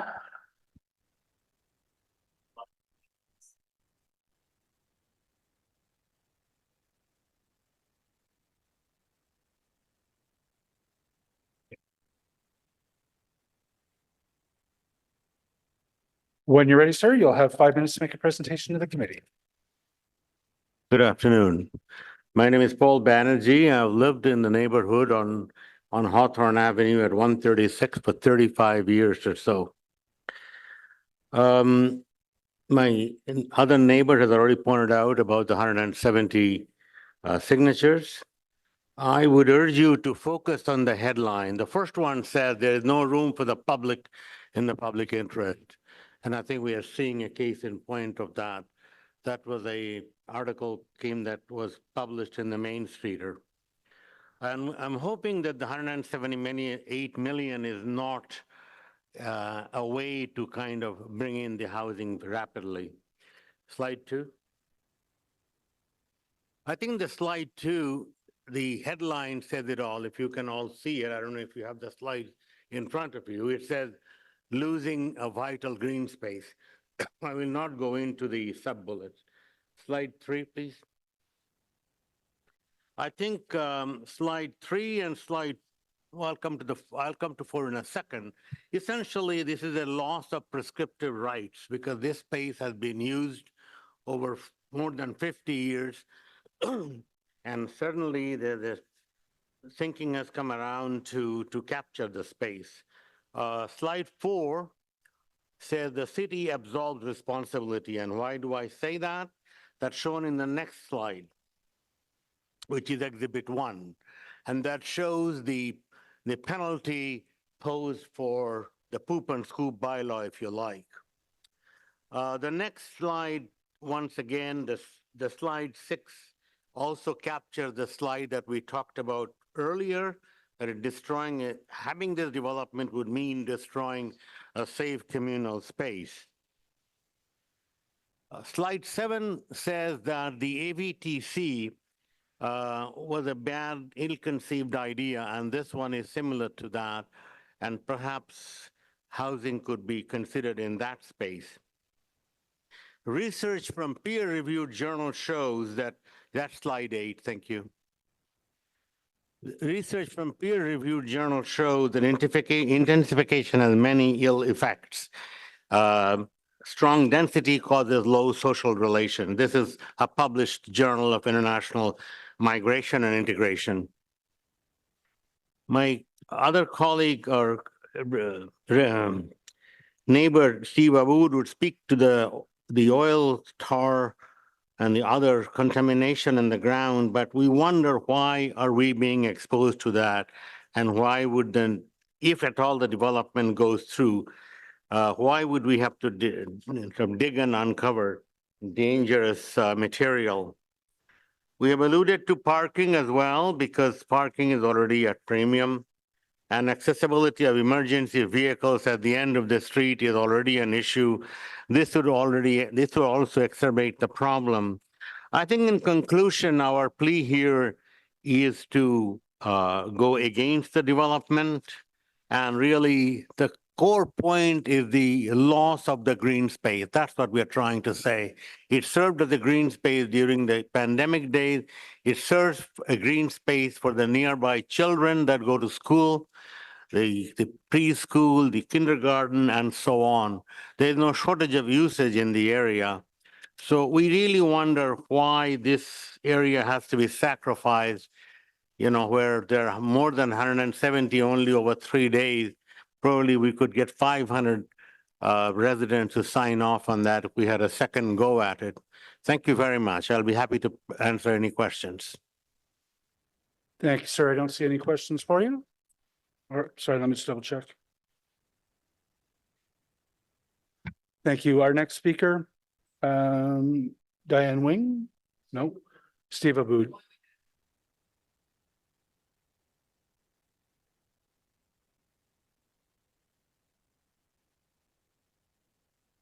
Okay, as you know, I am Steve Aboud. Okay, we've lived at Concord, 110 Concord Street for 36 years. One of the main reasons my wife and I bought this house so close to the Queensway was the green space across the street, which our dog and our children love to play in to this date. We love the park, okay, and we call it green space and park because we get to meet with our neighbors and discuss the issues of the day and walk our dogs. But to the main issue that I want to address here about the park across the street is the well-known fact that the ground is contaminated with coal tar and possibly diesel and home heating fuel as well. You see, at the back of the property, right up against the Queensway, there is a cement pad with oil pipes protruding from the ground, which Mrs. Wallace, an old-time resident of on Concord Street, 117 Concord, told me was a fuel pump shed and does likely have buried oil tanks. They don't leave oil pipes on the surface unless the tanks are still in the ground. I know the fact that the ground is contaminated at least 16 to 20 feet deep. You see, I built from the ground up 188 and 190 Hawthorne, which is a semi-detached home built across the street from 185 Hawthorne. When digging to connect the sanitary and storm pipes to the city service in the middle of Hawthorne Avenue, we smelt the contaminated soil, which we know went deeper than the pipes we installed to connect to the public sewer. When the city changed the sanitary and storm pipes, the smell permeated the air until it was covered up when they finished the connections. No contaminated soil was removed. It is my understanding that this land will be given free of charge to a developer who cannot make a profit for approximately 20 to 25 years. I have renovated homes since 1988 and began building homes, new homes, starting in 2006. In 2015, on a 12-unit apartment I owned in Vanier, I discovered a buried oil tank, which was 4 foot wide, 4 foot deep, and 8 feet long. Making the decision to remove the empty tank, we obtained a permit from the city and began to dig it up. The hole was about 8 feet wide, 12 feet long, and 6 feet deep to remove the empty tank at a cost of approximately $3,000 to $5,000. When complying with city inspectors, soil testing had to be done to ensure that all contaminated soil was removed. The 8 by 12 hole in the ground quickly grew to 14 feet wide, 20 feet long, and 12 feet deep at a cost of $45,000. At 185 Hawthorne, we're talking a much larger area and a whole lot deeper to the cost to remove the contaminated area would most likely cost a lot more, possibly even into the millions. Even though the land will be given free of charge, I, as a home builder, would never take a project on like this because the cost of removing the contaminated soil is too risky. No home builder would take such a gamble, and this could bankrupt anyone who takes on such a project. The only other way to remove the contaminated soil would be to have the taxpayer foot the bill. I ask you, is this area worth the cost of the taxpayers when there's plenty of other uncontaminated areas available in Ottawa without this cost? Before even getting started, it would cost more to decontaminate the ground than it would be to build the actual homes. If 185 Hawthorne is left the way it is now, it poses no threat to the people in the community and does not cost the taxpayers anything compared to what the cost would be to build on contaminated ground. Also, the time it would take for the cleanup could be in the months or longer. The unknown depth of the contamination furthers the cost.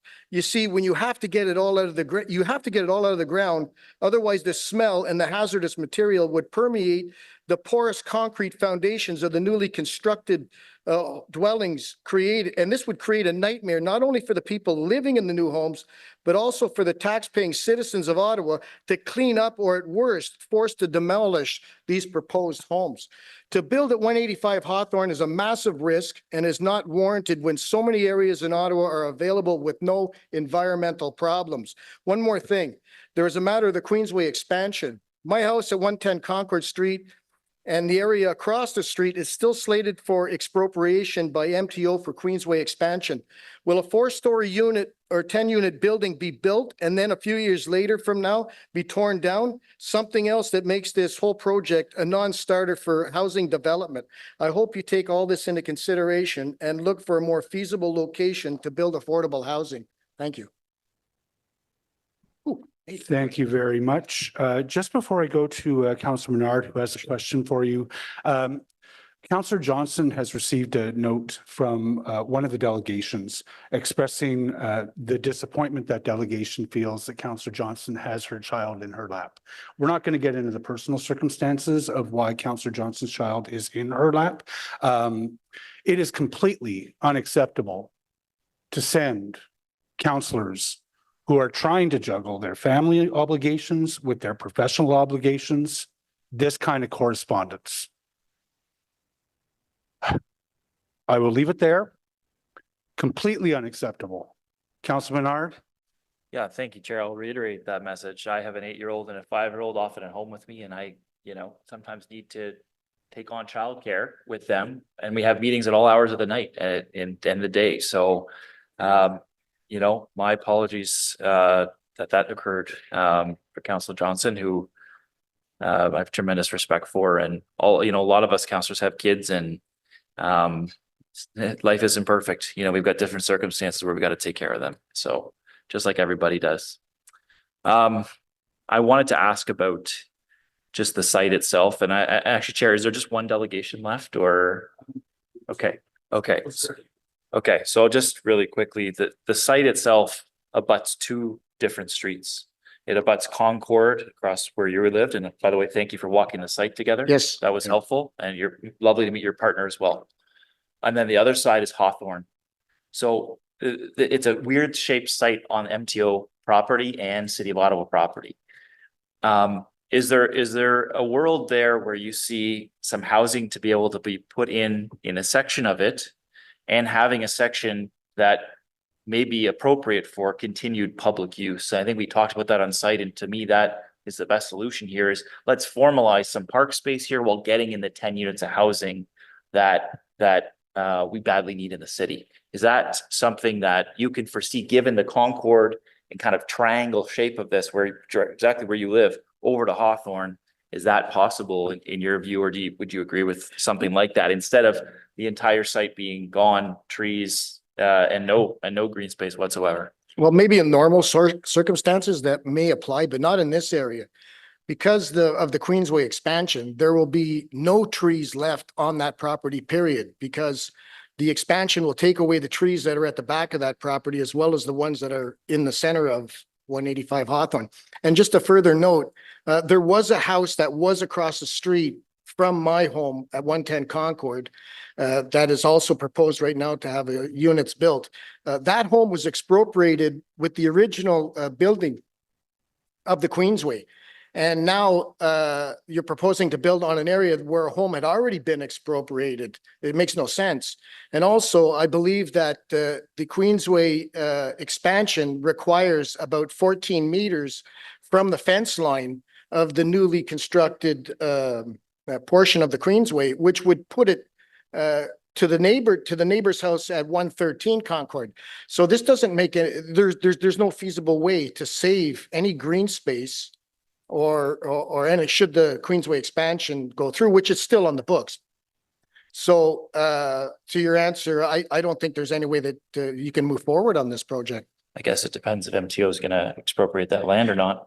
But I appreciate the answer and for walking the site together. I think there's a much better solution here related to my motion where we can have those both, but thank you very much. But according to the Thanks, Queensway I'm sorry, there wasn't a question there. So Oh, okay. we'll move on to Ms. Wing, Diane Wing.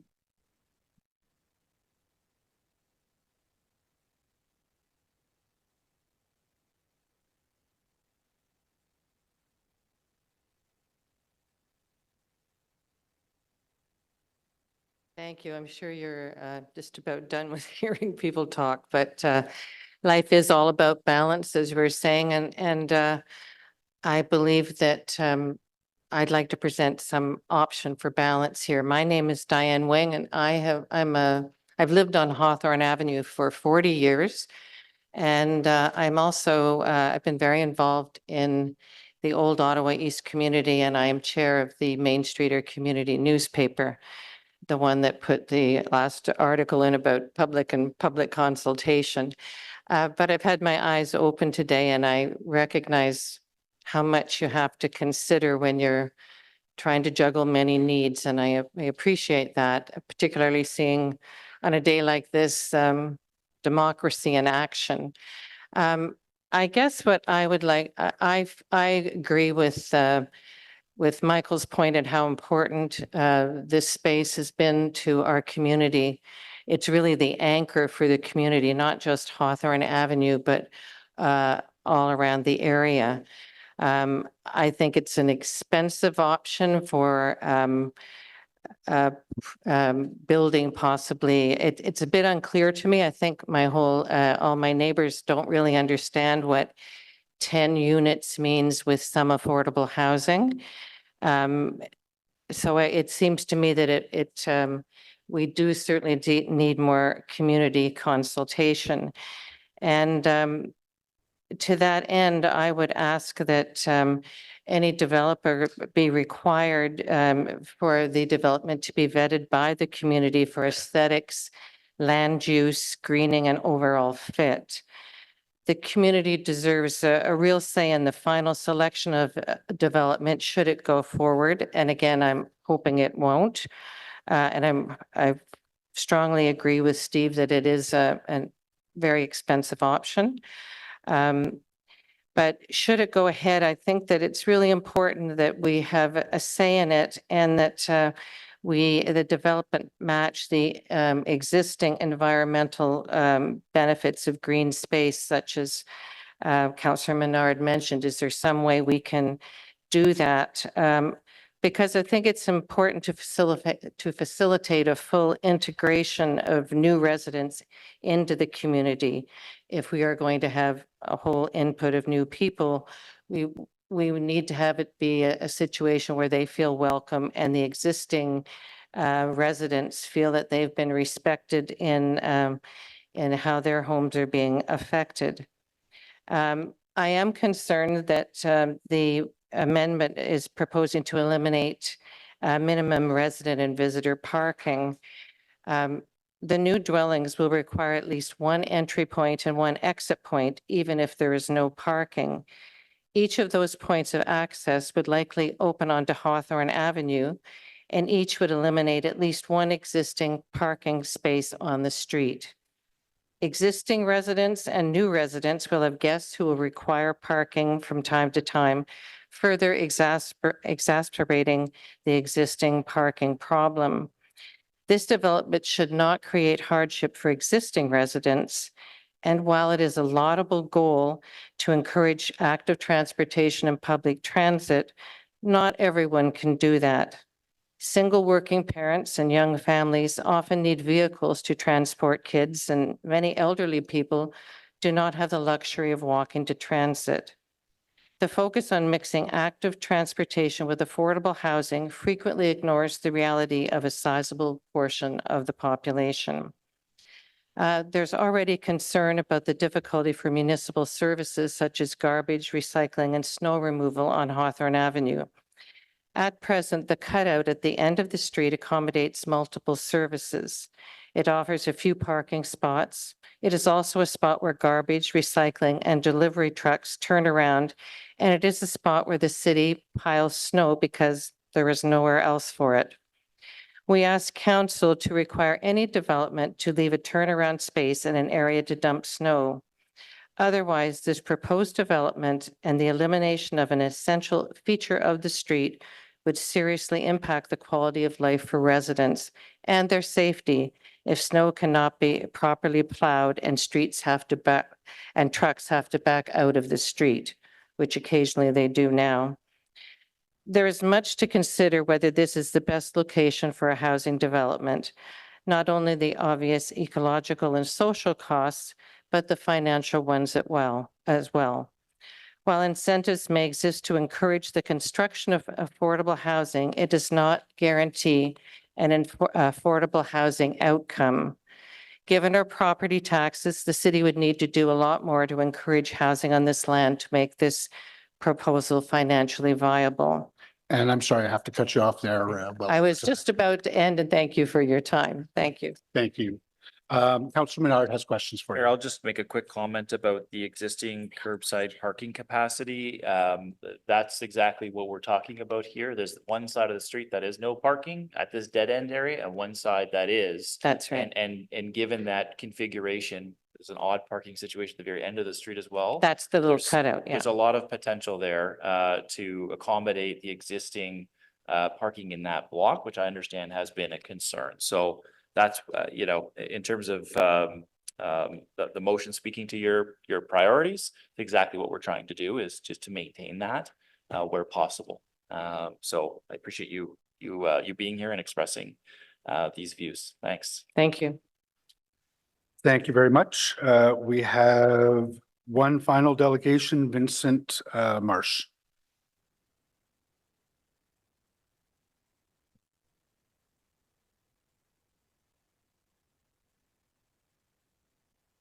Good afternoon, Mr. Marsh. Whenever you're ready, you have 5 minutes to make a presentation to the committee. Thank you. I live at Lisa and I, we live at 192 Hawthorne Avenue. It's right across the street from the park. We've lived there for 46 years, raised 5 children there. And I'm here finally just to attest to the fact that everything that was said today about the use of that park, the fact that we maintain it, a lot of the neighbors, we maintain it, use it. It became a catalyst to the development of a community, a real strong community, a vibrant community in our neighborhood. And that's really, really important. And believe me when I tell you this, that's what it did for us. I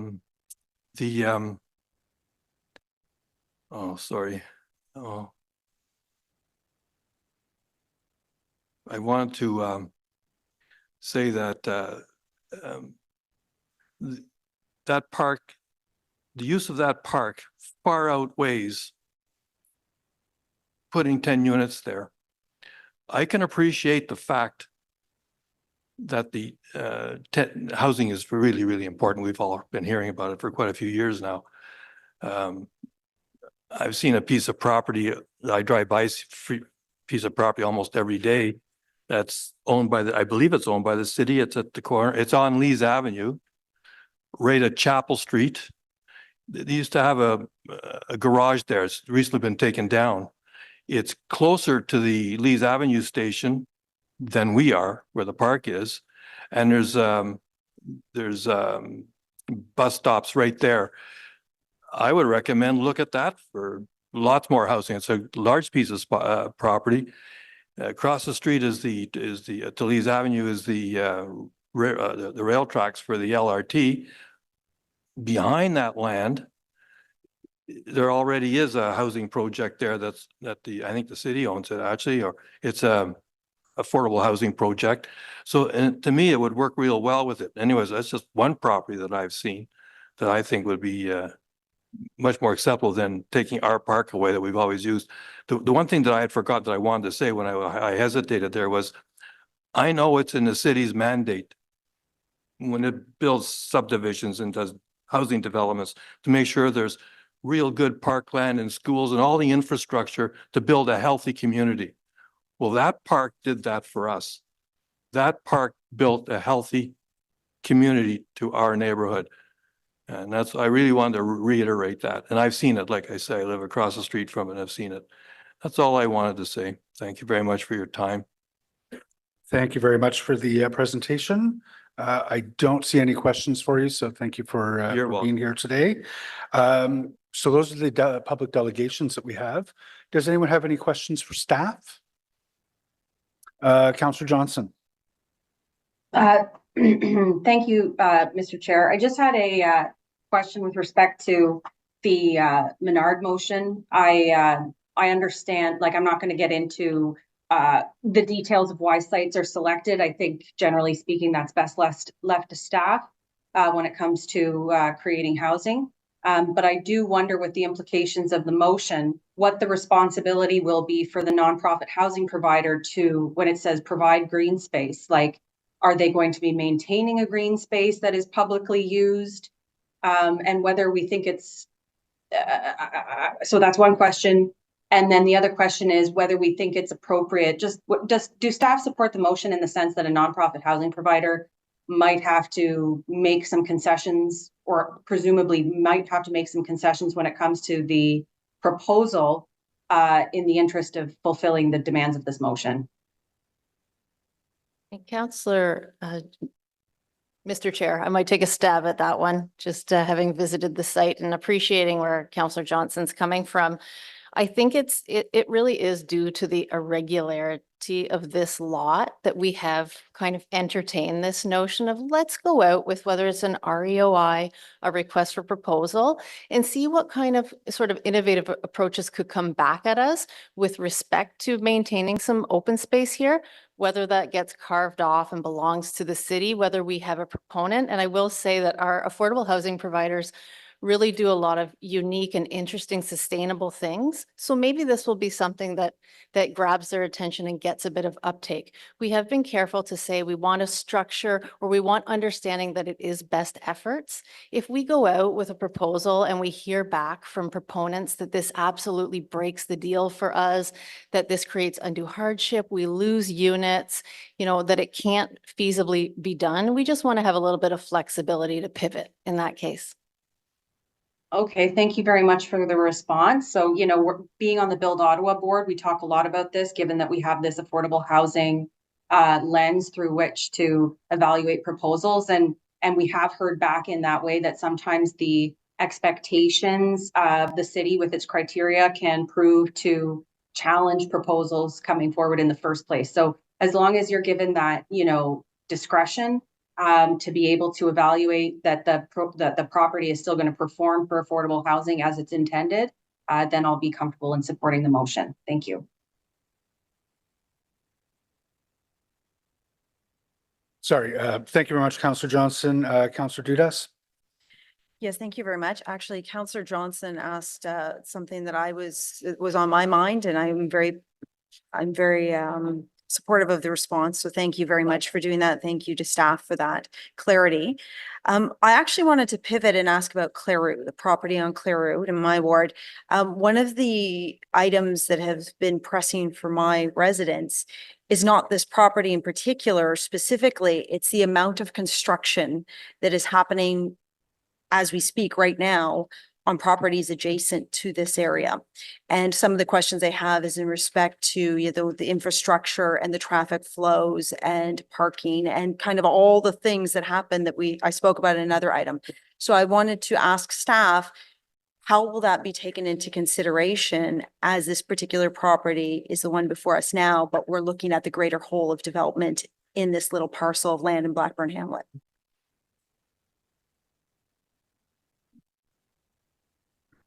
Through you, Mr. Chair. I can start and then Housing can add to my answer.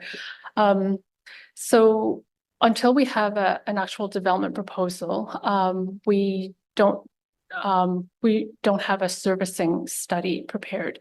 Although having said that, staff did do some preliminary investigation and I believe water and sanitary, there is capacity. We still need to do a bit more investigation with respect to stormwater. With the anticipated approximately 10 dwelling units for the site, there would be approximately 3 peak hour vehicles. So that number of vehicles is able to be supported with the existing road. I appreciate that. As I mentioned, that was something that had come up for a number of my residents in terms of just adding more density in that particular location. The only other thing that I just wanted to flag, and I know I have brought this up, but I wanted to mention it publicly, and knowing that Councillor Kitts isn't here, I'm bringing it out on both of our behalves, is this particular spot is also where some of the infrastructure pieces, the multi-use path for the interim Brian Colburn extension is supposed to take place. It's supposed to be a cycling and pedestrian access. And I just wanted to make sure that staff are not only aware of that, that you're incorporating that into any request for proposals. Yes, thank you, Chair, and thank you, Councillor. We have, this site had originally been considered by staff as the location for that multi-use path. But as we were investigating it as a potential site for affordable housing, we worked with transportation planning staff to revise the alignment of that pathway so that they can accommodate it on other pieces of city-owned land beside the Blackburn bypass, and avoid impacting this property so we can achieve both of those goals at the same time. Okay, thank you very much. Thank you very much, Councillor Dudas. Sorry, I'm just trying to get my screen back up. Councillor Menard. Thanks, Chair. I'll be quick, but just in terms of process, I suspect the first 6 sites that you've identified across the city will not be it, that there would be more identified in the near future over time. Am I accurate in that? Okay, I'm hearing you nodding yes, or seeing you nodding yes. And are there a lot more locations, for example, that staff are looking at as part of that process? Chair, this is our first round of implementing the city land strategy, which is a housing accelerator fund initiative. So we have gone and scanned every property in the city. We've looked for the ones that are most readily developable, and these are them. These are the easiest ones to develop. Most of them, 5 of the 6 are already zoned for residential, including Hawthorne. It's already zoned residential. The one on Pretty Street is not. That's a vacant community center. So the zoning amendments before you are just gentle density increases to, in most cases, increase from 3 stories to 4. So we're just trying to maximize the opportunity to deliver some affordable units before the 2026 deadline, where we're trying to achieve the most units to deliver on the Housing Accelerator Fund initiatives and the Building Faster Fund with the province. Thanks for that process piece. A question was raised about soil remediation. If there's any of the sites that have soil remediation necessary, is it the city team that helps with that on the soil remediation side, or how does it work if there's an applicant coming in that also has to do, say, soil remediation? Is there something that stipulates? Because I know the city has a team that helps with that often. Is that the case in these types of developments if there is soil remediation needed? Through you, Chair, we are, because these are city-owned sites that we're advancing for housing, and in many cases, we do want them to go to not-for-profit housing providers. We are undertaking a lot of the due diligence on these sites. So the city did the phase 1 and phase 2 environmental site assessments for Hawthorne. We've done environmental site assessments for other sites where staff indicated that was a requirement, so that we know what the conditions are. And through some of our housing accelerator funding, and other funding to support affordable housing projects, we can assist in the remediation for some of these sites. In other cases where, for example, some of the sites might be identified to go through disposal through Build Ottawa and it goes to a private developer, they would be required to do remediation potentially, depending on the conditions of the disposal. So in the cases where we're looking at transferring to not-for-profit housing providers, the city is really completing much of that due diligence. Thanks for that detail. And then just finally on the on an MTO, say setback, where there are, you know, a lot of trees there and potentially future plans, I guess, that have been on the books for a long time now. How is that working in terms of just the interplay between the city and the province, and the possibilities that might exist, or I guess might not exist, depending on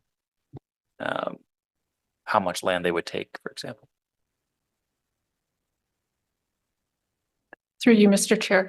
So the application was circulated to MTO and they didn't have a specific comment with respect to expropriation. They indicated that any development on this site would require their permit. So when a development comes forward, it would be circulated to them. Okay. Thanks for that. No, I really appreciate staff's involvement, and the site is an odd one where it abuts two different streets. And I think there's lots of potential here for keeping a great park space and having, you know, some housing. I respect the process that you folks have gone through, and I know there's a lot more needed in the city on affordable housing, while recognizing needs of communities. The more we can integrate those where there is safe park use space requirements, I think the better. And so I just want to thank staff for working with us on this motion. I hope my council colleagues can support it, so that we can make sure that some of those considerations are taken up in this process. So thank you. Thank you very much, Councilor Menard. I don't see any further questions for staff. Did anyone want to vote on Councilor Menard? No, is that carried? Councilor Menard motion? And is the report carried as amended? Carried. All right. Sorry, I should go through appropriately and orderly, rigorously. We have no in-camera items. There are no motions, notices of motion that I'm aware of. I don't see anything coming. Councillor Tierney, did you wish to put forward an inquiry? Thank you for staff, by the way, Laura and team, for doing that work. I'm excited by that.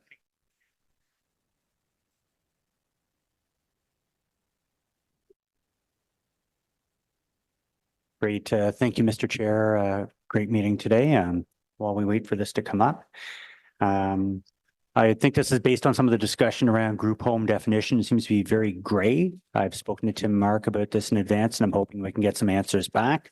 So on the screen in front of us, group home means supervised residential use building, which 3 to 10 persons, exclusive of their dependents or their staff, live in a single housekeeping establishment where residents require support or supervision on a daily basis, but excludes correctional facilities and shelters. So one, do group homes receive tax breaks? And it's a bit of a loaded question. Properties are exempt under the Property Taxation under House of Refuge Act.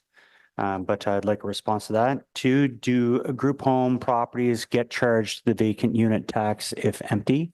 I kind of know the answer to that, but it's good to know. The answer would be they're not charged because they're exempt from taxes, but I'd like that in writing, please. And I'll give background on why this is important. 3, if the property is currently a group home and then is rented, what burden of proof is required to ensure it's of the same use? 4, in the event the city legal agrees with the tenant's use, what ability does the community have to object or ask for a review? And examples would be provincial ombudsman, the local MPP, the province of Ontario office that they've established through the provincial government, private litigation against the city. And number 5, in the event a tenant is deemed not to meet the requirements, what is the immediacy of action? Is it closing the facilities, action against the property owner, etc.? Just to give background to Mr. Chair, I'll be very brief. This stems from that gray area of what's considered a group home. Youth, obviously being in a group home, needing that. I think a lot of communities support that. But when other groups are coming in that don't meet that test, I feel in my mind, when it comes to if they're incarcerated or not, and specifically the Youth Services Bureau is taking a LeCap facility that's been vacant for over 2 years. 2 years, a vacant home. And now is renting it out to make money for LeCap, I assume, with the Youth Services Bureau having their interpretation, which my community disagrees with incarcerated or pre-incarcerated individuals coming from another area that's more appropriately zoned. So I will be looking for those answers forthwith, and I assume I'll be able to get those back prior to the council meeting that takes place. Thank you, Mr. Chair. Thank you very much. We don't have any other business, and we are adjourned until our next meeting on November 20th. Thank you very much, colleagues.